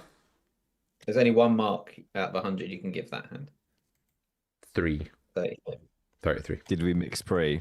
I'm taking Yeah. 6 points off. Yeah, didn't mix pre. Did we mix? All three? 3 investments are pure, and we're even hard exploiting on like 0% investments as well, because it's 3 Understandable. month. Sorry, Easter, you were saying about Vegas. You're hoping to go back. Yeah, I always obviously hope to go, and I have gone the last 4 years, but I never assumed that I'm going to go because, you know, some things can change and Yeah. Get fired. stuff. So I could get Are fired. you going Vegas, Sam? I don't think I'll go this year. I was watching like during the summer. I was seeing some like random vlogs appear on YouTube and stuff of people playing tourneys, and I did sort of miss it a bit and thought, oh, I'd love to go back. But I don't think this year. Maybe next year, even if it's just for like 10 days or something, you know. Fair. I'm gonna go in March. Oh, but- really? Yeah, there's another tournament I want to play, like a different card game that I'm gonna play. So I'm gonna go. Oh, In March. that sounds like a nerdy thing. Is it like Pokemon or something? Yeah, pretty much, but not Pokemon, but a different card game. What game? What game? Right, Easty, we've unless- checked the big blind against Limp against the 22 VPIP, bet 1 big blind on flop, and 2.2x the turn. I mean, it seems like he's always in a fold. I'm going to go with 88. Are you promoting your site on my stream? No, I would never do that. You're playing well, Pete. Thanks. As soon as mate. we all shut up about the No, I poker, think I Pete's think we're all like, just chatting, and then like Pete's just like, you know, fuck these, owning. let them do their thing, and now he's just like in the zone. I feel a lot What better card now, game are you Easty, playing? sir. It's called Elestrals. I've never heard of that in my life. Yeah, it's only been out for like a couple of Do you years. have to have like poor social skills to play it? You've got a girlfriend. No. No way you can be. Yeah, I doing thought you had a girlfriend, mate. What are you doing with that? So Elestrals. you have a son. Yeah. What the hell is this? It's a card game. I don't know if you know like a streamer called A Drive. He's like a very big Pokemon streamer. I may have heard that name before, but I don't. Oh, I want to pick your brain about Pokemon in 2025. What does it mean? Pretend you're talking to like an even older man than me. I What does it don't know much mean about to Pokemon. play Pokemon in I 2025? know everything. Tell me, Nick. What does it mean? What does it mean to play Pokemon in 2025? Like, what's that like? What's the experience like? Just talk us through Are it. you seriously asking me that? Like, I don't know. I don't What's know what it- form the game is in. It's not. He's not sitting with like a I don't know anything about it. Wait, does Easty play Pokemon? Yes, I do. Yeah, Or VGC or card game? card game. Oh, Is okay, that yeah. like quite a recent thing? Pokemon card game is really fun though. I played a bunch of that one like a I couple think years it's. ago. I think it's very good. Yeah, it's recent-ish. Like, I met my girlfriend beginning of last year. through Pokemon. Not through Pokemon, no, through poker actually. And she was collecting Pokemon cards. When we were first like together, I was like, yeah, you know, why don't we collect the next set together? Just like trying to, you know, worm my way into her hobbies and stuff. I was like, I used to collect Parasite. I used to collect when I was very young, and then I put my fucking Blastoise through the washing machine, so I stopped. I was like, maybe we could collect the next set together, and then after that, it was completely GG. And then we just had so many cards, and to be honest, like we had no intention to play the game, and then our local card shop was like, okay, we're limiting, because everything went crazy. It was like, we're limiting orders to people that play the game. So I was like, well, I guess we're playing the game so I can get more orders. And now we just play because we enjoy it. That's sweet. That's really nice. It's a fun game. It's a fun game. And what's it like when you play? play it? Are you like you say the card game? Is it physical card game where you go to like the geek Yeah. shops and you play with like the Yes. basement dwellers It's- and stuff? Yeah, Yeah, cool. yeah. Pete, That's- you literally play Bridge with Pensioners. Yeah, bro. but it's not in a Like, basement. relax. It's not in a basement though. Relax. It's in a it's in Like, a. I don't know who you're judging here. Like- Like you play Bridge with Pensioners. But pensioners They're about are- to die. So you know what They I do mean? die a Like, lot, actually. To be fair. At least the people we play with have life in them. I mean, That's how I got into poker though, because I started basically through playing at a pub, and the pub was a games pub like that. So a lot of the players were like younger and into those kind of games. So it's kind of like a hybrid between Easty, that kind of I environment. want you to and- watch what it is to play good poker for a second, right? Watch this. okay. Watch cool. this. Just watch. Yeah, now he's confused. Oh wow. Just watch. Just watch. No reason you're gonna call it off. Oh, That was He's seen the absolute Brazilian shit. flag and he's got excited. Just watch. I'm going to give that a 22. Yeah, I could have gone Really? bigger on river, maybe. Maybe. You were inducing, weren't you? You've Yeah, bet but trying small to. in I position. figured I was never being called, but I think I went so small that like it was obvious I was inducing. I think that was the problem. Oh, wait, you still have that school? Oh man, I shouldn't reopen small and oh man. That immediate dock Oh of 70 no, points. the dogmatic like 70. 2021 thought. No, to be fair, there's a theory reason for not doing that, but that is a street poker spot. Like the reg limps the small blind, bets twice and checks the river. Like the guy has give ups, and then like I need to find a way to make money from a bluff catcher with give ups, and the way to make money with a bluff catcher with give ups is to say have another chance to bluff. That's the only way. That's why I give that hand Changed. a 100 out of 100. 2/3 pot. Stop pissing about. Hey, Stop man. pissing He about. polarized the turn, Easty. Mm. He polarized Okay. the turn. We had a 9, so you're just off, aren't you? He had the only 9 I could beat. But yes. Well, no, a 9 is actually not a polarization mistake in a limped pot BVB. A 9 is Okay, fine. then yours is a mistake then. No. Because I lose to most 9s. Like, he usually has air, but occasionally he has a 9. But he usually has nothing. Okay. So I'm playing against nothing. I'm targeting nothing. It's okay Well to played, then. target. You should target. I'll give you 23. Okay, it's gone up. Nice. You'll take that. Right, I'll try and be bean now. Right, and you can tell me if I'm doing a good bean. Okay. There's only one bean. 3 is probably a fold. That's quite good. Bit airy though, bit wispy on the voice. Should I defend? See what rebels say. Why is he 70 years old? Oh, Yeah, exactly.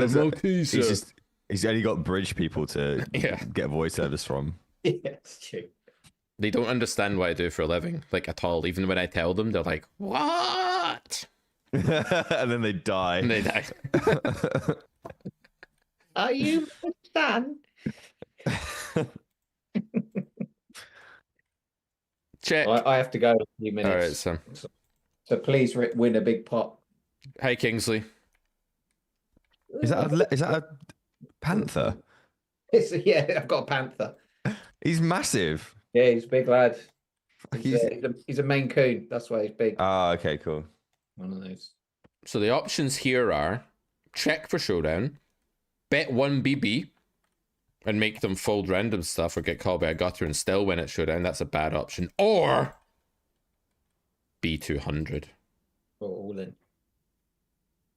I'll go for check. Okay, now we're dancing, guys, right? So we win approximately all of the time. 1 BB. 1 BB. This guy will call 5s, this guy will fold. End of hand. Or at the same hand. That's unfortunate. Top of his range. Yeah, I was going to say. I think that is the top of his range. That specific combo as well. How much did you net in the tourney then, Easty? I was £220 entry. I won £5,000 and I gave half of it to people that I owed half of it to. Oh, that I sucks. was going to say. That sucks so bad. To be fair, I I only played it because my girlfriend was playing it and she was doing her fucking pieces all week. So I was like, I'll just play and like take some of her risk. I was going to buy. I was like, I might as well play because I'm not doing anything else. Is there a rebuy tournament? So we swapped 20%. You can rebuy, but I wouldn't have done. So we just swapped 20%. Is your girlfriend a gave her it famous back. poker personality? No, No, okay. she is not. Did She's got a normal did you job. play poker before you met? Yes, but she is playing pub 8 poker. BBs, huh? I mean, he probably just has a draw or 4 or 5 or a 6. So I'm gonna. I do block every fucking 6 though, but I'll still fold. Why have we bet 10p on the flop? That's what we do now. We either bet 2x pot or 10p. Space Raiders or 2x pot. Space Raiders aren't 10p. I'm sorry to break it to you. Wait, it's not 99, no? I don't know what it is now. I think it's some year where like no one knows who the Benga Boys are. Sadly. What the fuck are you talking about? Talk about the Benga Boys, son. Benga Boys, the music We group. like to party. We like to party. Chat knows. If they're 40, they know. Hmm? Oh, they're like So- 40 years old now. They're older than that. No, I mean you have to be 40 to Almost. know who the Venga I'm was. almost Yeah, 40. pretty Yeah, much. yeah. So Andrew says pot queen XX flop on ace with ace ace. Range bet and hope they test you, no? Well, you can bet small or big. The bonus to betting small is you get raised more. The bonus to betting big is you make more when they have a calling hand. So it's kind of like a trade-off, Andrew. I don't like to be tested either, so whatever avoids that. Yeah. Don't test me. I like to take them down the road where they're scared to test me. As soon as they start testing me, I just wilt like a petal. Yeah. Pete, I need you to win a big hand before I go. Okay, I'll win this one. We're going to start with bet small on 10-8-4. Could start with check. Do have ace of clubs. Do have an over here. Can bet this hand. I'm going to bet this hand. I'm going to size... No, I'm going to overbet. 2x pot. And shove a club river.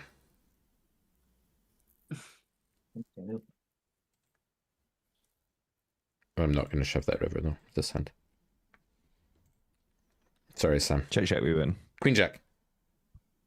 Jack, three of my clubs. fucking Don't God. you just love that hidden branch of the tree, chat? That is actually do a love branch it. in this game. Like, I'm not kidding. That happened. See, when I bet the turn, I actually swear to God, I thought, I bet you I just win with this hand sometimes without hitting. I shouldn't. Shouldn't. It's crazy. That was so funny when that happens. I like that 98. Cool.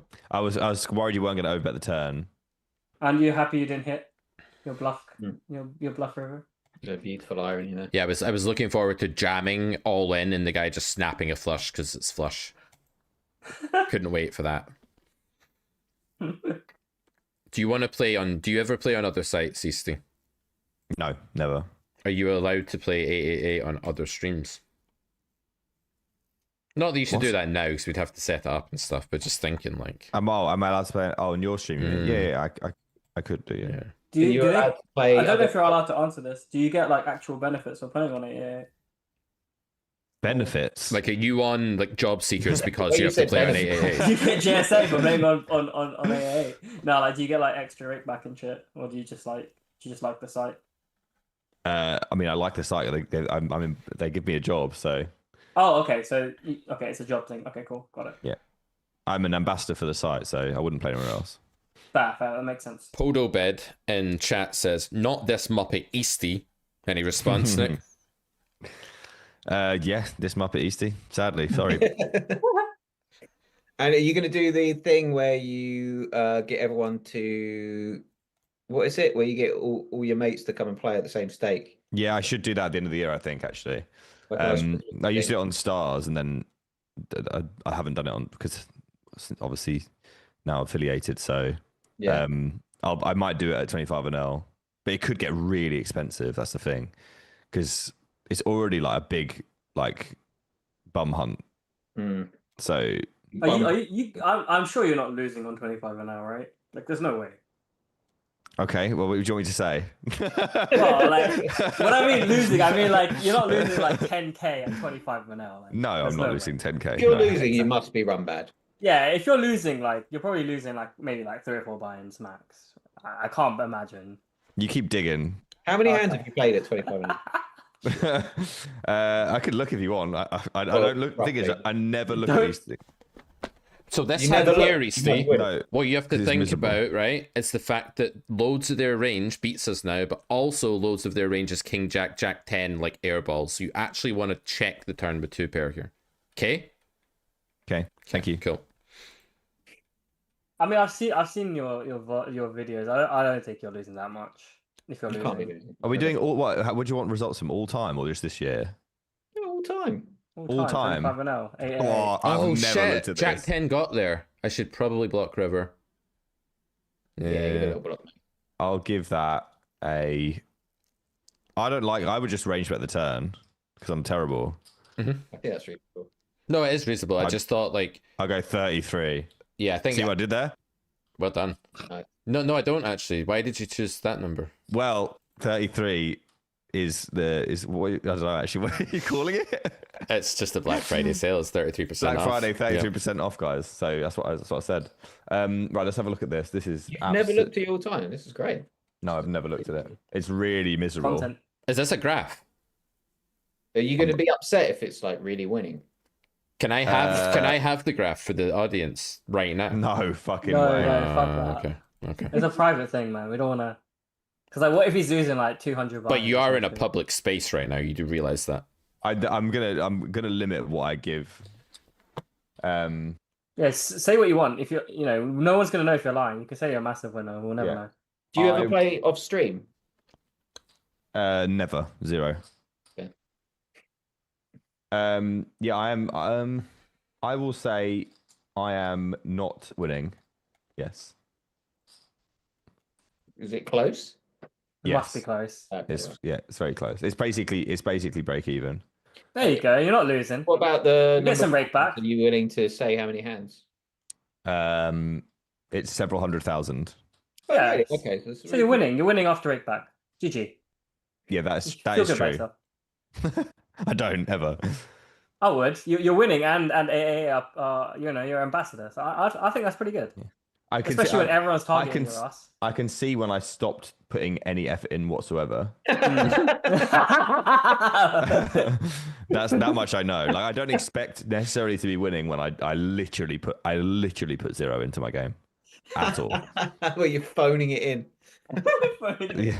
So yeah, I'm not surprised. I'm not surprised it's not good. I was at one point after 125,000 hands, I was losing like quite a few, and then I was winning. I reckon quite a I few. could coach you to winner in like 2 months, easy. You think? Do you understand the dynamics that I play at? I have fuck that. absolutely no doubt that Akshar could do that for you. Absolutely no question. Less Okay. than months, depending how often you guys chat. like honestly, Steve, if you do just want to like become a winner, just work with a decent player like Akshar consistently, like few times a week for like a month, and I bet you it's like all you really need. And you need someone that's going to make it really fun as well, that's going to like inspire you to like poker. I know that might be hard, but yeah, that's the thing. This is what I'll tell you, right? Not everyone knows the ins and outs of my career, but whatever. But speaking from personal experience, the two people that have had the biggest effect on my entire poker career are Pete and Akshar, without question. Particularly Akshar more recently, because I've worked with him a lot more than Pete in the last 2 years. But Akshar is like a huge reason why I've made as much. say money as I have. millions. Just say millions. Yeah, I've made millions. But Honestly, as soon as Akshar said, "Oh, I bet you I can make you winner," I actually got physically excited. Borderline. I do make people physically excited. That is what I do on a regular basis. I was like dreading that like just thinking about studying the game makes me like That's nauseous. because people study the game in like The wrong such a way. boring. I ass think, way. Easty, like you learned this really rigid rules approach to poker, and I think you hated it. And I think like the main thing with your game is how quickly you fall back on like, is this 2E? Like, is this this? Is this this? And it's like you recalling patterns. See if you could I learn. don't say is this 2E. You I do. just press 2E. Right, okay, whatever. You ask rhetorically at least. But like if you like Akshar's the kind of player who, when he's thinking through a spot, he will just have this like palette of options, and he'll just like paint something and have reasons for it. And sometimes like he might be off because he's like painted the wrong thing, but he paints the right thing really often. And I think like being able to do that is just so much more fun and like keeps you curious. Whereas like I don't know where you got your teaching from, but like originally, but it always came across super like in a box to me, and I don't think it needs to be. People limit themselves. They limit themselves really hard. They like, oh, I'm gonna play like that size, Yeah. or I'm gonna not. Like they don't think, oh, let's donk this river, or like Main character syndrome, we call it, they right? just limit themselves. Yeah. That's it. And I think fun poker is poker when you feel free. And I think if you can feel free when you play, then you'll have a good time. But it's so And then hard if when have the a good eyeballs time, are on you're you. gonna win. Like when you're streaming and there's It's all these very people, hard it's when so you're hard to feel free. It's very hard. I would say the thing I play with least is freedom. Yep. Yeah, and that's the problem. Like the less free you feel when you play, the worse you'll play. Yeah, but Like- I actually am not free. So how do you deal with that? You are free. You're only Yeah, limited I'm by, free. you're I'm limited free by to do yourself. something that I could maybe do once, and then I can't ever do it again because You every can. single person in You there's don't watching. have to be. You don't have to be like aim for complete freedom. You can just, you know, So become like free. you think that, oh, like let's say like you do something one time, you can't do it again because people are watching you, right? Yeah, like, that- but like, is that but the like logic? egregious things that like mean I'm clearly overdoing it or underdoing it in certain spots. Yeah. Oh, I see. So you feel like you can't overdo it or underdo it in a certain spot because Yeah. people are watching you, therefore they're gonna find some way to exploit you. Yeah. Right. Okay. Fair enough. But one way around that is to not tell people how you're playing.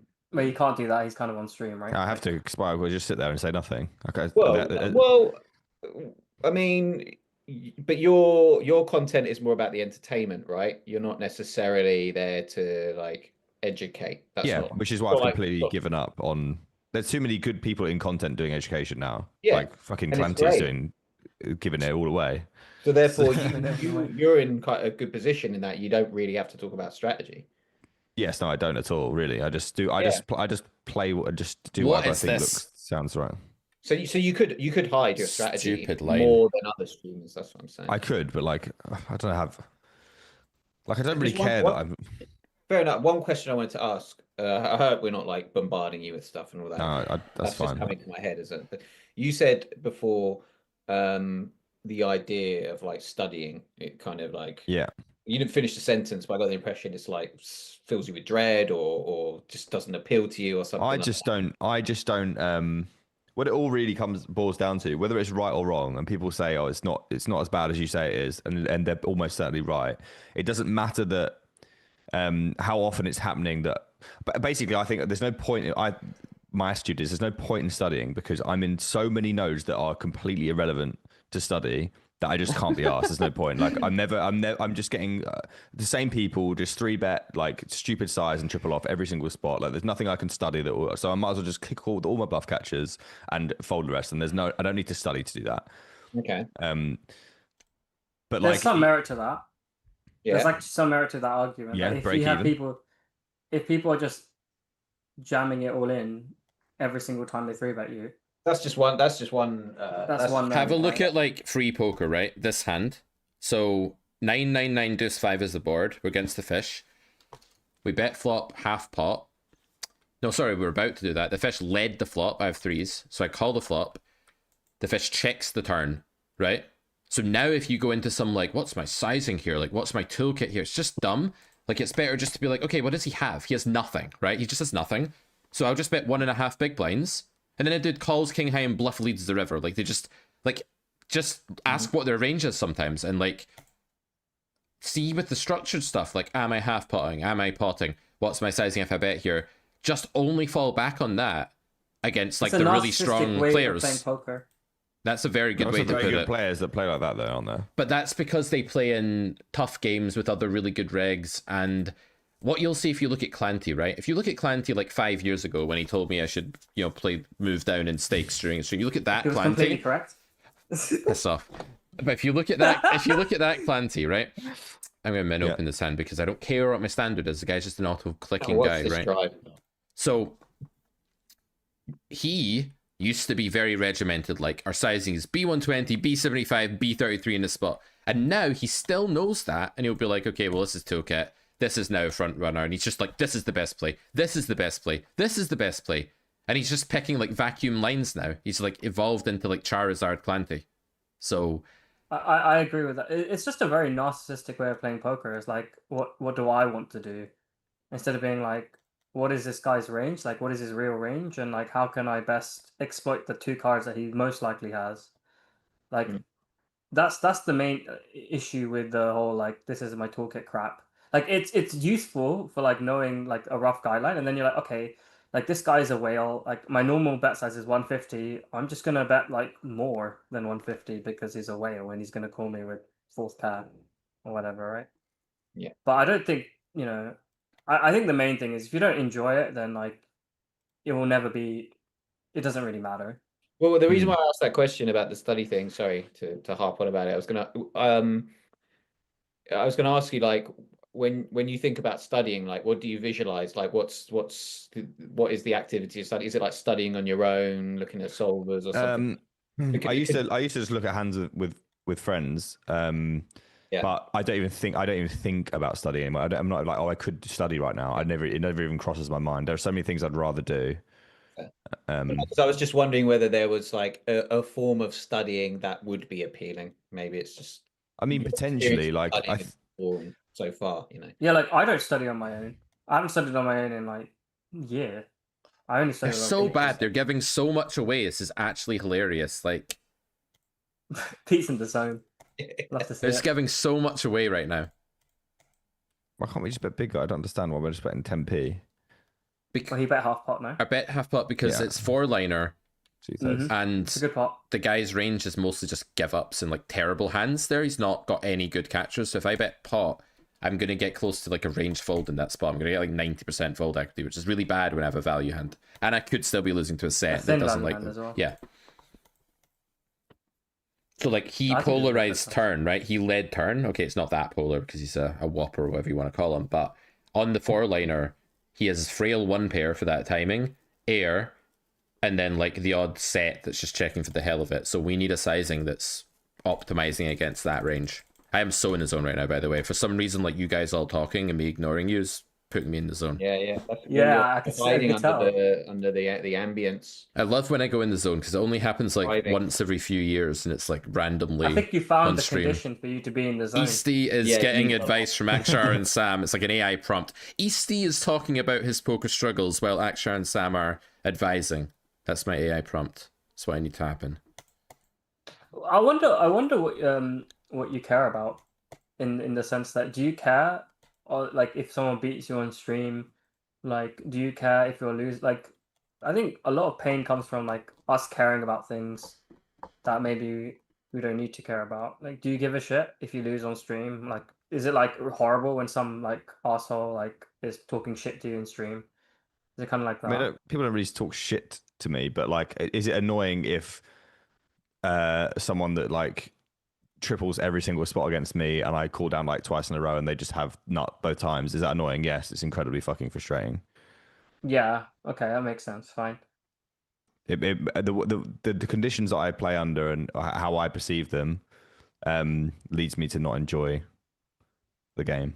Can you imagine a situation in that environment which you do enjoy it? Like, is there, or do you think it's impossible, or like is there a way of enjoying that? I'm not saying like can you now access that. I'm just saying like is there a world in which you play in this environment and you enjoy it?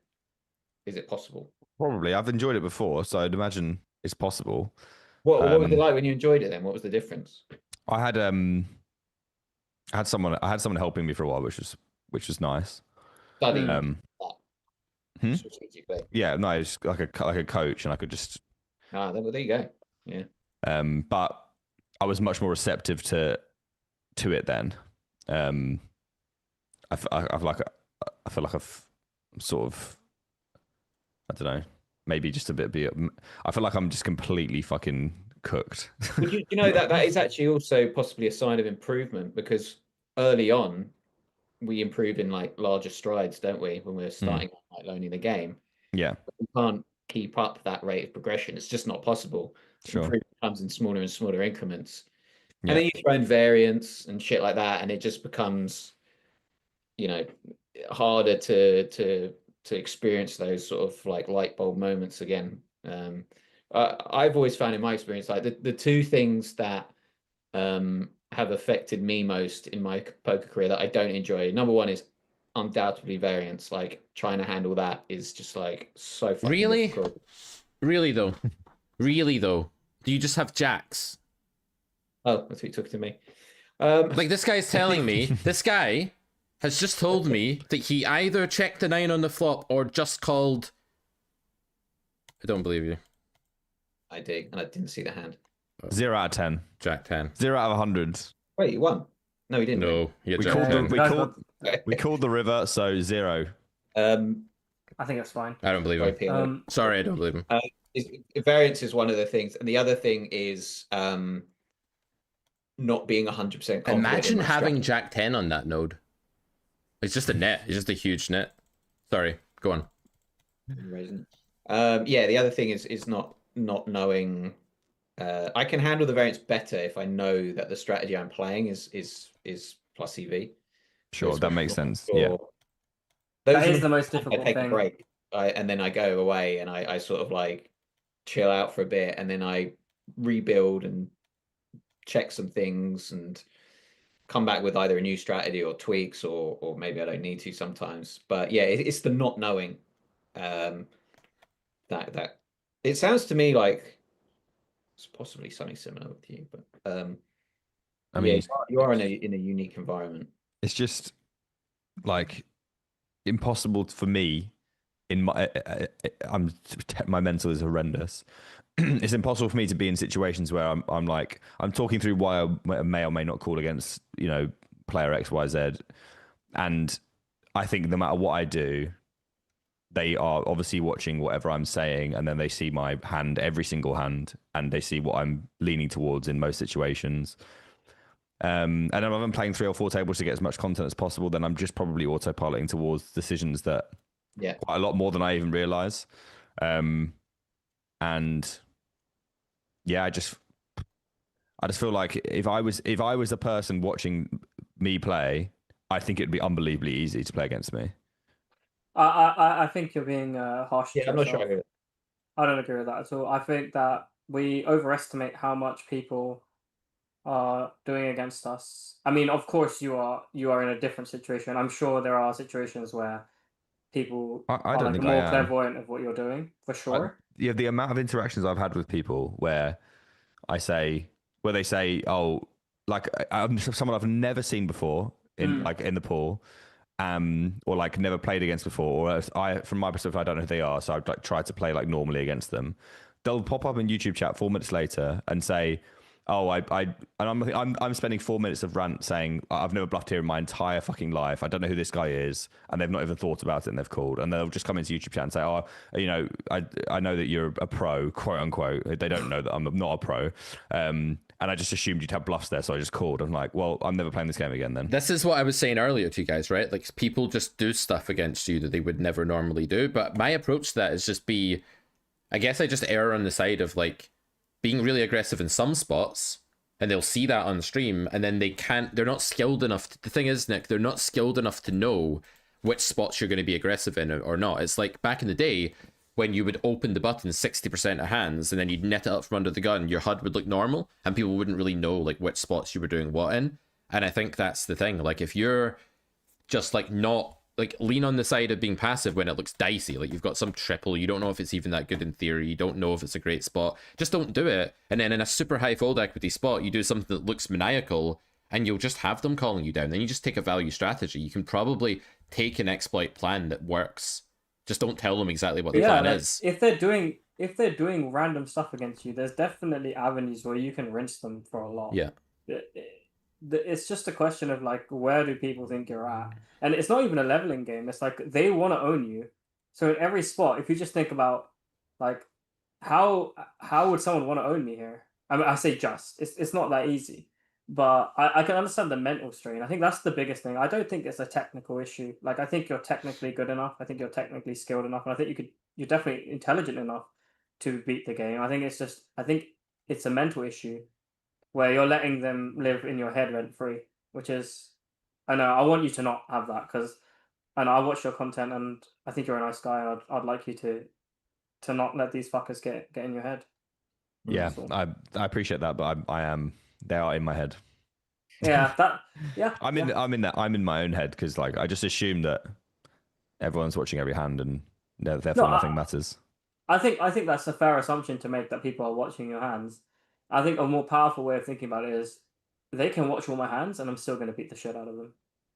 I remember one way of just like, why don't you just lie about your strategy on stream in some spots? Yeah, because I just can't be. He's not like that. Not even lie, but just like when you're aggressing in a spot that's really good, right? like are you aware of the spots where like the fold equity is just massively high, right? Where people are massively underprotected and you can just like scare the crap out of them and get close to ranged folds. Like if you learn what those are and you do stuff that looks really aggro there, and then you're in some triple line, like cut off big blind, like a flush gets through in the river, you've kind of got the right block, or do you go all in? You just don't have to if you think that's the way they're leaning. And then they'll still see you being aggro in the really winning spots. They won't see you being aggro in the break-even spots, and they won't know the difference. Then you just take your foot off the gas and value get them in the break-even spots. That's what I'd recommend, like as a zoomed out approach, like a bird's eye view kind of plan. Yeah. Mm-hmm. Yeah, I tend to. I do think you can do it. It's just a question of if you want to. Like, I think it's like, I have no doubt that you can do it. It's just a question of like, you know, it's probably a question of kind of taking a breath and like letting some of that that pain that you feel from all the situations you've been in, and kind of like slowly letting them go. Like I remember there was this like I had like a 10k downswing at 501k when I was playing high stakes, and it was like really difficult to get over it because we were not sure if our strategies were good, and we were getting our ass kicked every day for like 2 months. It was horrible. And then I took like a week or two off, and I like, you know, like took some breaths. I was like, okay, cool. Like my life situation is good. I'm not gonna go homeless next week. It's all fine. And I continued to play, and I lost another 3k, which is fun. But then, you know, I got there in the end. It's just a question of like, I don't know, breathing, meditating, whatever it might be, like something to help you not take it so personally and just like enjoy the moments you have, because it's meant to be a game, right? I have to always remind myself of this when it gets hard. Like it is meant to be a game. Like games are meant to be fun. And that's Sure. it. Do you know what? Do you know what? I had a bit of an epiphany the other day. I'm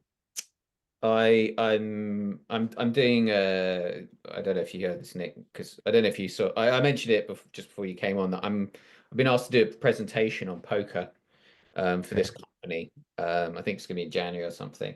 So I've been sort of doing some research into it, and one of the things is I've been sort of working out like what poker means to me, like why I got into it. And I just went through my whole journey, and it gave me some real perspective. Now, I've had a pretty shitty year results wise. I've just come off a 3-month break because I felt burnt out.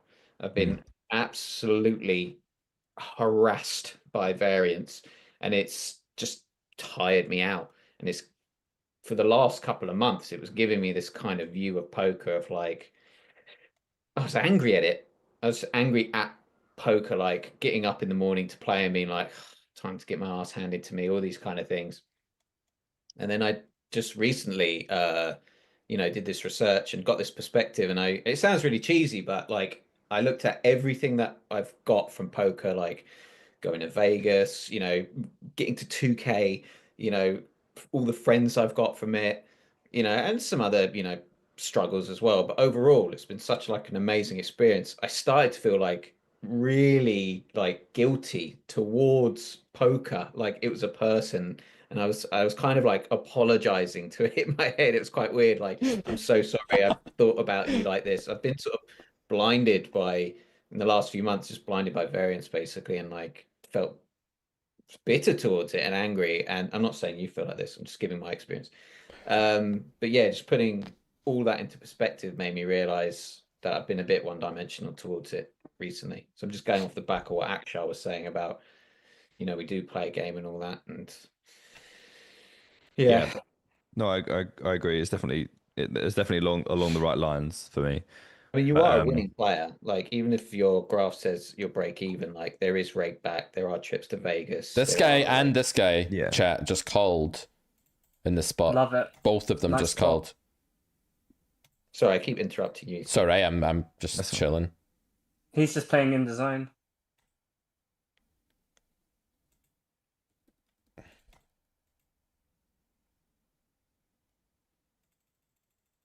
I think it's good for you to, even if you don't necessarily care if you're winning, at least get to a point with help or with anyone you can to enjoy and not feel so stressed after your sessions. That's just like a Yeah, but my sessions are so infrequent. It's Guys, like wish me luck against the King Jack of Diamonds. Oof, Or the Jack rough 10. one. we're not folding here against the whale, but this is not great. We're so dead. King queen. We just need to win one to not lose all of our profit for the Slow stream. pill, slow pill. He said no. He said no. It's Give me only the once. ace. Give me the ace. Give me the ace. Pill. Not to Oh. be, Oh, guys. that's close. That's close. Not Fuck. to be. Not to be. That's unfortunate. They cashed out. Oh wow, that's unfortunate. Well, guys, Oh god. So we tired. lost all our Now profit for ending the the stream. stream. Do you know what you see? You're right to never try hit the game. No, just kidding. Right, we're gonna take a quick break, and then we are letting Brian in, who's now gonna play a session, I believe. Brian is a 200, 500 NL Canadian reg, and he's gonna one of my students, and he's gonna play a bit now. So I'm off, boys. I'm gonna also have a very quick GGs. break. I don't know what you want to do, Easty, if you want to hang out with me and Brian, or whether you've got your own 888 business to attend to. I have a stream in a couple hours. I'd have some time off before that, but I could stay for another half hour Up if you to want you, me. mate. Up to you. You're very welcome if you want to. I'll stick around for another half hour. Cool. Guys, it was good. It was good. Good to chat. Yeah, thanks for the advice, guys. Appreciate it. I'm gonna Alright, keep so- I'm gonna keep doing the same thing I've always done. Yeah, of course. Yeah. Just bubble down, mate. All right. Good luck, everyone. Cheers. Hey. See you later, guys. Bye-bye. Thank you. Bye. All right, I'll let Brian in, and you can talk to Brian. We can get his stream set up first. Then I'll nip downstairs for a second. All right. Do I know Brian? I don't think you'll have met Brian. You may have seen him on a stream before a while back, but it's been ages. Yeah, that was an unfortunate spot, like at that SPR against the snapping whale that just like snapped the squeeze. Yeah, Yeah, that definitely sucks. it sucks.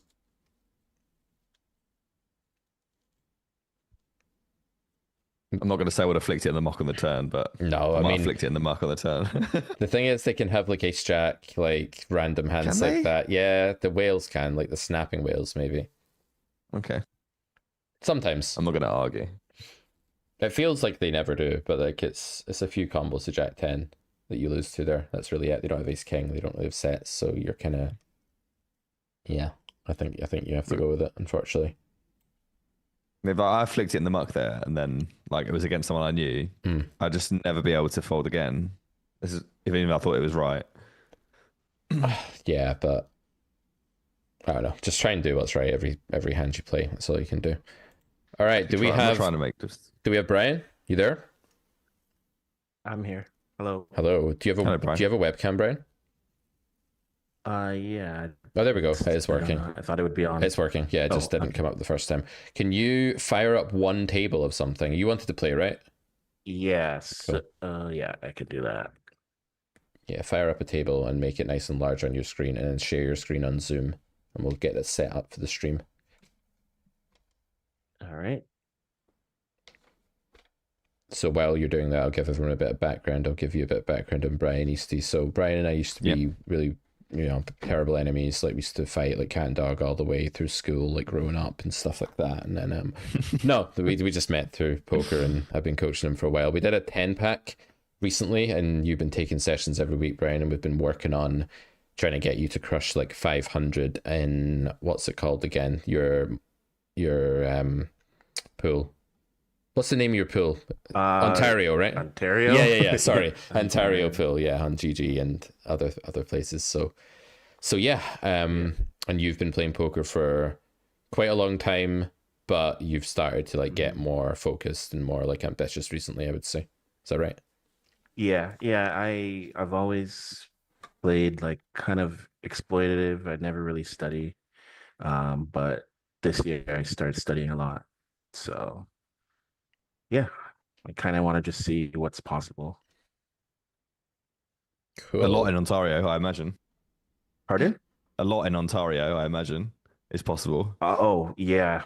I heard the good games. Yep, it's pretty good. Yep, it's pretty good games in Ontario. So what's Yeah, this we have I here? imagine my strategy is gonna be kind of weird. I don't. I'm not even thinking about those spots. I guess I could just range bet the flop, but I also could choose to range check. So I guess I went with range check. Here probably just ship this or something. I don't really play Rush. Is but this like I global imagine then? Is this it's- global, GG, or is this yeah, I right. just went on Global Rush 25. I don't even play this. Okay. So I don't really like. I play regular tables, but yeah, I've never streamed before, so I kind of just like, maybe I'll try Rush 25. Yeah, a lot of people play this game out there. I thought we were going to get your serious grind, but this will be instructive too, seeing how a higher stakes player. Yeah, This is a serious approaches it. grind. Yeah, I feel like it would be too much pressure if I'm playing like 500 an hour or Yeah, something. it can be for sure. Yeah. But it's been, Ontario, it's quite good.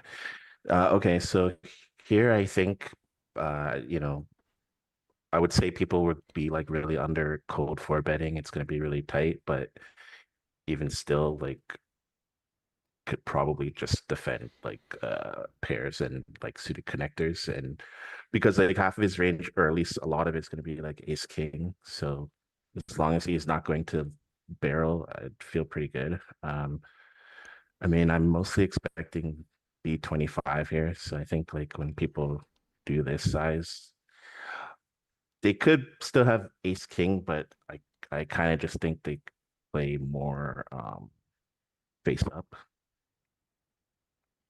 I don't know. What do you think? I think maybe if you made the cold 4-bet range a bit stronger, and you take away some of the like king jack suited, ace 5 suited hands, eights is maybe probably just folding it probably just pitching it. Yeah, I mean, I had a hand just yesterday against a tight player, and I was kind of thinking about it. And I mean, even if they're having queens plus ace king, like ace king still makes up like 50% of their range. So it's kinda I just hard to think fold your it there. realizability against ace kings, though, is not great. Like you end up sort of folding the best hand at some frequency, even if it's not a huge one. I don't know, but my instinct says pitch it, but you might be right. Mhm.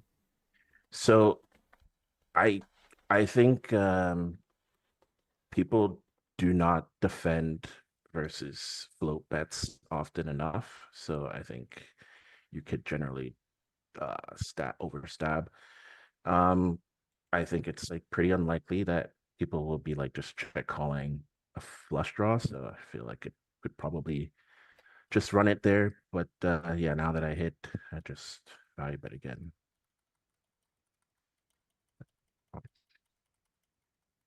Any thoughts there? I didn't see the hands where I was resizing. I might actually half pot. I might half pot the river.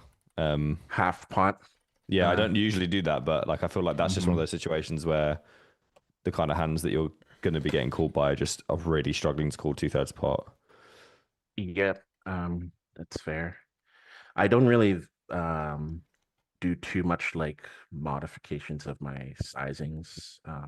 Me neither, actually. To be fair, this is literally like one of the only situations where I would be betting less than 2/3 pot on the river. Pete hates it, but Betting less than 2/3 on river, I love it, and that's why I think you're absolutely right. I would size down there for sure. I think like 2020 Pete hated it because he was like super theory, and there are spots though where when it's 4-liners and stuff, the call frequency against non-straights is so low for big sizing that like you barely make anything by going big. Like it can be a very overly elastic spot because there's such a huge difference between like a straight and a non-straight, and yeah. I guess like I just I take whatever like if I'm gonna bluff, I'm gonna bet that size, and I don't want to change the size. Right. So like we've never actually done a live sweat type session together. Maybe we should have done. But if I was coaching you live sweat style, I'd actually be trying to get you to like be a bit more customizable, like work on that over time. Yeah. Obviously, I think your base game is very strong. Your sort of default game against pool, but I would be looking for more spots to be flexible. I have exactly the same quote unquote problem, but I still would have found like that's the only spot in the world where I'll find half pot. Okay. Yeah. So here, just gonna call. Quad Okay. threes for Can you beat- 3 can you month beat at that? Carrot Corner. This villain Knows it's 3-3 Yeah, month. He's headed over to get the Carrot Poker definitely. School and Golden Carrot at 33% off. He knows what's going on, guys. Yeah, I'm not saying he's it's wrong, getting the but could you discount. I'll talk about why you wouldn't 4-bet there? Well, 4-bet because he's min 3-bet, but Now we've got the threes. Sorry, go ahead. Why wouldn't I 4-bet?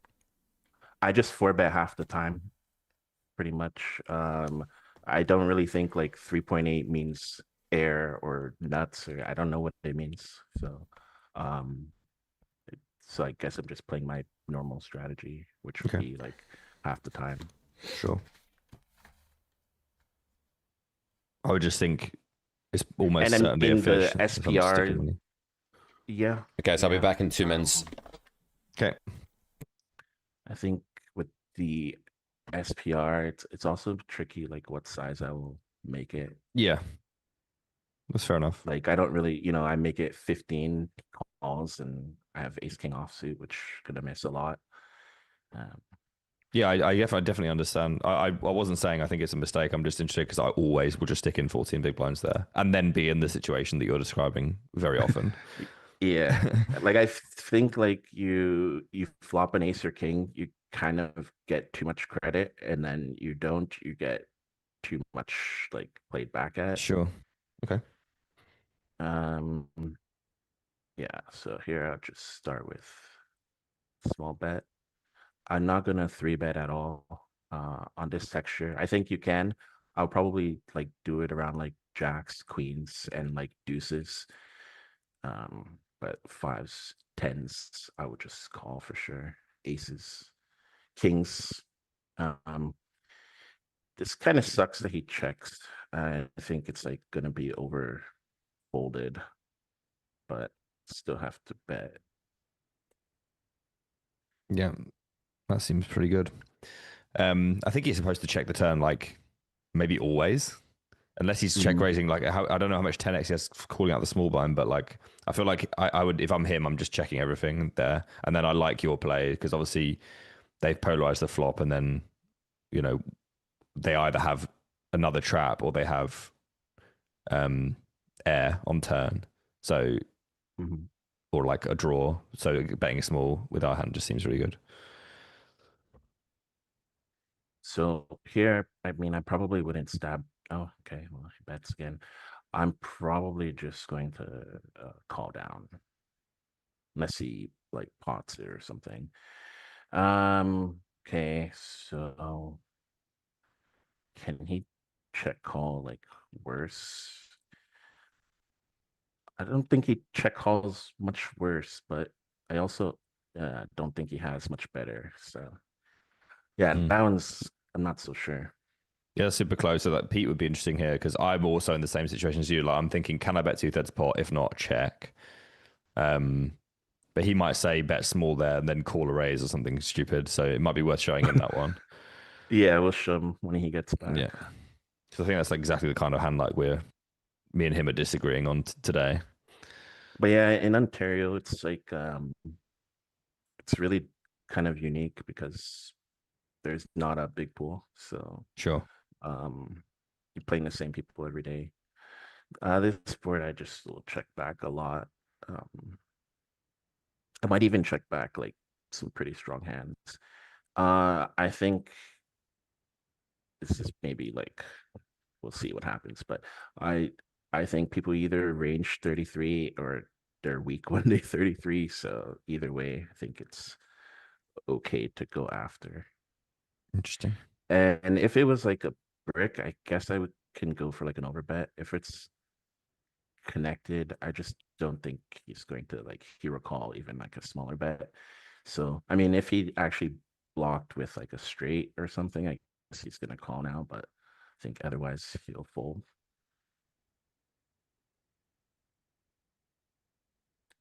Okay, maybe he had a flush. Probably. I mean, yeah, probably.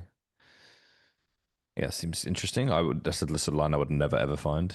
Again, not saying it's bad, but like I'm inherently passive in those spots. I'm not thinking about like the things that you thought about on the turn, which I should be.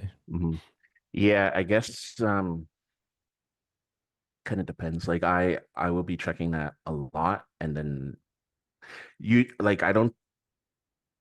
I guess like I don't think you should be probing that turn a lot, but I think people do. Yeah, because it just seems like a board where they're just going to get cheap Yeah. folds.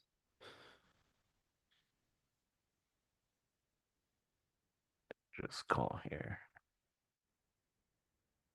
And I'll just call up to like I guess the 3/4 because of the 8 of diamonds. And if it's like small, I just could call any size. Well, I could call small with any pocket eights.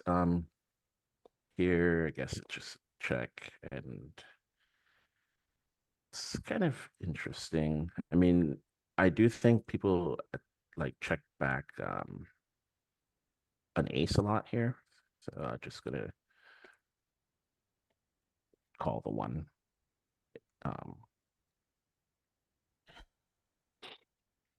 Oh, that's interesting. I think people don't really bluff like B25 in position too much.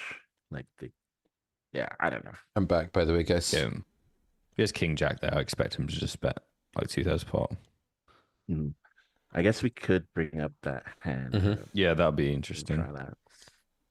Don't remember which hand it was. Let's see. A7 of Do you clubs. remember what happened? Oh, yeah. Okay. A7 of clubs are blind versus blind. I want to say could be wrong. Is it sharing or do I have to? Yeah, no, we can like, see it's share your the- whole screen, so we're you all can good. see If you make it a bit Okay. bigger, though, the replayer. That's not working. Oh, this has been a long day. How long have you got left, Pete? Not long. I'm gonna wrap up in like half an hour. Just Okay, I can't make it bigger, but anyways, I called big blind. He bet flop. I called. He bet turn. I called, and then he checked river. And I was thinking like he doesn't really have stronger, but it's hard for him to call worse. So I timed yeah, out and then checked. yeah. I think it's not always true when the jack is the river because their semi bluffs on turn have hit second pair a bunch now, so you might have missed that. Mhm. But that Well, I timed out, but I was thinking like a B50. yeah. I mean, it's quite ambitious, and I do think ace king, ace queen, and ace 10 and stuff do check here, and at some frequency there'll be something bigger as well. There'll be like a 2 pair plus trap at some frequency. It won't be a very high one, and you still need to get called Okay. by worse, and you don't actually beat ace 4, ace 3, ace deuce, right? You just chop with them. So it feels. I wonder about bluffing. Oh. Like if you're saying you Okay. have close to 100%, but like you not close to 100%, but you usually win. But if traps were hardly ever a thing, right? And like Velen had ace queen, ace king sometimes in some 2 pair. If you went like 4x pot, you might just get like a complete range fold out. It's a bit absurd, like to bluff this hand, but I think it's an incredibly good bluff spot, like for huge sizing, just in general. But yeah, you're almost in a spot where like you can check value bet or bluff in these situations because you have so much equity, but like you still have fold equity against the better hands as well. It's a really weird spot. So would you choose this hand to bluff? Or would you choose something like I don't think about 8-7? the game that way. I don't really Or- think about like, do I bluff this hand or do I bluff 8-7? Like if you're asking me what's more likely to be a bluff, like for what hand is it most likely that bluff is the highest EV play? Like if you're asking me that question, then 8-7 hands down. It's possible that both ace-7 and 8-7 have highest EV by 4x potting. That's not impossible. And so it could be right for both hands. So the question of like, which hand will you choose to bluff with, creates this false illusion that like you only have a finite number of bluffs you can pick. You're in a very low visibility, zero repercussion spot. You can kind of do what you want. That said, the EV of check is very high, and the EV of a small value bet is also very high. So for bluffing to be right with this hand, it's competing against other candidates that are quite good. But if you did get here with a hand like Jack 10, I think it would be no, let's not even go with Jack 10. Let's go with like 10-9. I think it would be a big mistake to think like, would I rather bluff this or would I rather bluff 8-7? Like that to me doesn't make any sense. I think both hands should just bomb it. Yep. Okay.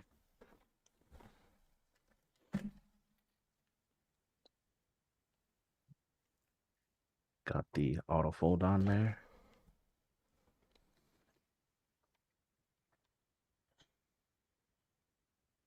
I don't usually 3-bet this one, but yeah. I think if there's a fish in the blinds, maybe I can call there. Yeah, for sure. I think you can 3-bet at these stakes and just be profitable with a hand because people are under 4-betting and just overfolding post flop. You can probably make any hand winning in the short term. Obviously, if you played a reg table with the same reg all the time, you can't just do it ad infinitum. But I think you can make any hand winning there in the short term at 25 Russian cash. Not any hand, but you know what I mean. Any hand that's a mix in theory or close to a mix in theory. Yeah. I'm probably going like 20 to 22% here if I'm min opening. So I guess it's like the bottom. I think I'd pitch Maybe it. I'm being a bit it's- pernickety, but I think at this rate with people cold calling and stuff and about 25 RNC, might not bother with queen 10 off unless it's a mark in the big. Right, EC, start giving Brian some scores out of 100. Let's go back to that game. Come on, man. Okay. Do you watch Easty, Brian? Are you an I Easty think- fan?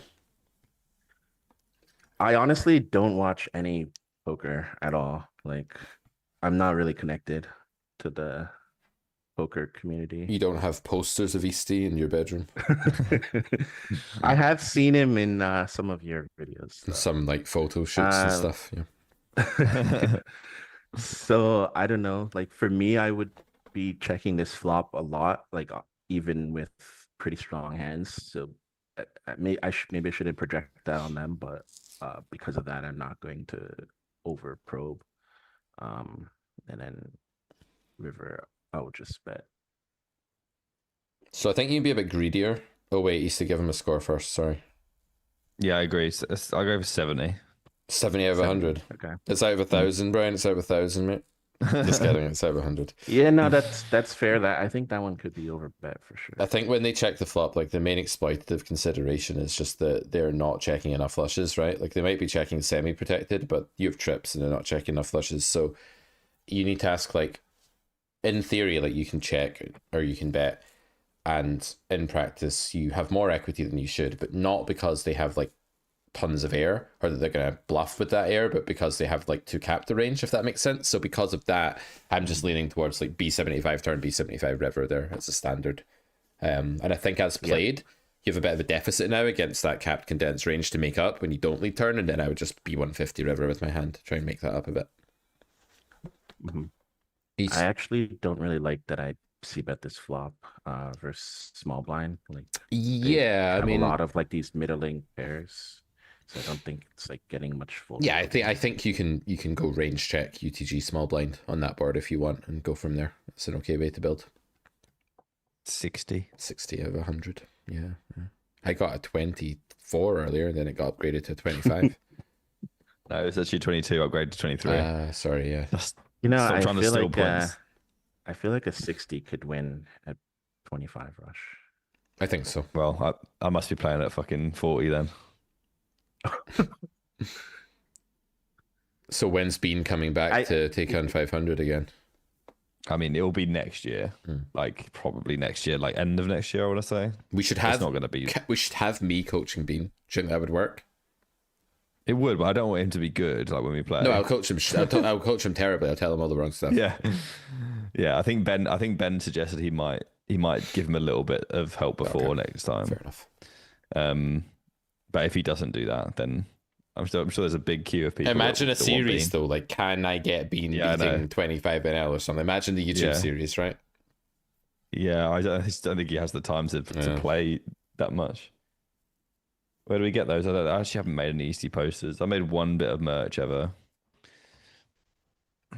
Posters are so Is 90s. 888? Sorry. You play fast fold, right? On 888. Yes, I play fast fold. Yeah, only because it's just easier for content. Like they're not the best games, but Yeah.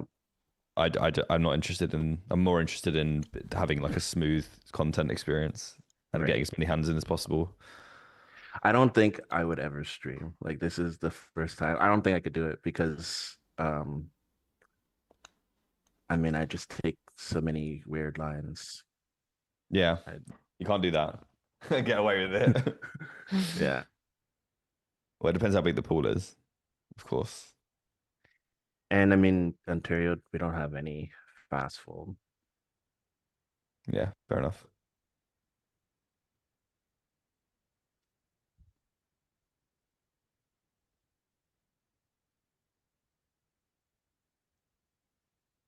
Not much happening.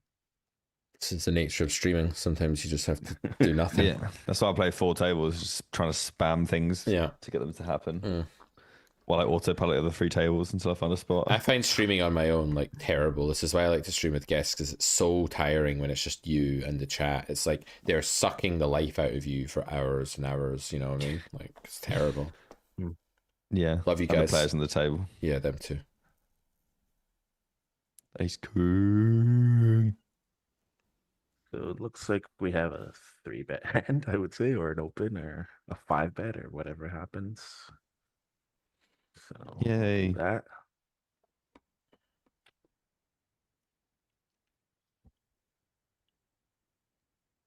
We should do more streams though. I think the streams were like the heart and soul of Carrot Corner back in the day. I think that might be like what made us a thing in the first place. We should do more. Yeah, for sure, man. So I'd say this is like one of the not worst flops for me. So gonna give this one up. If he be 25'd, I might have check raised Ace King. Okay. Just because like a lot of people are gonna like range that Yeah, spot. range, yeah. Agreed, yeah. And He's deliberately carved out something else though, hasn't he? exactly. So against that, I think we don't. But like against Yeah, he R25 did or something, B40. like how legit does it look to check raise 765 as well? Like it just looks like you have an overpair and you're just not worried. It just looks like, I don't know. I think you'll get a lot of fear there. Yeah. People will end up like folding or calling and then folding turn and stuff like that. And they'll probably over jam, like because it's 3 straight and they're silly. They'll just like shove their 5s on the flop and shit as well. So you might be able to do some weird stuff there against small. Not to make everything about me, Pete, but like if I did that against somebody with Ace King there, my instinct would be that I could never do that again. Yeah, it's a thing though. Oh, Like, because they see it. yeah. Yeah. So I'm like, because even Clancy says to me, he's like, you need to play theory. I'm like, well, I don't know that. So You need to you need to play a way. You need to play theory in spots where there aren't big exploitative edges, and you still need to take big exploitative edges. So like check raising Ace King is not a big exploitative edge. Like I'm kind of clutching at straws okay. for something to do that could Yeah. be fun and profitable. So there you would maybe roll it a bit. You'd be like, I'll play 18% like check raise with Ace King here. Just something, just make it up. Who cares? And then when you're in a spot where like you just like earlier, I had 4s and I called hijack under the gun. And a fish called big blind, and they both checked twice on like Queen Jack 8 something. I just potted the turn. Like a spot like that, just take it. Because who the hell's going to start trapping you in a 3-way pot there, right? You take that spot, then you look aggro, and then you just like play theory in the spots where you don't have a big edge. I really think that's the way to go. It does suck that you can't just do whatever you want. What you could do, and this is more of like a, you might never want to do this, and fair enough, is like start playing off stream just to do whatever the hell you want in some other pool, some other site, and then just to get into the habit of like low that'd be super visibility. fun. Yeah. That'd be, but then I get used to it, and then I wouldn't want to go back. Yeah, true. But it would train you at least to like know how to operate in a space where you're not so visible. Yeah, it definitely could help. I will But I could say just play. that fast fold is like a very addictive Oh yeah, format. that's fun. But like if you can like just speaking from like Ontario, like when you are playing in this like super small pool and like making detailed notes on people and like kind of figuring out how to beat them, like that's really fun as well. Yeah, it's a different kind of fun, isn't it? Yeah.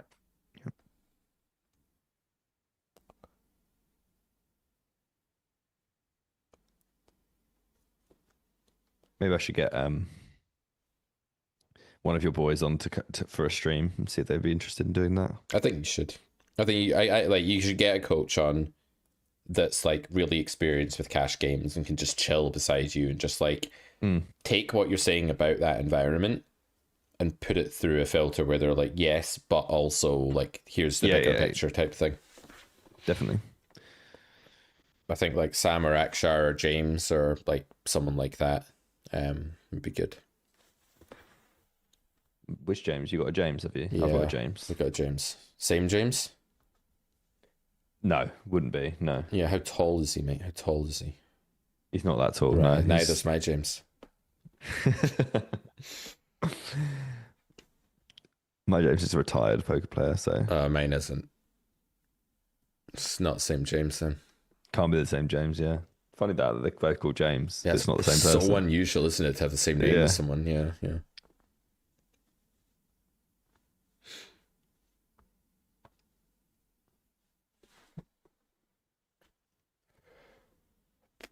How's the kid, Pete? He's good, yeah.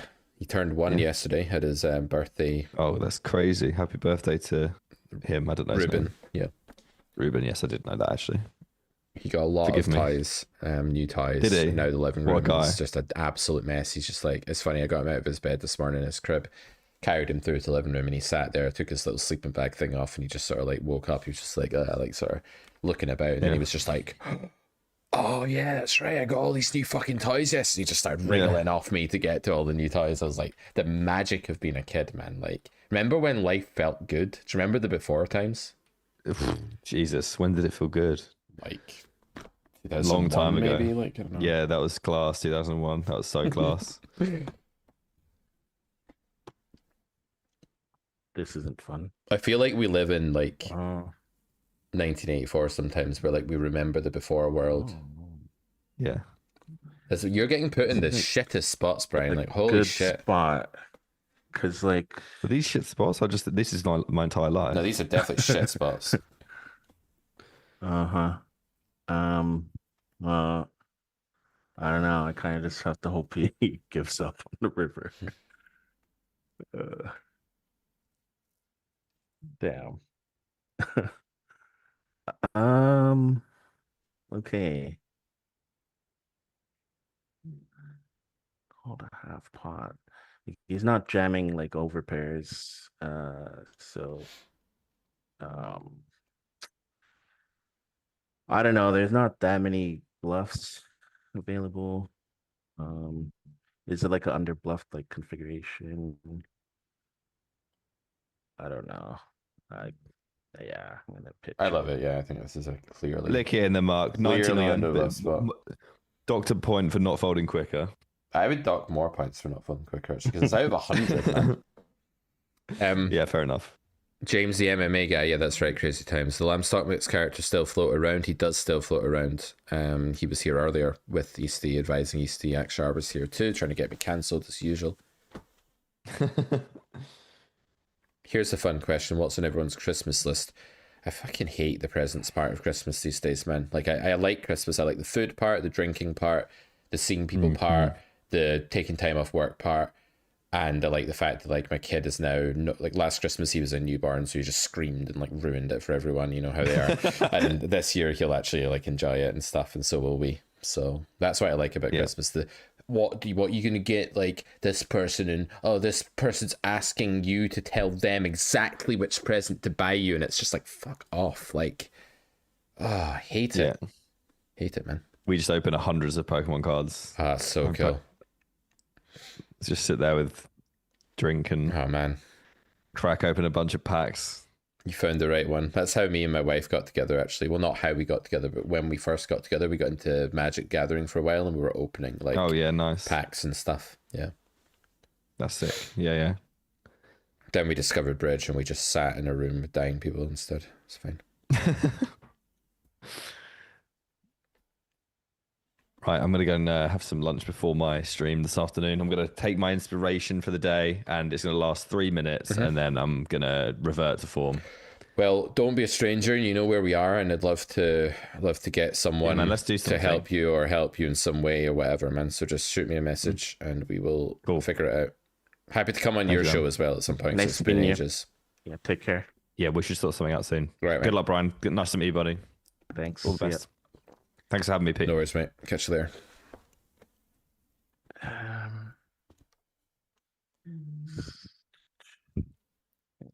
A new bowling ball, Crazy Times. You do 10-pin bowling? Like, what's that like to be serious about 10-pin bowling? Brian, what's the badge that you have that's also your Discord thing? What's that about? The logo? That's my company. I don't know if you can see my hat. Mm-hmm. I I'm a dog trainer, Yeah. so I do dog training, and yeah, that's the logo for it. You got a Black Friday code that they can use? No, I should have thought of that. But it's basically like I have Rottweilers, Mhm. so just put them in there.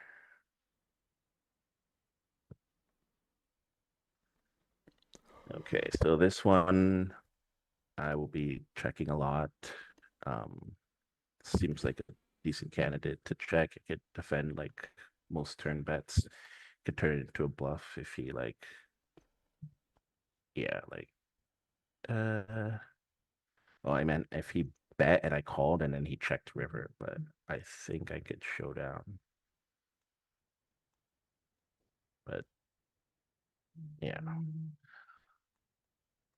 Like I would think about like if he bet turn, I can call, and then if he checks river, I would probably bluff in that case. Depends what river is. Like, you're still beating give ups, remember, so you have quite a bit of showdown, and you're far from bottom of range on a brick. The place I'd bluff is where river gets wetter and like your diamond's relevant. Not relevant, but like, I don't know, say the diamond comes in, demotes threes in your range type thing and removes there or something. But I don't know. I think you've got a lot of showdown. The one thing I would maybe correct there is like if you bet flop, that's where you're going to bluff later more because your hand's going to be lower in your range. Like at that point, it's going to be more of a bluff. It's going to have less showdown. Whereas if you check, you're not going to be bluffing that much later. If you bet, you'll be bluffing more later. That's how I would see it on flop.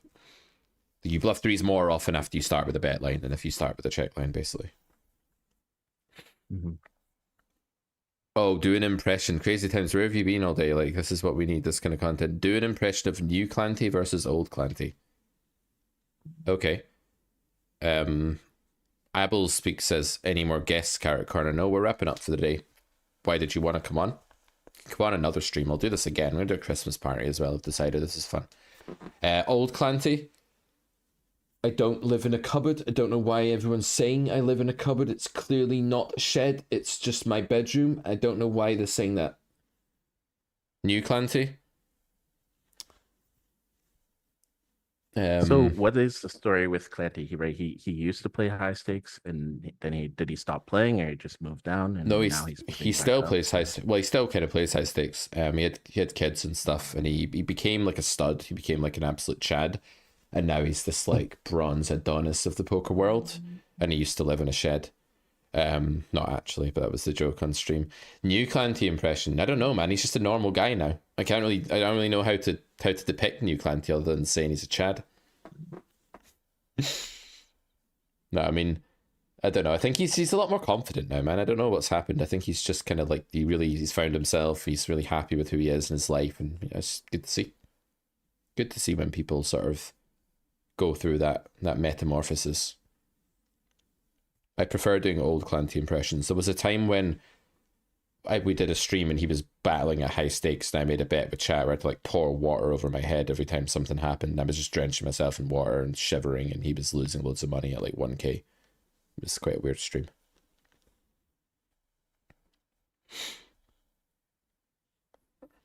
Okay, so I think oftentimes like people will be betting like their ace queen and king queen and stuff like that. I mean maybe ace jack and queens stuff too. I think I would block if he like had B33 the flop, but kind of feels weird to do it here. I'm probably not folding unless he like, I don't know, 3x's or something. 5s, huh? From cutoff, a slight overbet. I mean, yeah, maybe it's not a terrible thing. Yeah, river's definitely not a bet against that flop line. You're nowhere near enough equity for value.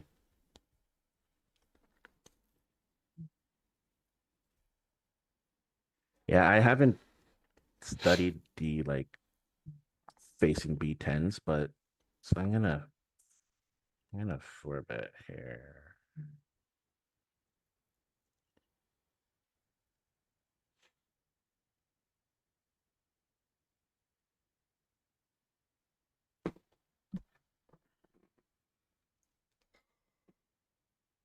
I guess we'll see if he will call down.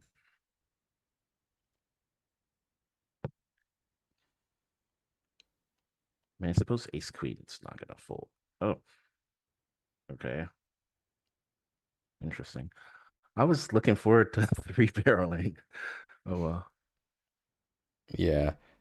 Interesting 4-bet. I mean, like, you've seemed pretty solid, like, playing set strategies so far.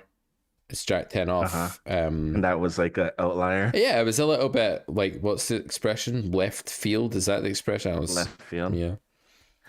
Yeah, I know it's like outside of the standard 4-bet, but it also makes like the bottom of his value range like not so good, like his 10s and jacks, and it can play like ace high and king high boards well because I can bet and rep it, and it plays like the middling boards well. Like, I don't know, I feel like it does pretty well.